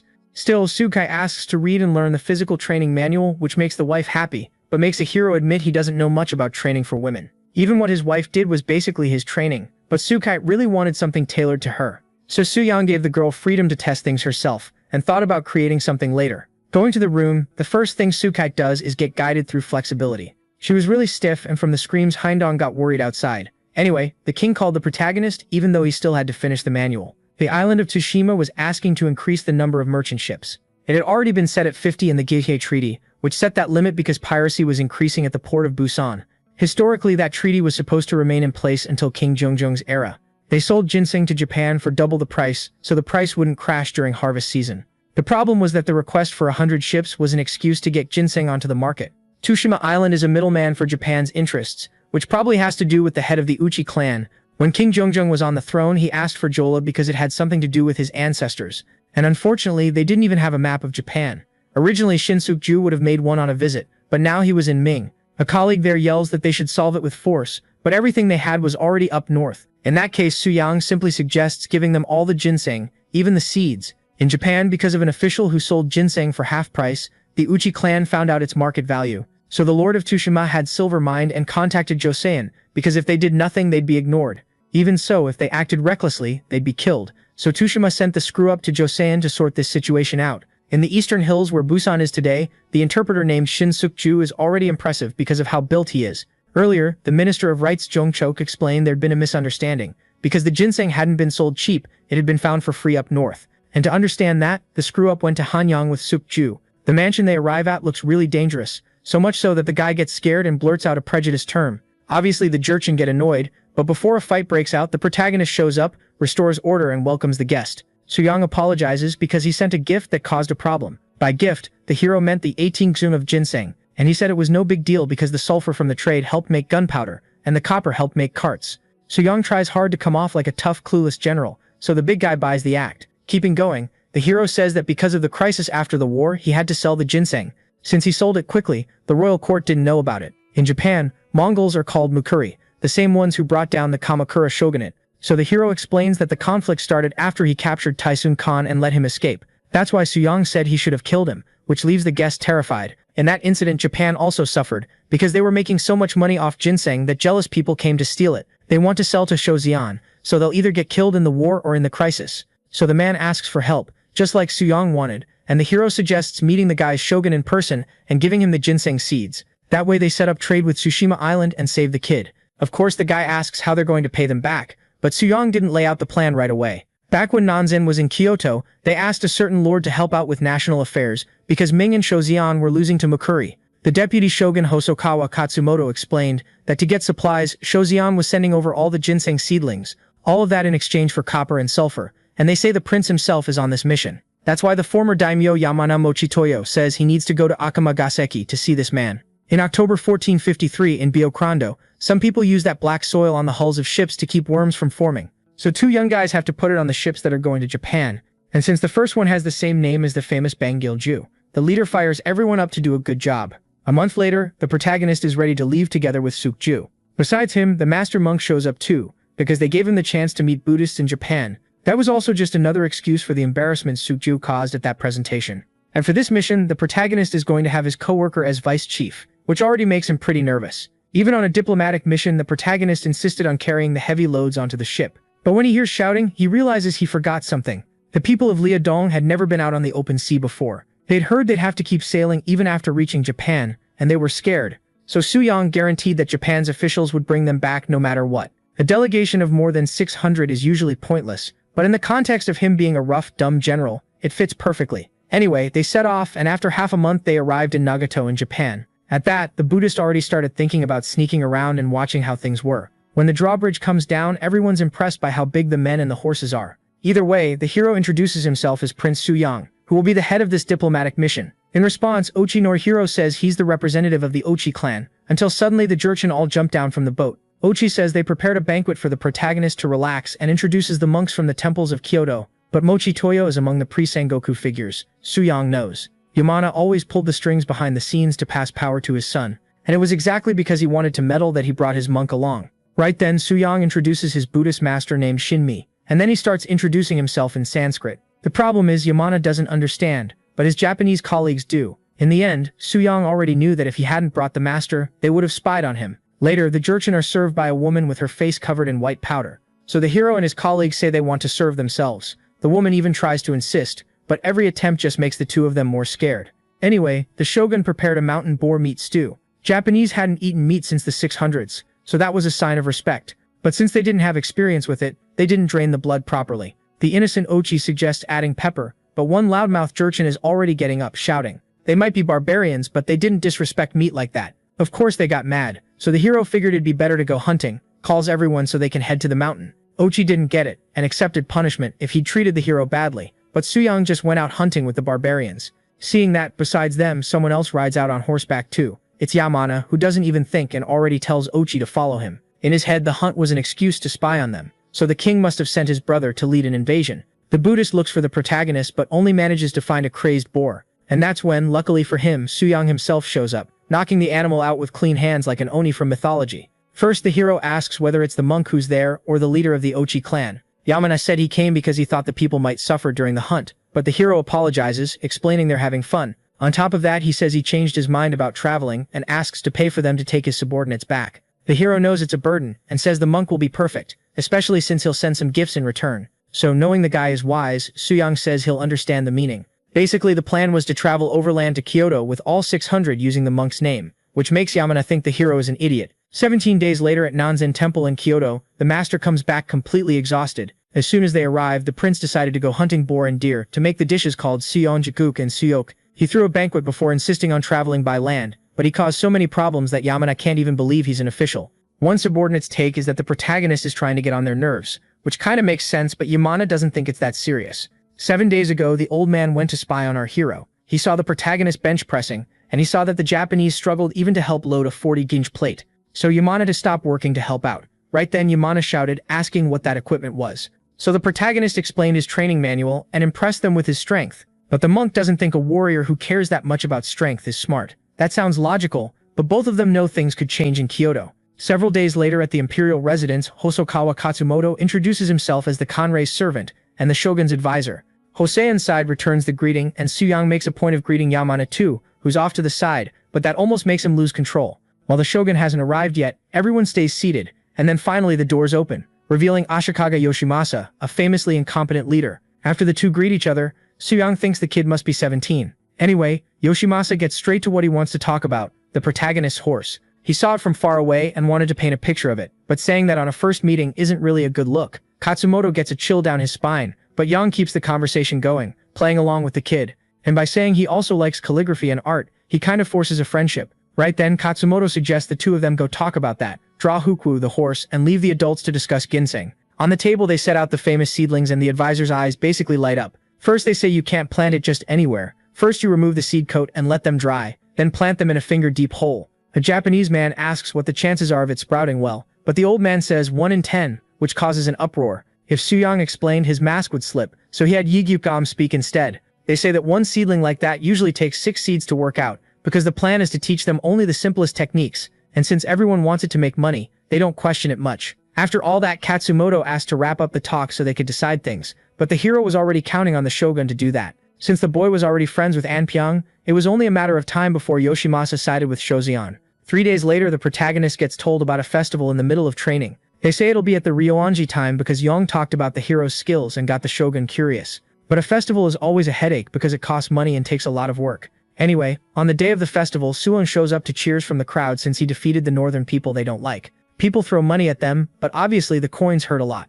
Either way, they arrive at the temple where the shogun is. Yoshimasa explains he's heard a lot about the hero, like the incident with the horse when they fought after the first owner died. In the stories, Suwon tamed it through sheer strength, and that fit perfectly with the hero's plan to look like a brute. All of a sudden, a group of people say that strength is everything. They're called Rikishi, sumo masters trained by the daimyos. Suwon knows how strong those fighters are, and that they want to show it in a match, so he wonders if he can win. The hero says he doesn't really know the rules, so he changes the challenge to moving the palanquin using only each person's strength. And just by showing his physique, everyone agrees because they don't see anything else. The fighters try to budge the platform first, but none of them can do anything. It doesn't move an inch, but then it's the protagonist's turn to try. He already knew pulling from behind would be bad, so he tied a rope around his body to take the focus off his arms and put more of it into his lower body. After the protagonist gets set, he takes the stance for a squat. Then, with his whole body strength, he manages to get the thing to start moving. Obviously, people like him even more and start yelling. After the first step, it gets easier, but in the middle of the challenge, the shogun asks Suwon to stop so he doesn't get hurt. So the hero strikes a pose, so the citizens can take in his body, and with that, Yoshimasa announces that the festival has really started now. Later, after painting the city scenery, Yong said he was going to give it to the shogun. The two of them were pretty close, so the hero thought it was the perfect moment. About the Ochi clan, the hero warns that they descend from Prince Usong of Bakcha, and that they used to fight over territory with Shozan. Bakcha fell 800 years ago, but Suzan wanted to see the historical records to decide what to do. The records were kept in Shozan, but since they belonged to the Tenno, they were hard to access. It was a tough request, but surprisingly Yoshimasa agreed, only asking for another show of strength in return. This time Suzang is going to shoot with the bow. He pulls the string, focused, and lets it fly right into the middle of the target, exactly how Yoshimasa wanted. While they were celebrating, someone asked the advisor if they should report the expenses, but Katsumoto doesn't see why. The next day, the hero suggests trading 200 gen of ginseng for 100,000 in copper, and other things like workers. Even though it's a good deal, Katsumoto asks what kind of workers they'll be, so the hero sizes up 100 blacksmiths, 50 miners, and 200 fishermen, which makes Katsumoto say he'll think before answering.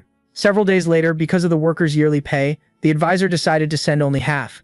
What makes Suyang even more irritated is how fake he is, acting friendly. The hero couldn't argue back, but then the shogun himself ordered those people to be handed over. Right then, Katsumoto asks the leader to reconsider, but Yoshimasa is serious enough to leave the advisor shaking with fear. Anyway, after the guests leave, Yoshimasa goes to get souvenirs, and doesn't even listen anymore to whiny Katsumoto. The shogun was worried someone might mess with the contents, so he told his servants to copy it as carefully as possible. Now he had the chronicles the protagonist asked for. In modern times, this would only show up in a war, but since Anpyeong won the people over, it was like a favor between friends. From what he saw in the stories, Ochi really was descended from Baekje. But changing the subject, Yoshimasa asks the hero to compare the texts when he gets back, which makes him thank him. So the mission in Japan ended with a great result. The Jurchens showed off their horseback skills at the festival, becoming more liked by the people, and Sozen, who tried to spy on the hero, was completely shut down by Master Shinmi, but soon Japan was going to see ships coming from the Onin War, so they wouldn't get much use out of the seeds. On January 15th, at the first full moon, the king asks if the hero liked the trip,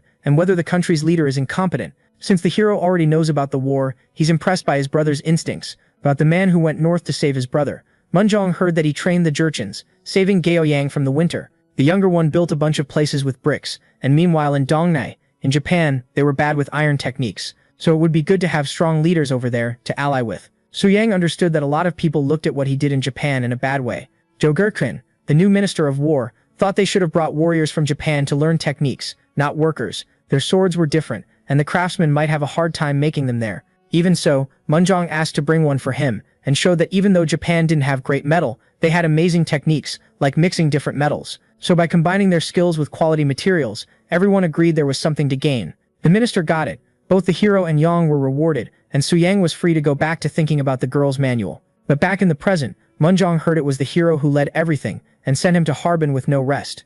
In June 1454 on the Songhua River, Yi Jing-ok succeeded Kim Jong-seo in the north, and being there makes Suyang think he should have dealt with Taisun earlier. The guy sent a whole bunch of letters. 5 years ago, after he came back alive from prison, he and his ally blamed each other for the defeat, but because of pressure from Ming, they had to stay really quiet. 5 years later, the wall between Ming and Oirat was completed. Ming needed to pull troops back from near the barbarians, because it was costing too much. Nobody wanted to go to Liaodong, but since they already knew Xiao Yuzheng was there, they weren't so greedy. It was natural for the Ojia to fight with the Mongols, and watching was fun, but it'd be even better to join in. After some time traveling, the protagonist arrives in Harbin. He's welcomed by both Li Mengzheng and Li Ge. Mengzheng was transferred because of his great performance in Gingwon, and Li Ge also did well, taking better care of the docks and the roads. Anyway, they arrive at the military camps. Since the Jurchen refused to live together, they were outside the fortress. Right away, all the soldiers greet the prince, which makes him see they trained them well. Mengzheng introduces the sharpshooter unit, who are already setting up the breech-loading cannons to use later. The latest weapon they developed became known as the breech-loading cannon, and even though it was still a hassle, it was better than muskets. They also made mounts for explosive mines, because some were soaking up moisture and blowing up on their own. Anyway, someone else shows up calling Suyang to come talk already. Like he read in the letters, Yexian was going to marry her sister to Taishi to keep the Khan's airline going. Yexian obviously wanted to control the throne. Historically, Taishi never built a faction and was killed by Essen, but things had changed. At least his forces were half of the woman's, so sending troops against him would be a good move. If they didn't keep the Mongols in check, they'd lose to Yexian, and that would affect Hosian. Crossing the Songhua River, though, would cause problems with the gunpowder and would also tip off Ming, but they could try to arrange a marriage between Essen's sister and Taisun Khan. Whatever he chose would be bad, and they could have her attack Harbin, because if they fought in Mongolia without supplies, they'd have less of a chance than at home. That way, if they beat her, the girl's power would drop, and the Khans would rise. Out west of the fortress, they're told the Haishi Jurchens are helping with the construction, but mostly just watching. When he gets off the horse, the people see the prince has arrived and go talk about the construction. In the middle of it, someone found a small statue with a bunch of arms that the hero recognizes as a model of a Palakatsvara. The man is happy to hear it's something valuable, so everyone lines up to ask about what they've got. In the middle of that, the hero found several Buddhist artifacts, so there could have been a temple there. In the Jin dynasty at least, the nomadic tribes wouldn't do that, and they couldn't let those things go unnoticed by the Jurchens. Besides, most of them are Buddhist, so if they could use their faith, they could create motivation to beat the Haichi. At that same moment, they tell the Khan about a letter asking him to go to Harbin to talk with Suyang. So of course the guy shakes with rage and agrees to go. The relics that belonged to Buddha had to go back to him, and the hero gave a speech about it, saying they should build a temple there. Right then the officer asked about it, so Suyang explained, those relics were from an ancient temple. If they built a temple there, they'd gain morale with the Hulun tribes. Those items were enough for a small temple, and there wouldn't be any better gift for Buddhist Jurchens. In that case, the officer says he'll organize the construction, and about the name of the place, Suyang wants it to be the Black Dragon Temple. After all, there's a river with that name near Songhua. 2 months later, the subjects comment that training with equipment is way better, but the protagonist is still going to correct their movements, so the officer comes back with the report from the first month after opening the temple. The place looked like it was going to burst from how many people there were, so they don't need to worry about internal fights anymore. And about that, the Khan should answer pretty soon. Taisun messes with Hosan on their own turf, saying they're throwing pearls to pigs. Anyway, he asks the protagonist for a drink, but Suyang thinks it's weird that he can't even stand up properly. It's clear he's dragging himself around and drinking so he doesn't have to pay attention. The Khan's hands shake just to turn the cup, and it's clear he's lost muscle mass. Basically, he turned into an alcoholic, especially since Suyang gave him zero support even after all the letters. The hero asks if the Khan wants them to know about the alliance between the two, but Essen's ancestor was killing off the weaker members of the golden lineage. Even the 10,000 soldiers he has left are relatives of the ones who were killed. So Suyang tells him to surrender and marry the guy's sister. Obviously, the Khan yells and starts cursing the protagonist because if he falls, Hosayan is going to be invaded. But knowing that, Suyang tells him to surrender on the condition that he gets to attack Hosayan. Anyway, the food arrives, some kind of meat mixed with sprouts that looks amazing. But getting back to it, the Khan warns that Taishi won't stop with those conditions. One time he sent soldiers to steal weapons when he heard he was loaded with them. They found them and started carrying as much as they could, but the leader showed up right then. He grabbed a musket and only didn't shoot the first soldier he saw, because a desperate ally stopped him. Taishi went crazy with rage, but the truth was all the gunpowder was stored there, and if he fired it would blow everything up. In the end they had weapons but barely any gunpowder, and one that's been stored for 5 years doesn't even work anymore. Ming's prisoner is still alive out there because they needed his knowledge about weapons. Anyway, Khan says he'll follow the plan, but if it goes wrong it's on him. In January 1455, Taishi wants to know why he was called to a Kurultai,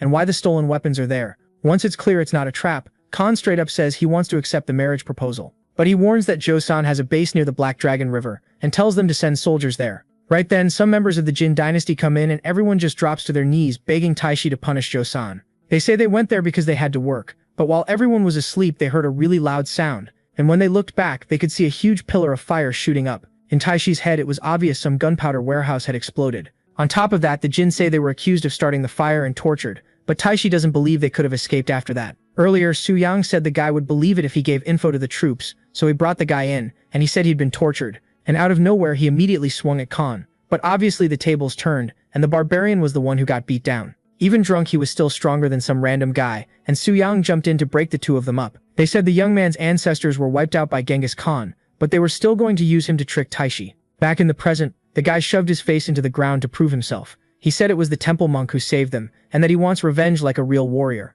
Taishi gets that if it's true it's the perfect opportunity, so he sends 5 men to map out the enemy base. So Taishi accepts his buddy's proposal, and then Khan says he'll send 3,000 soldiers and leave the rest with him.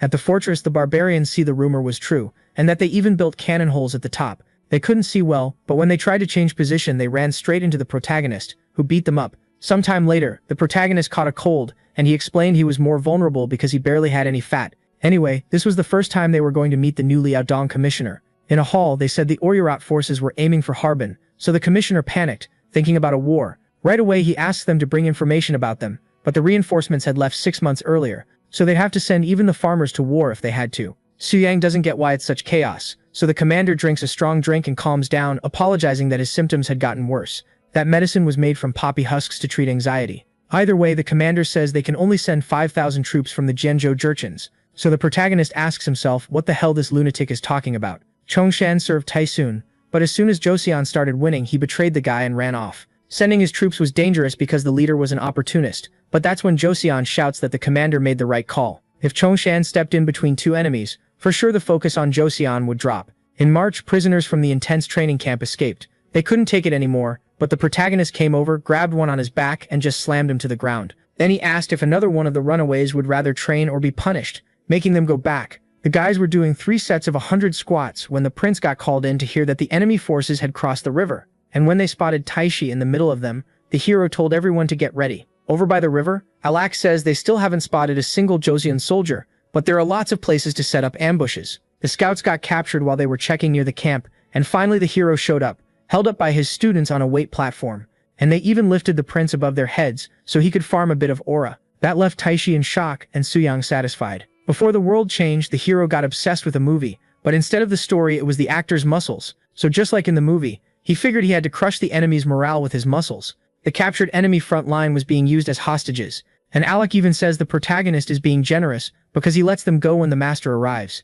Everyone leaves super pissed off, but the hero reminds them he's the king's brother, and threatens to keep them locked up. In the end they ask if it's really okay to let them go, so Su Yang explains they're not going to make it back to the camp, because if they came back safe and looking healthier, the camp's morale would drop. So when Taishi realizes that, he shoots an arrow right into one of them. Alec is shocked, but the leader tells them to shoot the others too. Obviously the advisor tries to talk them out of it, so Taishi explains the whole morale thing and orders them killed. Several days later, at the Bayan unit, a support boat shows up, but it really looks like everything's on fire. Since the ship actually is in flames, they try to put it out but take too long. This happened because of fire arrows, so they had to jump into the water. 4 allies were killed, but Hong showed up right on time. The barbarians are going to try to loot the ships that are left, and what they find looks like gunpowder. So the Ming prisoner tests it, and confirms it's good quality. As for a message on a wooden tablet, it didn't seem like anything special, so the barbarians celebrated. But even if it didn't, there was something in code that only someone who could read Hanja would understand. There were some random Chinese characters, but together they spelled out a message.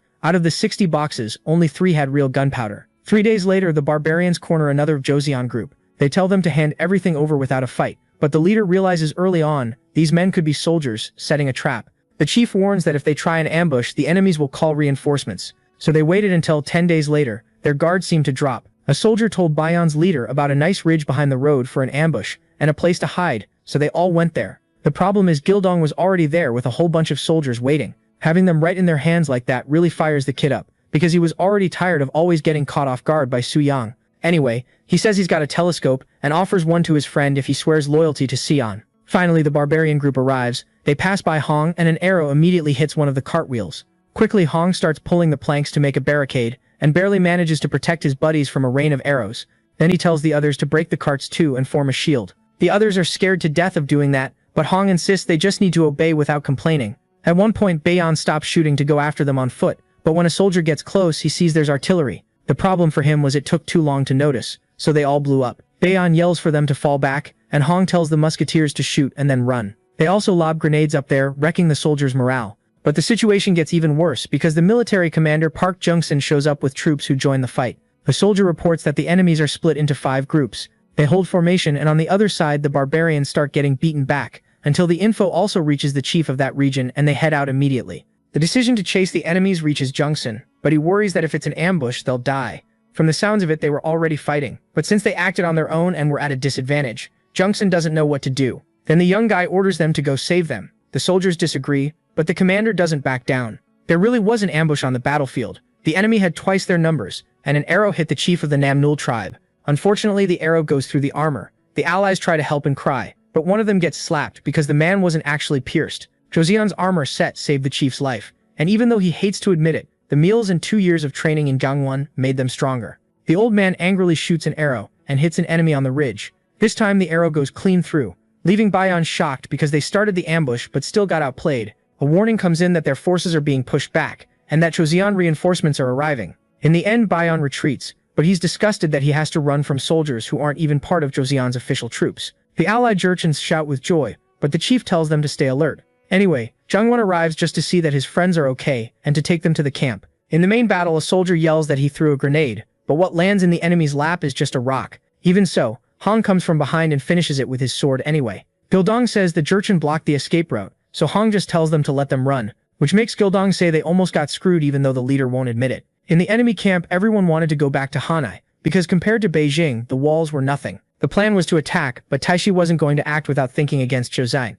not without a scapegoat. So Taishi gives his son 8,000 troops to attack the fortress, and he accepts right away. Several days later, on the Songhua River near Harbin, the fireworks had already started. The son told the soldiers to dodge those huge black balls, but there was nothing they could do against that much power. That's when he realized everyone was going to die there. With the cannon aimed at Ashapamur, he closes his eyes. A friend grabs him and warns him about the attacks, and then the kid panics and orders them to destroy the towers. The hard part was the towers were set up in a way that they protected each other, so they had to accept falling back. Back at camp, the son apologizes for interrupting Molihai, but Taishi yells that the kid should be thanking him. Taishi tells Molihai to focus on the towers and make them waste their gunpowder. He also orders them to take the weapons made by the Ming prisoner and the stolen gunpowder. In the camp, the enemy Jurchens were just waiting for Hosean to use everything up so they could start shooting, but the prisoner already knew it was going to go bad. So back at the Allied base, someone tells the protagonist that something is crossing the Songhua River. Suyang asks if they brought artillery and spots a trebuchet mounted on a cart. It was also confirmed that the Ming prisoner managed to escape to the Liaodong fortress,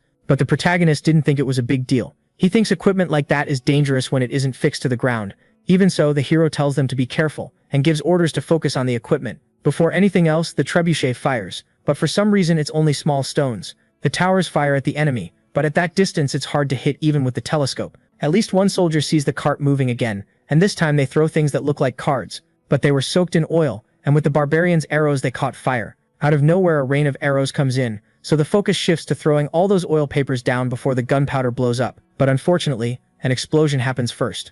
Word reaches the protagonist that this was the plan from the start. Their view was blocked by the smoke, they'd lost 2 towers, and the cart was still moving. Even worse, the enemies put up ladders to climb the walls. Joseon tries to come down to attack with the cavalry, but the catapult won't stop throwing stuff up. The artillery works to keep anyone from climbing the ladders, and finally the cavalry rides out, led by the commander. Quickly, they take out most of the archers near the base, and the commanders meet to finish this fight, so the Joseon representative makes just one move and sends Ashipor into the ditch. Molihai also takes a beating and barely manages to retreat, leaving Joseon in trouble but victorious. They'd already taken the commander's head, but even so you could see another explosion on the wall. It came from the right flank. Basically, they used the trebuchet as a distraction so they could get into position. Then the enemies fire more shots, causing several explosions. They tell the protagonist to pull the cannons back so they don't blow up, but he forces himself to wait longer. Because soon the enemy artillery stops firing, so Shozian takes the chance to hit back. The enemy losses were all their cannons and Taishi's son, and Morihei being seriously wounded. That's why Taishi screams for his son and asks why the cannons stopped.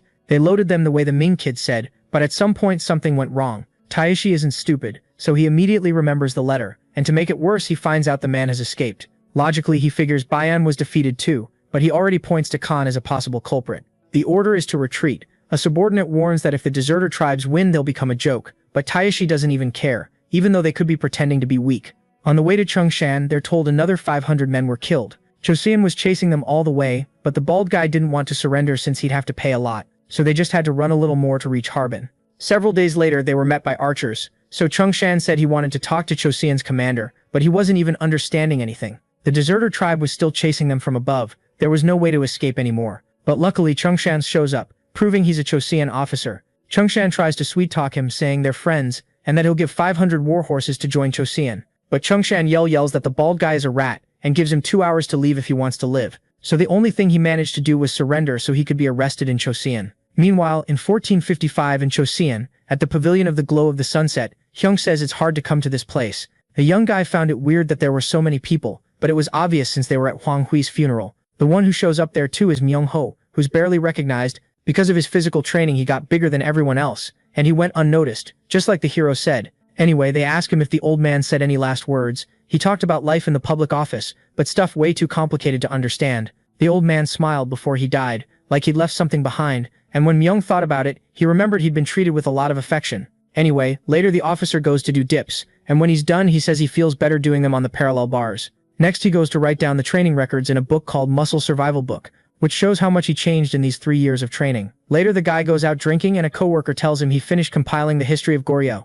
Recently Myung passed the first exam and he's already going to take the second. The special exams happen when the country is celebrating and they're split into 5 stages. Because the compilation and the law code were finished, the contest was going to happen. Honestly, these are just formalities, because they're short on good people at the border. They also need manpower to rebuild the walls. The librarian was even going to say some things, but Myung didn't even care, which made the coworker happy to see how honest he'd become. After that screw-up of digging up the statue, he never gossiped again. Later Myung staggers back home talking about Wang Wuji, who's from King Taejo's family. Apparently the Wang family got rich with maritime trade, and Myung seems really interested in the money. But that was normal, since even the last dynasty traded with Arabs because of that. That wasn't in the history of Goryeo, and even though the training did him good, Myung didn't let go of his desires. He kept training but also studying hard for the exams until he got a good result. Both he and Sissa passed, they traded tips, and now all that was left was the royal exam. Finally Moak felt like he had a government post, but when it was time to take the last exam he saw there were 3 topics he hadn't studied. That was like a bucket of cold water over his head.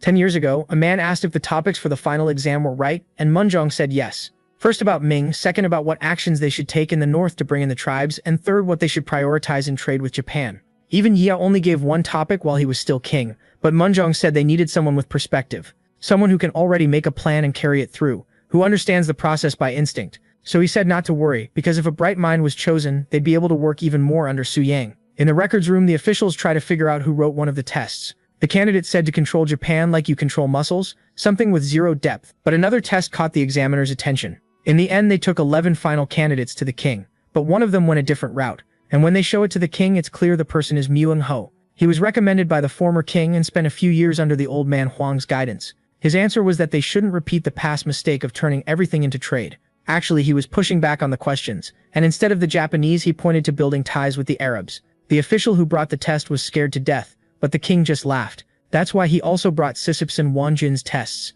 Both were great, and even though Myung went off topic, he chose him too. But before they left, Myung asked to keep the boy's test. In March at Pyongyang prison, after the prince arrives in Harbin, he can leave Gyeong with Gildong so they can go together. The route was even farther north, and they were going to have to look after a bunch of prisoners. In the middle of Gildong reading, suddenly a prisoner escapes. Guard Seong Sammin yells that he ran off in the middle of the reformatory, so Gildong takes off like lightning and slams the runaway to the ground.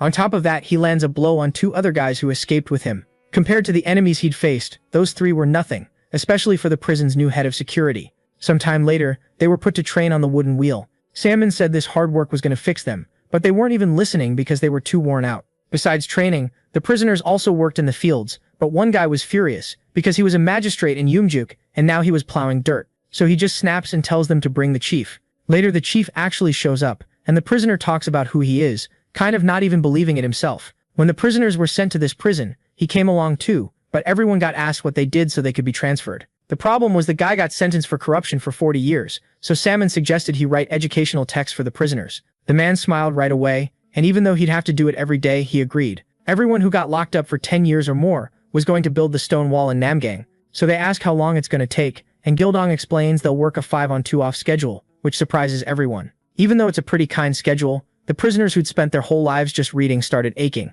So Jung Bomsu, an ex-slave who earned his freedom through training, came to fire everyone up. He showed off superhero-level strength and yelled that anyone slacking off would get sent to another prison up north. Later, a young guy tells Salmon he brought some little gifts. He even shows gold, but the guy gets really offended. Salmon explains their whole budget comes from the king, so some guards offer to take the stuff back. But to Salmon, it's obvious that both the sponsor and anyone who goes along with it can turn into enemies in there. The reason Munjong put the young man in that position was because he couldn't be bought. Meanwhile, at the protagonist's house, his son has to deal with a problem with his wife's arm. She thought she could train legs, but her husband wouldn't let her, especially since she was pregnant. Anyway, she goes to meet the queen and explains the situation so her mother-in-law will take it easier. Her training was just squats with light dumbbells, but the hero's wife's training was so intense it made the girl feel embarrassed. 2 years ago, the girl started out not even able to hold a bar. She said she couldn't do it and cried, saying she didn't want to anymore. At first, Sofshune couldn't even handle squatting with 7 kilos, so they stopped that day. Madam insisted she had to drink some miso soup. The attendant tried to comfort the girl, saying she started by lifting 60, but the girl was lifting 7. 2 months after her wedding, her husband traveled to look for old information, and her father-in-law was already doing great in Japan. Even so, she couldn't even eat the food she was supposed to. That night, her father-in-law came back from Japan, but he was already about to head north, so she asked if her body couldn't absorb protein properly, because she trains and doesn't grow. So the protagonist wrote down what she said and started explaining that she didn't have any history of exercising. She apologized for everything, but Suyang didn't want to make her feel worse, because even he sometimes feels pain and wants to stop training, but he never showed it. So Sukdeok said she'd work harder, and a year went by really fast. The hero's son comes back home, and since he doesn't see any change in his wife, he gives her some advice. So the former king shows up saying he's happy to see how much his grandson has grown. Actually, everyone saw the inscriptions Hyundong brought, so Yi came to congratulate them. About the wife, Yi was talking about how they train hard, but he felt her hand and it didn't feel like someone who trains. The girl's hands didn't have a single callus after Suyang encouraged her. She trained for a while but then stopped. So Yi gets straight to the point. Without training, he would have died of diabetes 10 years ago. Of course he wanted to quit, but what mattered was health, not weight. Even though she'd only trained a little, now Sukdea could eat heavier meals. And with all the studying she's done, Yi suggested the girl do something for women. In the present, Sukdeok does an incline bench press on the bar. Her mother-in-law asks why, and she explains it's an easy exercise to do while pregnant, and it's seen so positively that it makes her mother-in-law want to work together with her. In April 1455, the hero arrives in Hanyang. Without the prince, they wouldn't have been able to deal with Oljayakup so easily, but unfortunately they didn't capture Taishi. Still, they captured the bald guy, so the king ordered him to confess his crimes. But instead of doing that, the enemy leader just slammed his head into the ground hard. Without passing out, he also admits he committed a crime by being a double agent.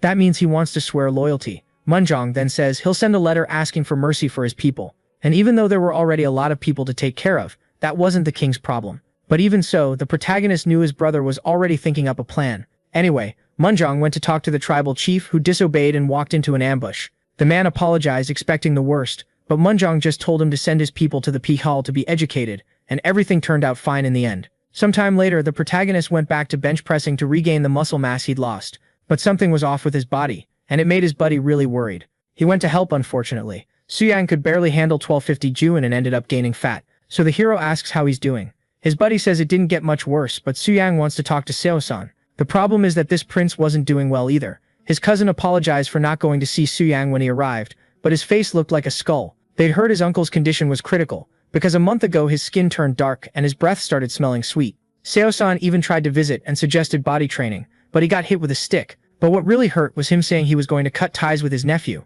To the hero it looks like alcoholism, so he called everyone to go see him together. When they got there, a servant apologized because he wasn't going to let anyone in. But since the protagonist was there, they went in anyway. Inside, the uncle was having an episode, talking to himself and smashing jars. Hyung saw his brother Hyo there, so Seo-san yelled at him to come back to reality. The old man doesn't even recognize his relative, but when he looks at the protagonist, he sees the image of the great King Taeho. so he drops to the floor apologizing, which makes Sato's really sad and Soo-young worried about his condition. After a while, the old man calmed down. The doctor said there was no hope, and he really did look awful. 3 days later, the uncle unfortunately died. Sato-san cried non-stop, even though it wasn't his fault. Prince Gyung-young said it was shameful to die from stuffing yourself with alcohol. Prince Hir-young, on the other hand, said he wasn't an example. Anyway, now after Prince Gyung-young, the old man is next in the line of succession. Hir-young, however, gets irritated and shows off his body from 3 years of training. He says his brother didn't die of old age, but because he didn't train properly like the old man.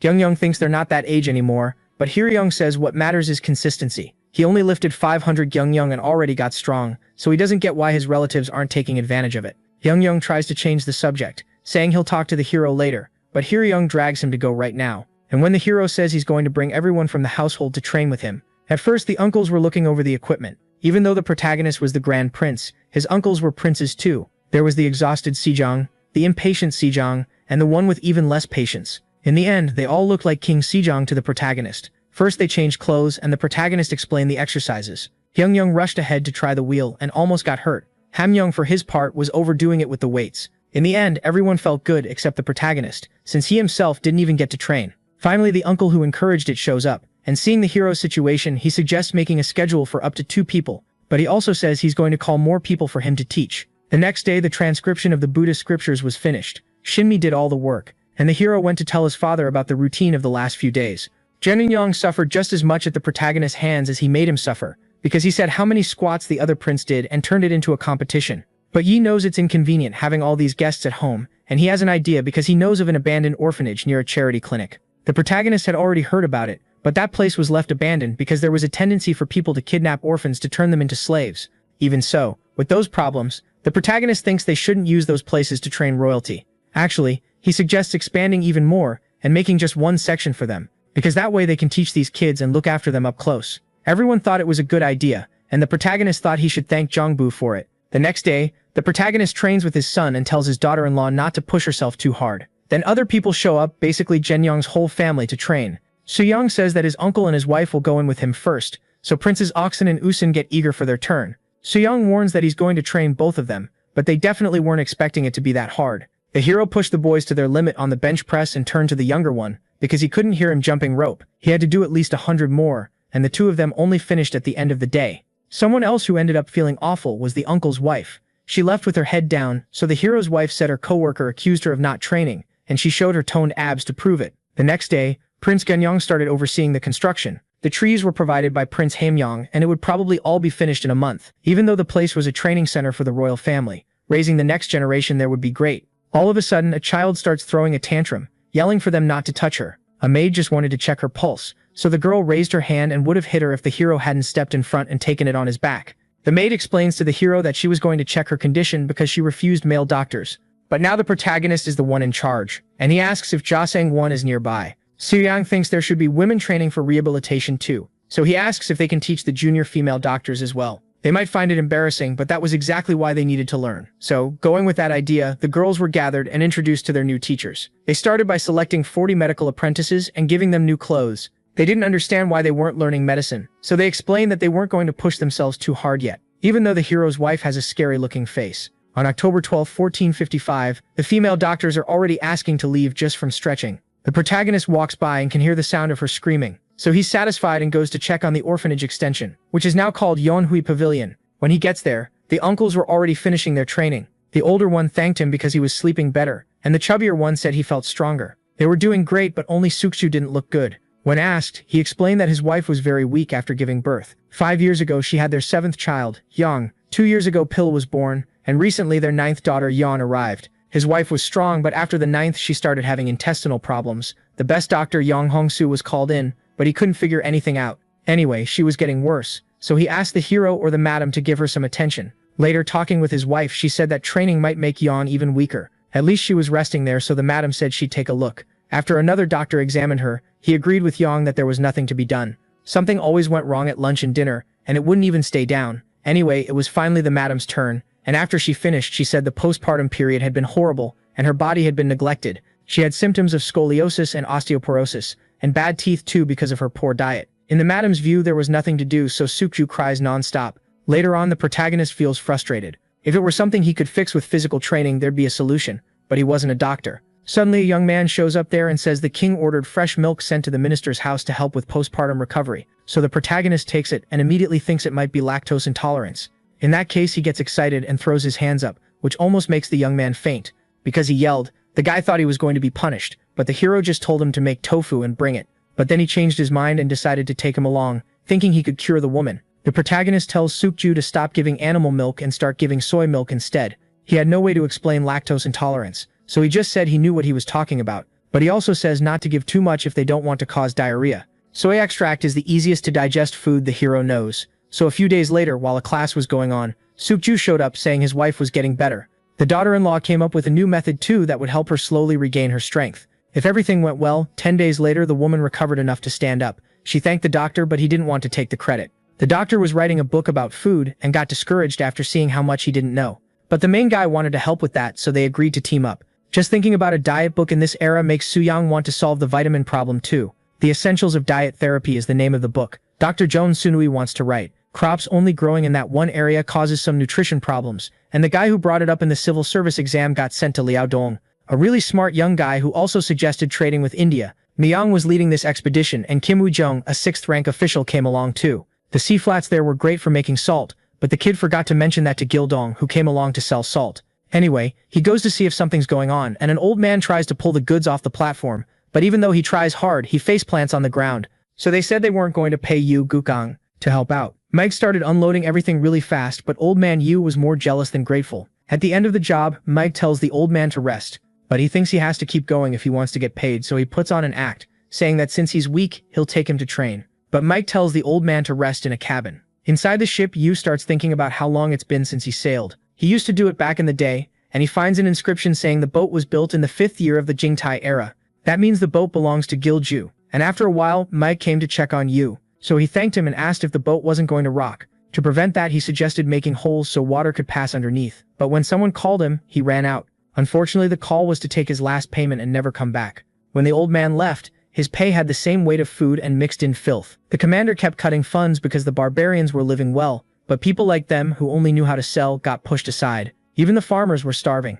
So looking for a way out, he meets up with his buddies. Yu asks if they've seen the Joseon ship. It was like the one they used to go to India, but today he saw the name Gilju on the boat. Everyone was shocked because that man had disappeared, but what mattered was that Joseon was wasting one of his ships. Guys like them could reach India in 2 months, so Yu suggests they all escape together. Better than dying working in conditions worse than the barbarians would be going to Joseon to work with ships. So they all got ready to build a boat in time. When they went to the hero, he was swamped with work at Yuanhui Pavilion, because he was the one who told the king they needed people who were good at diving. Soo-young taught the water survival method called Wai-yong, which the students thought was slow, and just thinking about having to swim in Liaodong's cold Hong is terrified. Then all of a sudden a soldier reported that refugees had been found in Biakrendo, and the king's orders were for them to come in immediately. Inspector Kim Yun-ji failed to notice the refugees on the Pyongyang coast, but the place didn't have a naval command. Soo-young for his part explains that for them to have left there and made it here safely means they're not idiots. He thinks they could be pirates or people who are skilled with boats. Yun-ji thinks the same and brought the person they called the captain in for questioning. When he meets the king, Yo pays his respects and Soo-young notices how he knows their language and etiquette.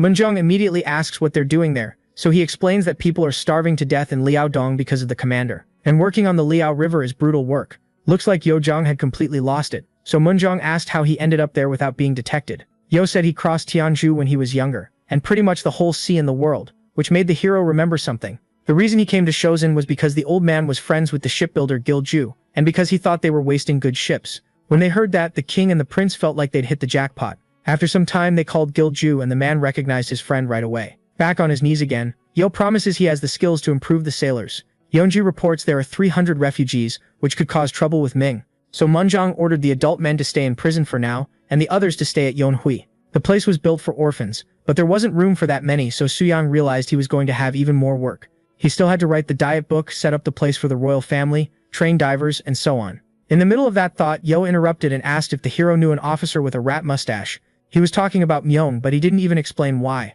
On the way to the prison, a guy said that someone who couldn't make a mold wasn't a coppersmith, so he got punched in the face. Obviously it wasn't going to end there, but the prison chief showed up. The one who got hit accused the other guy of doing sloppy work. In response, the guy said he wasn't going to let anyone insult his work, so Bomsu told him to prove what he's worth by showing his skills. Wanting to settle it, the chief suggested a duel with the theme of hand fans. The one who got hit thinks it'll be super easy, and they say the judge will be a merchant who deals in them. With both of them ready, the duel between Hosean and Ming begins. They start by prepping bamboo since that's what they're made from. After spreading out the materials, they put on hanji. On Hosean's side, the guy makes art on the hanji. Meanwhile, the Ming guy lights charcoal to work iron. The merchant goes over to take a look and sees the kid making the designs with metal. Since nobody had ever seen something like that done on Ming bamboo, Ming won. Of course, the Hosean guy doesn't accept it, because he didn't learn that there, so the other one agrees to a rematch with leather shoes. The problem is the material was so pie, a hide as thin as a rat's skin. This time, after the match ended, the Ming guy couldn't make anything, and the Hosean guy made something great. But again, the method was unknown to one side, so they kept arguing.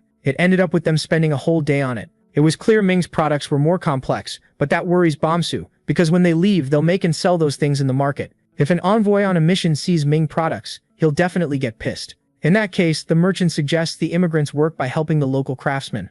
After all, they didn't come to get rich, and besides, they'll learn techniques they don't know, so the prison chief is going to pass that idea to the court right away. Meanwhile, at the Yanhui Pavilion, everyone eats happily except the cook, who's working. Yan explained to Suyang that since they weren't farmers, they only survived on what they earned. A doctor warns that a fellow refugee has low moisture in his lungs, so he recommends eating fish sashimi style, but the hero is totally against raw food in this era. Suyang suggests prescribing it cooked without being rude, so the doctor agrees to do it that way for now. But the hero realizes he'll have to add a chapter about parasitic worms to the medical book. In another corner, the hero asks what illness the guys sitting there have, so the doctor says it's because of their work, which in this case is the hero's specialty. The protagonist starts with a brutal stretching exercise and doesn't it actually work? Suyang explains they need to do that with their muscles once in a while, and to help with that, Yang calls Myong. So Suyang says that when he gets back from Liaodong, he'll take care of it. All of a sudden, a bunch of guards come to talk to the protagonist. The king's order was to move the refugees to the headquarters in Namhan.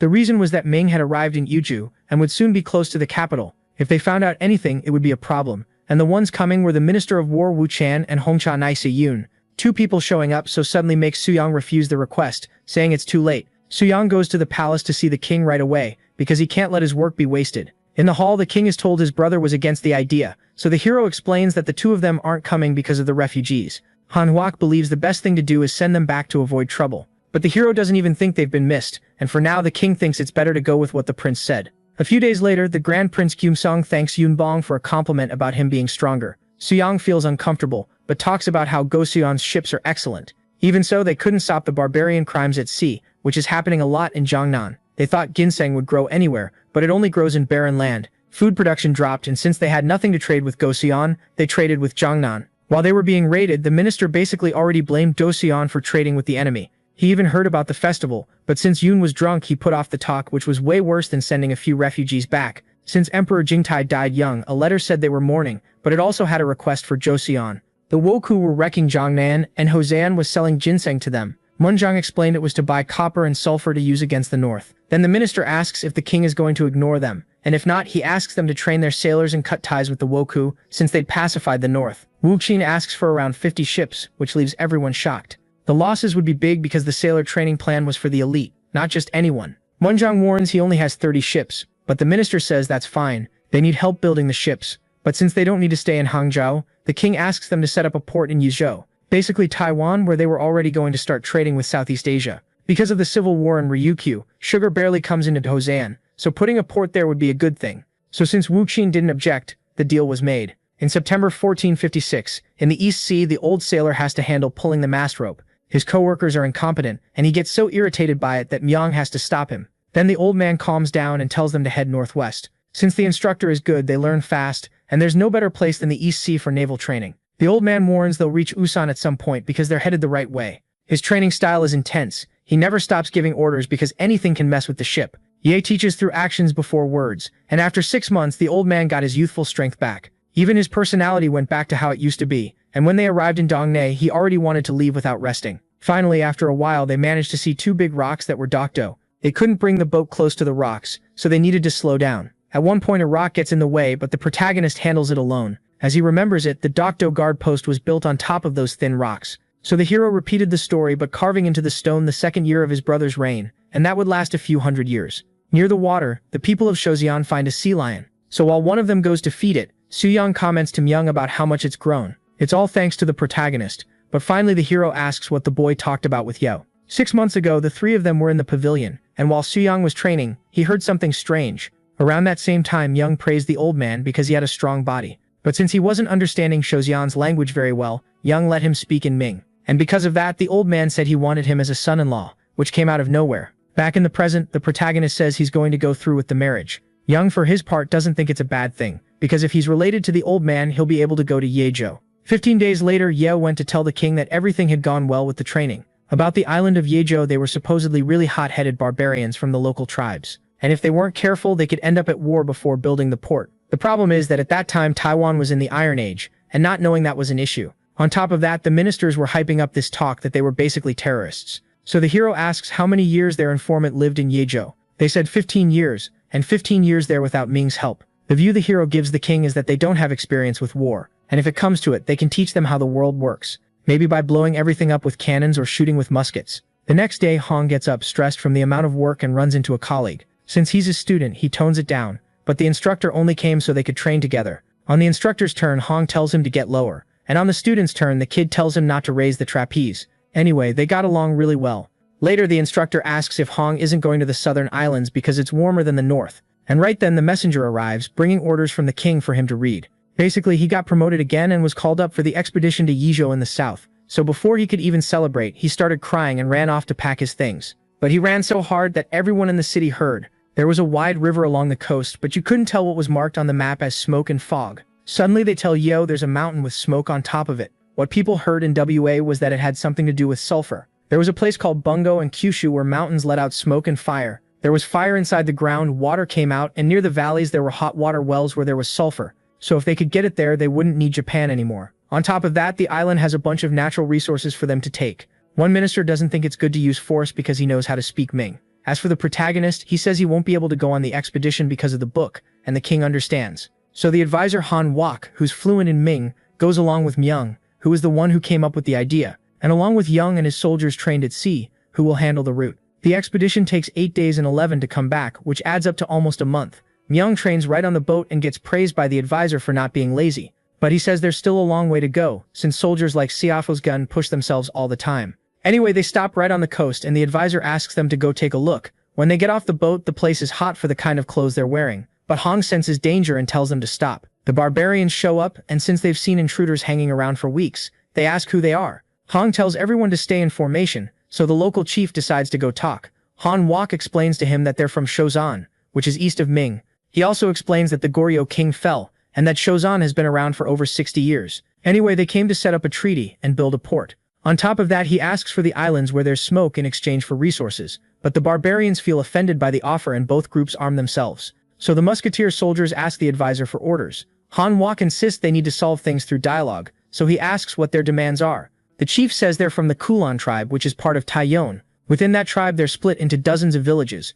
and there are more than 200. He doesn't believe that many tribes will agree to give up the island, and Hong warns the advisor that at this rate they'll be outnumbered, so things don't look like they're going to go the way Munjong wants. All of a sudden, an arrow is shot over the advisor, and almost hits him. After they protect Han Wok, the order is given to fire. The tribes don't understand what it is, and they start getting hit. Since you can see from the boat that the battle has started, they prepare the weapon called Singijon and fire it, blowing everything up and leaving Han Wok desperate. Against his wish to settle it through dialogue, Joseon defeated the Kulon tribe, named the island Saha, and the city Siowan. Han Wok says it'll take a year for this place to be ready. Meanwhile, the tribe chief warns them to stay sharp because the place isn't theirs. It belongs to the Taya. So Han Wok says he'll sort it out by talking. As time passed, May came 2 months since Han got there, and 8 in the north, right when his child was born. The buildings in Siowan were being made as temporary ones, because the fields would take several years to be ready. They were still going to explore Tansan, but Han could come back in a year. Suddenly they say the Taya tribe attacked again in a weird way. The casualties have already reached 150, so maybe they'd need to stay there for more than 5 years.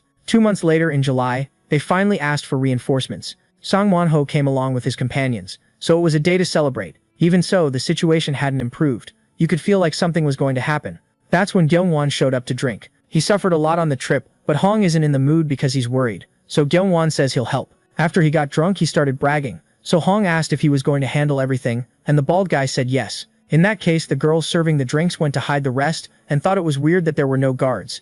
The bad part was they hadn't run off to drink. They'd been caught by the Taya. They killed 2, and luckily they gave up looking for the 3rd because he was really close by, scared to death. Yongwon was trying to lighten the mood by drinking and eating, but then the guy who survived showed up screaming for them to save him, because an attack was happening. Seeing that, Hong gets really pissed because the guy wasn't a frog that could go unnoticed in the grass. He keeps going on about it, and Gyeong-won realizes he isn't wearing his armor. But the bald guy disagrees with the soldier about not looking like a frog, and right then Hong starts thinking up a plan for the situation, because a frog is hiding in the grass. Since mounts are their specialty, the horses head out and suddenly a woman comes running out, screaming in embarrassment. That's because Hong was only in his underwear, and he just smeared moss on his body, mixing it with pork fat so it wouldn't fall off, just to turn green. A guard thinks the kid is crazy for doing all that work, and it sure looks like it, since he even imitates the frog in the way he walks. Right away the guard calls the doctor to check him out, but Hong was satisfied. Since the guy won't listen, the soldiers have to follow him, and at some point they lose sight of him. The guard was worried their morale would drop if an officer went crazy,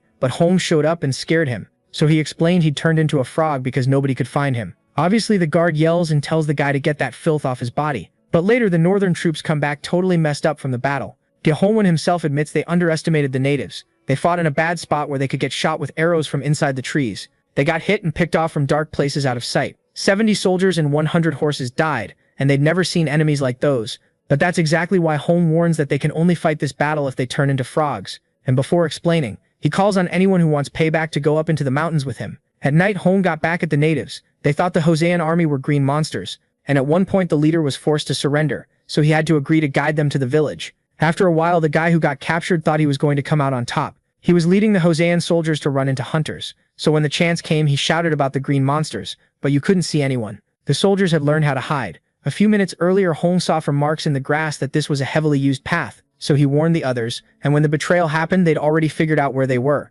The green warriors use the brush to catch enemies off guard and get revenge. They're told there are more than 100 soldiers, and Hong looks through the binoculars and the place seems pretty normal. But then he finds a celebration ritual for bringing back enemies' heads, and that was what they had to do to be recognized as adults, so Hong snaps the binoculars in anger. All of a sudden the green monsters reveal themselves. The leader of that ritual orders them to be captured, but because of his training Hong is way stronger. He just slices their weapons apart, and another guy almost cuts an enemy in half. But the sword gets stuck in the tree, which creates an opening, but the soldier is smart enough to keep going with his bare hands. Then he explains that this is the power of body training, and this time he doesn't let the enemy get away without humiliating him, tossing him up like a doll. In the end the soldiers celebrated over the enemies, and put the village leader on trial for encouraging that ritual. And since even pirates didn't do that, Hong decided to end the tradition with a single strike, not caring if he got what he wanted through the tribe's fear. On the other side of the village the residents see fire and run out, trying to do something, but when they get home there's nothing left. A young man asked for help, explained about the green monsters, and scared the guy who was going to save him to death. After that Hosean and the Jurchen started completely wiping out the Taya villages,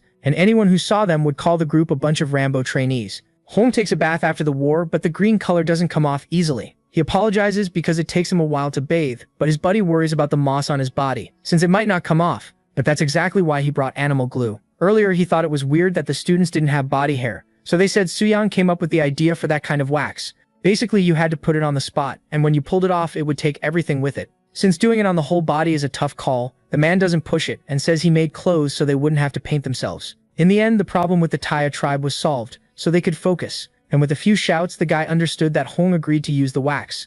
The next day the bald guy leads the Jurchen group in the new clothes until suddenly Hong shows up and freaks them out because he even took off his eyebrows. The big bald guy jokes so loud the officers can hear it from far away. But one of them is in bad shape even to walk, and gets helped. Looks like Sang Maixon wasn't effective. About farming, they managed to do everything except get the rice to grow, because 40% got thrown in the trash. Even so, he heard this year's crops were ready, and he'd have to go alone because his colleague wasn't getting any better. Not even with medicine. Maybe by luck a subordinate shows up with medicinal herbs. The natives said it was something you squeeze for juice, and it gives you energy when you drink it. It was old ancestral knowledge, and even their doctor agreed, so the officer tried a bit and immediately felt something different. After a while, the people of Shozin find sugar. They said that was what you had to use to extract the juice to get the effect, so the officer had them prepare it and rewarded the native with a cow. The two of them hope it works, and in the meantime the first one goes to check the farm. The first thing he asks when he gets there is how the season's going. When they were almost giving up because of the last harvest, a Japanese blacksmith asked to plant his rice, and by some miracle it grew, so they planted small ears. Since Japan has a warm, humid climate, their rice was more compatible. And even if it wasn't his, it was already good, so he had them tell the others to plant that too. Sometime later that annoying tribe tries to cut wood, but right away a soldier tells him to move aside and chops it himself. On top of that, he threatens the kid if he doesn't work with some effort. Their job that month was to patrol the village, which felt like a vacation. There was a warning about a tribe called Kavalan that might attack, but they didn't pay attention. Then Hong showed up saying that if it had been an attack, the 2 guards would be dead. They apologize for not paying attention and get punished with 30 reps of 3 sets of burpees. And so they don't get in trouble too. The natives work hard at everything. From the smell, the officers realize there's sulfur there, and it must be coming from near the river. Just looking at a leaf that's almost decomposed makes it obvious, and it's great because they won't need to get it from Japan anymore. That moment would be remembered in Joseon's technological history. In March 1457 in Jogang, a commander orders a shot fired from his ship. Whoever gets hit by the recoil almost falls into the water. The ship still can't handle the cannon they call thunder, but at least the lightning one holds up. To explain it, a ship blows up from one shot, leaving the hero confused. So Munjong asked if his brother remembered the Hui Hui cannons from the Battle of Harbin. They made this based on the testimony of the kid who saw the enemy trebuchet. Even though it had its flaws, it still killed a lot of soldiers. What Suyang thinks is that this is a kind of carronade that, even if it's slow, fires a lot. Anyway, someone reports that the sheep they received from the Dalja has arrived in the capital. Now they could restock the resources that had dropped during the pandemic. But suddenly the protagonist feels his mount acting weird until it collapses to the ground. It looked like the black horse was tired.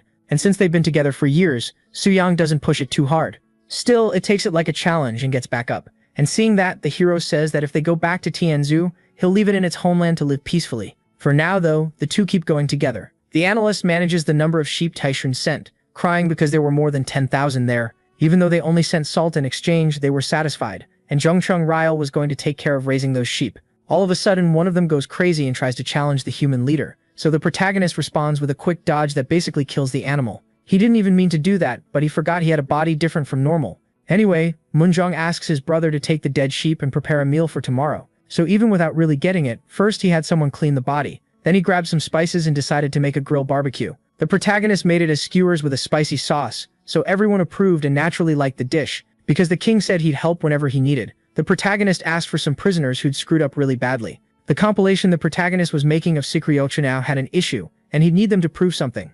Sikryo, which is the diet guide, went through several improvements, like adapting the names of modern content, and doing that made the hero greedy. To him it was obvious that even eating lots of grains, kids ended up with bone deformities because of the diet, and to check that he wanted to run a study, controlling the prisoners' diets. So the king agreed to lend them to him for 2 months. Suyang had already written down almost all modern knowledge, afraid he'd forget it as the years went by, so he went to look up something about vitamins. They can't be seen with the naked eye, and they're so hard to explain that Suyang doesn't know if he'll be able to prove them in 2 months. Anyway, the royal doctor shows up, and the protagonist says he'll go to his office the next day. Looks like Jiang Sinui had something to say. The next day, a servant gets really scared seeing someone holding a blade. He asks Suyang to do something, and when he looks, he can't believe it. The doctor smacks a fish and explains that he thinks he found where the worms the hero mentioned come from. When they were treating the refugees last year, the protagonist said raw meat was dangerous, but the doctor took it to mean the worms showed up depending on the person. Sometime later, a patient he prescribed raw meat to died, so after that Sinui spent all his time studying what he got wrong.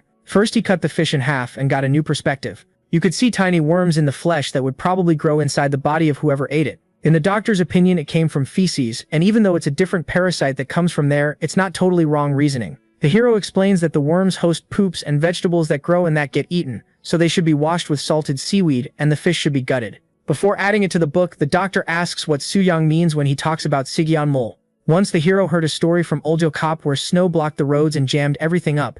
People camped by a river and tried to survive by hunting rabbits, but after 3 days they were so weak they couldn't even walk. They didn't have the strength to hunt rabbits anymore, so they started grabbing frozen fish.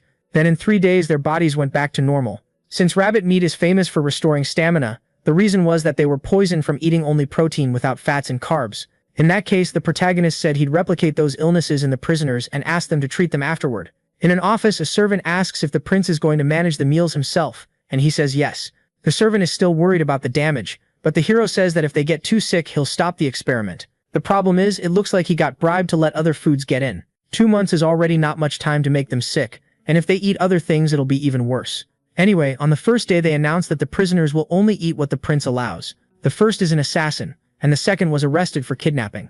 On top of that, he warns that if they accept or sell food from outside, they'll stay locked up longer. First, they start by eating rice with pickled cabbage. Since that's a luxury, they don't mind eating it and even find it weird. Anyway, it was going according to plan, and 24 days later, the hero went to take a look. The assassin's legs were already weak, like in the story the hero told. So the doctor recommended medicinal herbs and acupuncture. Since those herbs had vitamin B, the symptoms would improve, and it was good they showed up earlier than expected. Even so, a few days later the prisoner couldn't feel his legs. Sun Yuhe panics because he did the treatment right. So since he can't let him die, Suyang gives him a different meal. But to the man it was cruel because he was sick and the food looked awful. From the servant's point of view, the hero would have to execute everyone because things were getting out of control. Some couldn't see in the dark and others were losing teeth, but that was also part of the plan. It's like a porridge made from beans and brown rice, but the hero guarantees that in a few days they'll get better. 2 months later, the protagonist reduced the sentences of the criminals who helped with the research. The protagonist was right, so the doctor went to put the conclusions in the book. So with one more section added, the draft of the diet plan was completed.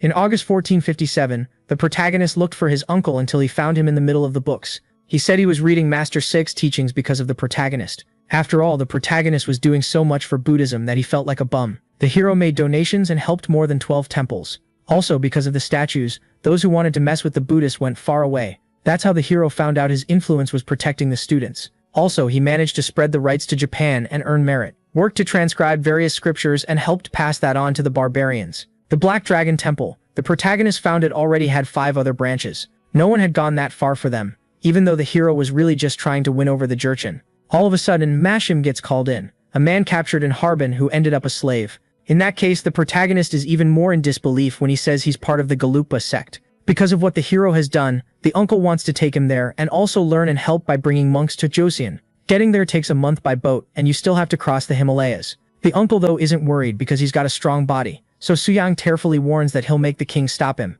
But he'd already asked for permission earlier. In his brother's room, the protagonist throws out 1,000 reasons not to go, saying it'd be better to send a representative. But since the statues of the 4 heavenly kings were made based on Suyang's body, there was a demand for it. Even so, the protagonist thinks it's ridiculous and says he's not a devoted Buddhist. But considering how others see it, his brother thinks it's better if people think he is. On top of that, the horse's stable is nearby, so he's already going to do a quick in and out to 4 places. At least it's only those. Yao will sail, Horyo will stop halfway, and the hero will go to the Arab lands. First to Tianzhu, then to Istanbul, where Mehmed II has just destroyed Byzantium. He's the one who brought down the Eastern Roman Empire, and he must be hard to deal with. In that case, Suyang agrees, but asks to bring someone along to get screwed over with him. A few days later, Yang Hui, Miao was doing a stationary bike workout when the protagonist showed up summoning him, and he made everyone who was going along train legs non-stop so they could handle the walk. The Grand Prince Imyong, who loves mountains, got called Yeryong too, and because of the situation in Japan, they decided to bring Grand Prince Ampyong.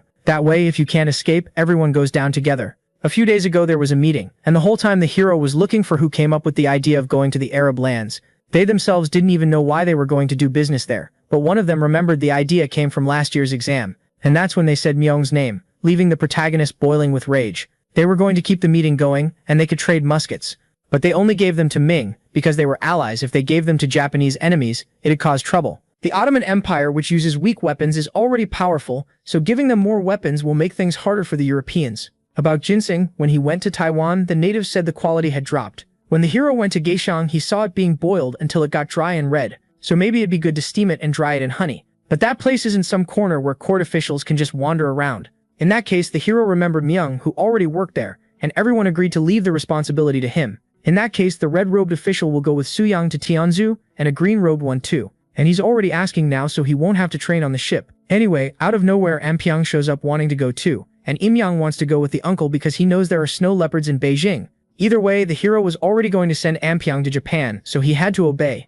On this journey, they were going to cross a huge mountain called Jomolungma. That's why they were training legs, so they needed to push themselves until they dropped. There wasn't an easier way to do that than making everyone pass out from training so hard. And at that moment, Suyang went to meet Myung to explain everything. He started by talking about how they were selling boiled ginseng in Gaisong so it would last longer. On top of that, he asked if the guy knew a merchant named Gildong. Anyway, the mission is to go learn how to make red ginseng and bring the guy back. But it was obvious the court would be against pulling Gildong out of there. The next day, there's already so much work that the hero's group almost passes out at the table. They pulled an all-nighter because of Myung. Anyway, since they're going to be on the ship for a long time, the protagonist asks for stockpiles of food they'll need, and again he gets summoned to go to the palace.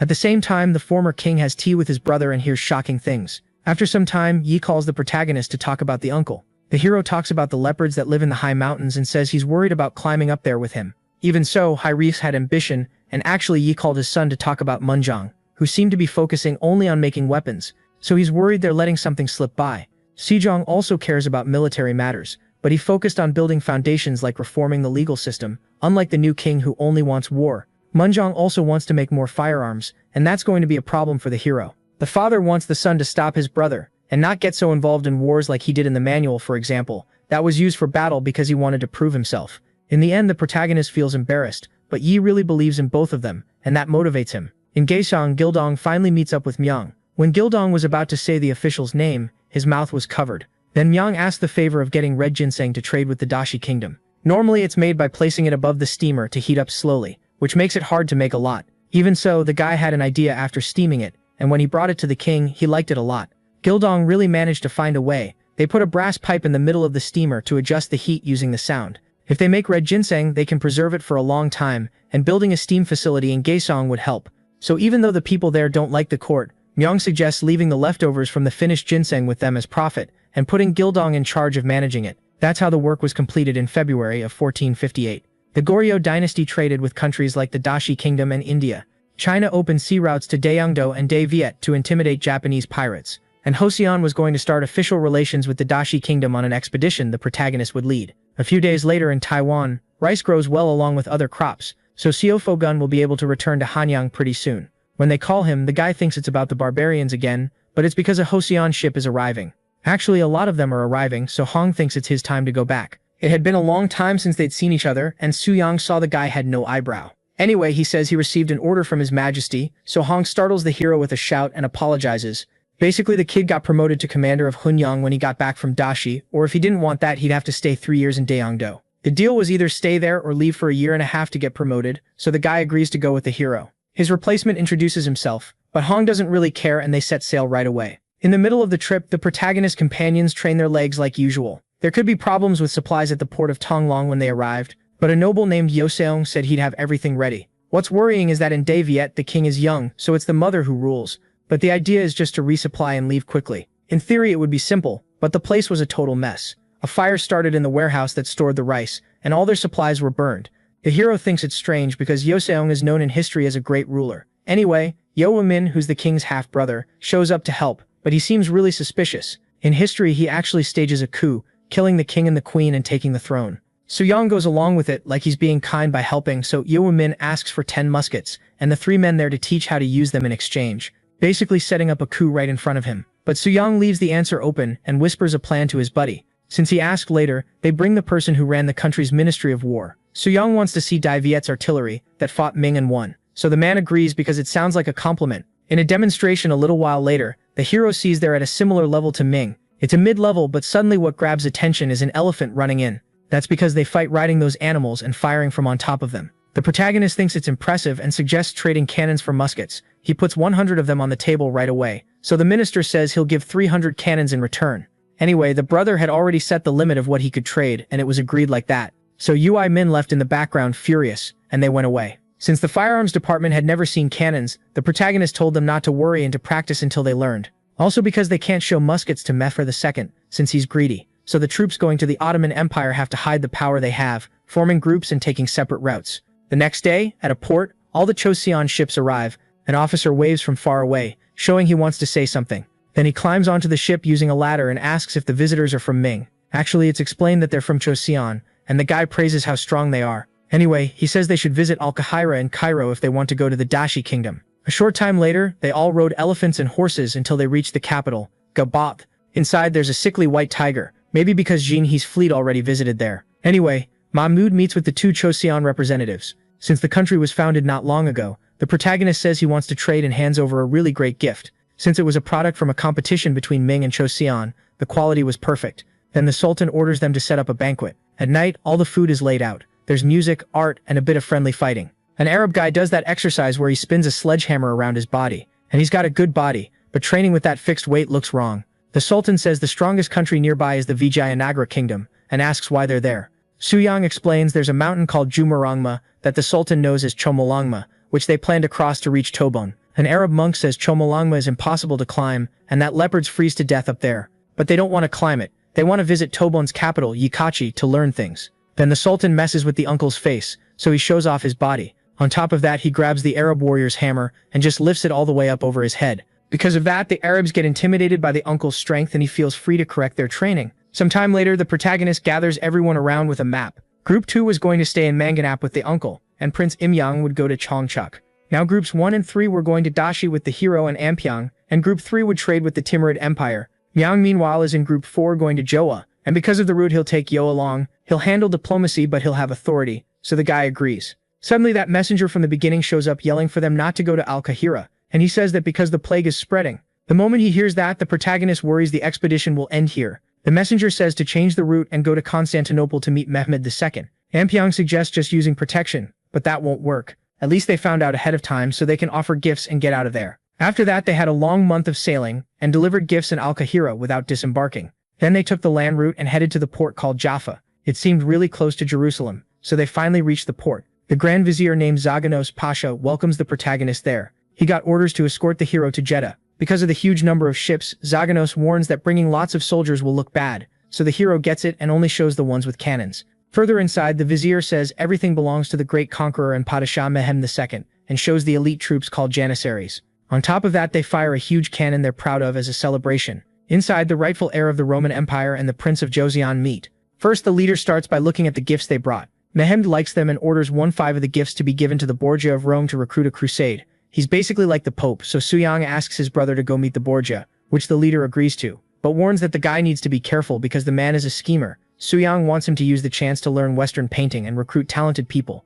For the hero, he can handle someone who proclaims himself Roman. Anyway, Mehmed says he knows the hero is the brother of the king of Joseon, and seeing a build like a general's, he asks why he's there. He also asks to see how his soldiers train, which Suyang agrees to if the Arab leader organizes things. The next day, Hong has the soldiers march, turn left, and hold formation. Finally, they're told to prepare the cannons, but they still hadn't really learned it properly, so Mehmed completely loses interest, just like planned. When the hero leaves, Hong keeps scolding the soldiers, but an Arab guy makes fun of the fact he has no eyebrows. Because of that, the guy gets furious. The Arab laughs even more, so Hong asks if they want to challenge Rambo, and since they don't answer, he throws a punch right into the clown's stomach. Seconds later, a guy comes running to tell the main character what's going on, crying in total despair. Hong basically buried all the Arab soldiers by himself, and didn't even care. Suyang yells, asking if he even knows what he's done. In that case, Hong explains they made fun of his eyebrows. That wasn't part of the plan, and since he beat everyone, the king sent them to Sekban. But since the army's morale dropped, Mehmed wanted to keep the man. According to the law, whoever hit someone had their arm cut off, so this sentence was friendlier.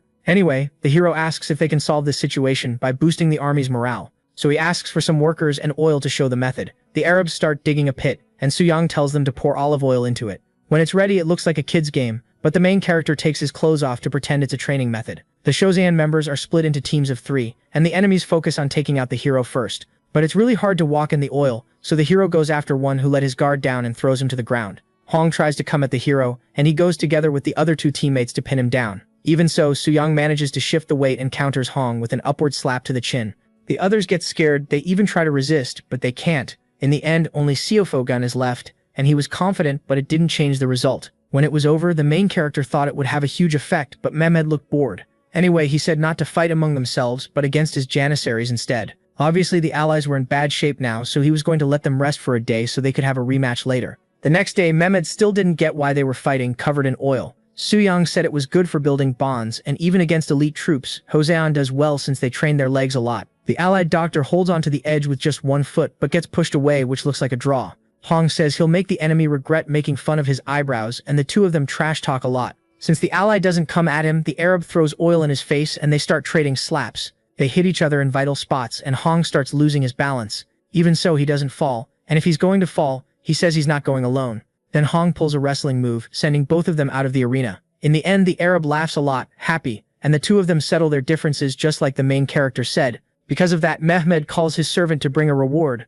Sopswang suggests receiving Khatan as a gift. When he had time, the hero went to visit a rookie doctor at the market, and heard about this medicinal herb that's easy to grow. Plus, it can also be used to make fabric, paper, or even oil. Even though he knows what Sopswang is planning, the seeds aren't very valuable to the king, so he tells his servant to take some farmers to cultivate the plant in Joseon. All the orders were perfect, so Sopswang only wondered if Anpyeong was doing well. At St. Peter's Church, they said that if they sold red ginseng and ceramics, they could make a lot of money. So Anpyeong asked to buy some printers, knowing the hero has a plan. They came there to meet Borgia, but the boy found out he had died recently, so he met with the successor, Pope Pius II, who welcomed him with open arms for being royalty. They had printing technology way better than Hejian's, so getting that would be great. The problem was that it didn't work well with how many combinations Chinese characters have. One of the clergy suggested cutting it down to 60 of them, but then you wouldn't be able to read. Even so, the Pope says he'll write up a contract, so he tells the boy to go to Hejian with the printing machine, which makes Anpyeong really relieved. Sometime later, artists paint the prince because his body is as incredible as the gods. Anyway, they also criticize each other's paintings and fight over exclusive rights to the prints, so Ampyeong feels uncomfortable and thinks it's better to end the exhibition. The master explains that the Venetian and Florentine schools have been rivals for a long time. Ampyeong changes the subject to talk about the oil paint they use instead of Hojian's animal-based one with pigments dissolved in water. It's explained that oil painting is done by boiling resin so the wooden panels don't get soaked, and the master asks to send some disciples to Hojian. Ampyeong didn't even think his body was that amazing because he said he knew someone twice his size, but hearing that made everyone lose their minds. Back to the main guy. He swings a club without losing his form, and the Arabs praise Hong, who's blocking it all with shields. These days, Varzesha Bastani is the most popular sport in Iran. It's an ancient kind of training, also called the hero's workout. In a duel, the soldiers fight with weapons, but Hojian's spear snaps right away. Suyang gets interested in the Arab weapon and calls it a halberd. Anyway, they get word that Ampyeong sent a letter saying he'd bring a press. So before Yang comes back, the hero meets Mehmet again. The hero decides to serve something not the Hojian way, but the way he drinks it. He serves kafesi, or coffee, and Mehmet loves it. Suyang says the secret is adding hot water and cooking it slowly. In Hojian, the straining process is called ganu. In that case, the king gets it. Since he's still young, he should rule for another 20 years, and during that time he wants a relationship with Hojian, especially since they had a really good connection. Sometime later, Ampyeong finally arrives with the gift. He introduces the technicians who make the machines and the artists, but the foreigners only focus on Suyang's body. Ampyeong told them to keep quiet at the time, but the hero understood perfectly that he was being used like a product to attract these people. There on the ship, the prince gets put on the bench press to be punished. After a while, they went back to the Sultan's port. But unfortunately, the ones who stayed there tried to get on good terms with the Timurids. But the boat with most of the stuff they were going to give sank, and they wanted to take the ship's cannon as the trade instead. In the end, they still only got 50 good breeding horses. Originally, there were 10 mares in the contract too, but they lost the trade goods. The Cheonja Chongtong is a wide cannon that other countries can make. The Thunder one is even wider. The Lightning one, though, is totally different from this era's tech, so giving the first one wasn't that bad, because breeding horses are better than war horses. All of a sudden, another officer comes back saying he visited 4 countries through India. Unfortunately, all 4 refused to give spice seeds, but he bought enough to use for 10 years. At least Suyang got those seeds from Mehmet so he can give them to his brother. Changing the subject. Group 4 still hasn't arrived because pirates attacked the ship. Even so, they always come back every month to get supplies, so the hero thinks it's better to go to the market while he waits. In Ming, the main guy bought pigs and now chickens because these are bigger than the ones they have. This is a Brahma chicken. When the main guy was studying in nutrition college, he wrote a thesis about the breast. So he asked for 500 of the youngest ones. They'd be hard to take care of at home, so they'd start by raising them in the prisons until they built a farm. That way they could make much bigger little fillets, but the doctor hadn't even caught that idea. 10 months ago near the Himalayas, the uncle face planted into the ground and got helped back up, but the group was already arriving. The Indians felt bad for him for being over 60, and that gave him the strength to stand up again. The problem is there was a snow leopard watching them. Meanwhile, Group 4 was dealing with a storm, and the ship was already stiff and hard to handle. There was a lot of lightning, and suddenly a wave came like a tsunami. Because of that, Meong thought he didn't train like a maniac just to get beaten, so he pushed with everything he had and managed to turn the helm. Finally, they could breathe a little, but unfortunately they lost the other boat that had the trade goods.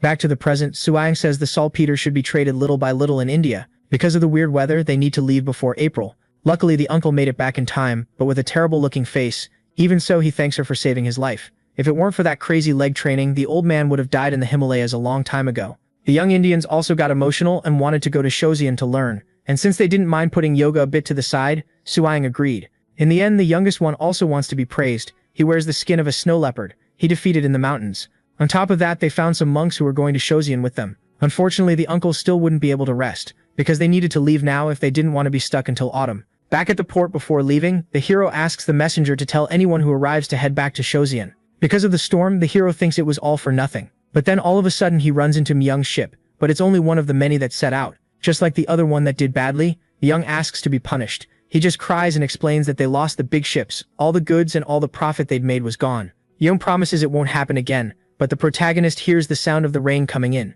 People start panicking, trying to split up among the ships and get everything organized. And Seo-young thinks maybe he'll die there and go back to the modern world like none of it ever meant anything. The protagonist's buddies think he's weird, so the kid yells that they might die because of him. Even so, his uncle tells him not to worry, because they learned well, they were trained with their bodies and with the wisdom the hero taught, and everyone is doing their best. Because of that, Soyoung's role had already come to an end. The point of this problem wasn't dying, but teaching Shozian how to deal with these typhoons. After that, the protagonist went back to the real world, and when he picked up his ID badge, it said he was a coach for the technique he created. That hadn't been a dream, and even though he needed to rest, he went to test his lifts. He tried it with the 768 kilos Soyoung used to lift, and by some miracle he managed it. After training, Choi, his real name, heads to the library, because he needs to see how history turned out. There were news reports worrying that the average lifting for 16-year-old boys had dropped to 300 kilos. On top of that, he could see a period poster and a huge statue of what looks like Munjong. From the way people are dressed, it looks like Joseon customs held on pretty strongly. But the most impressive thing was that Gyemunjong-han had become a historic monument, and on the computers there was a lot to look at. But first of all, the hero searched for Grand Prince Soyoung,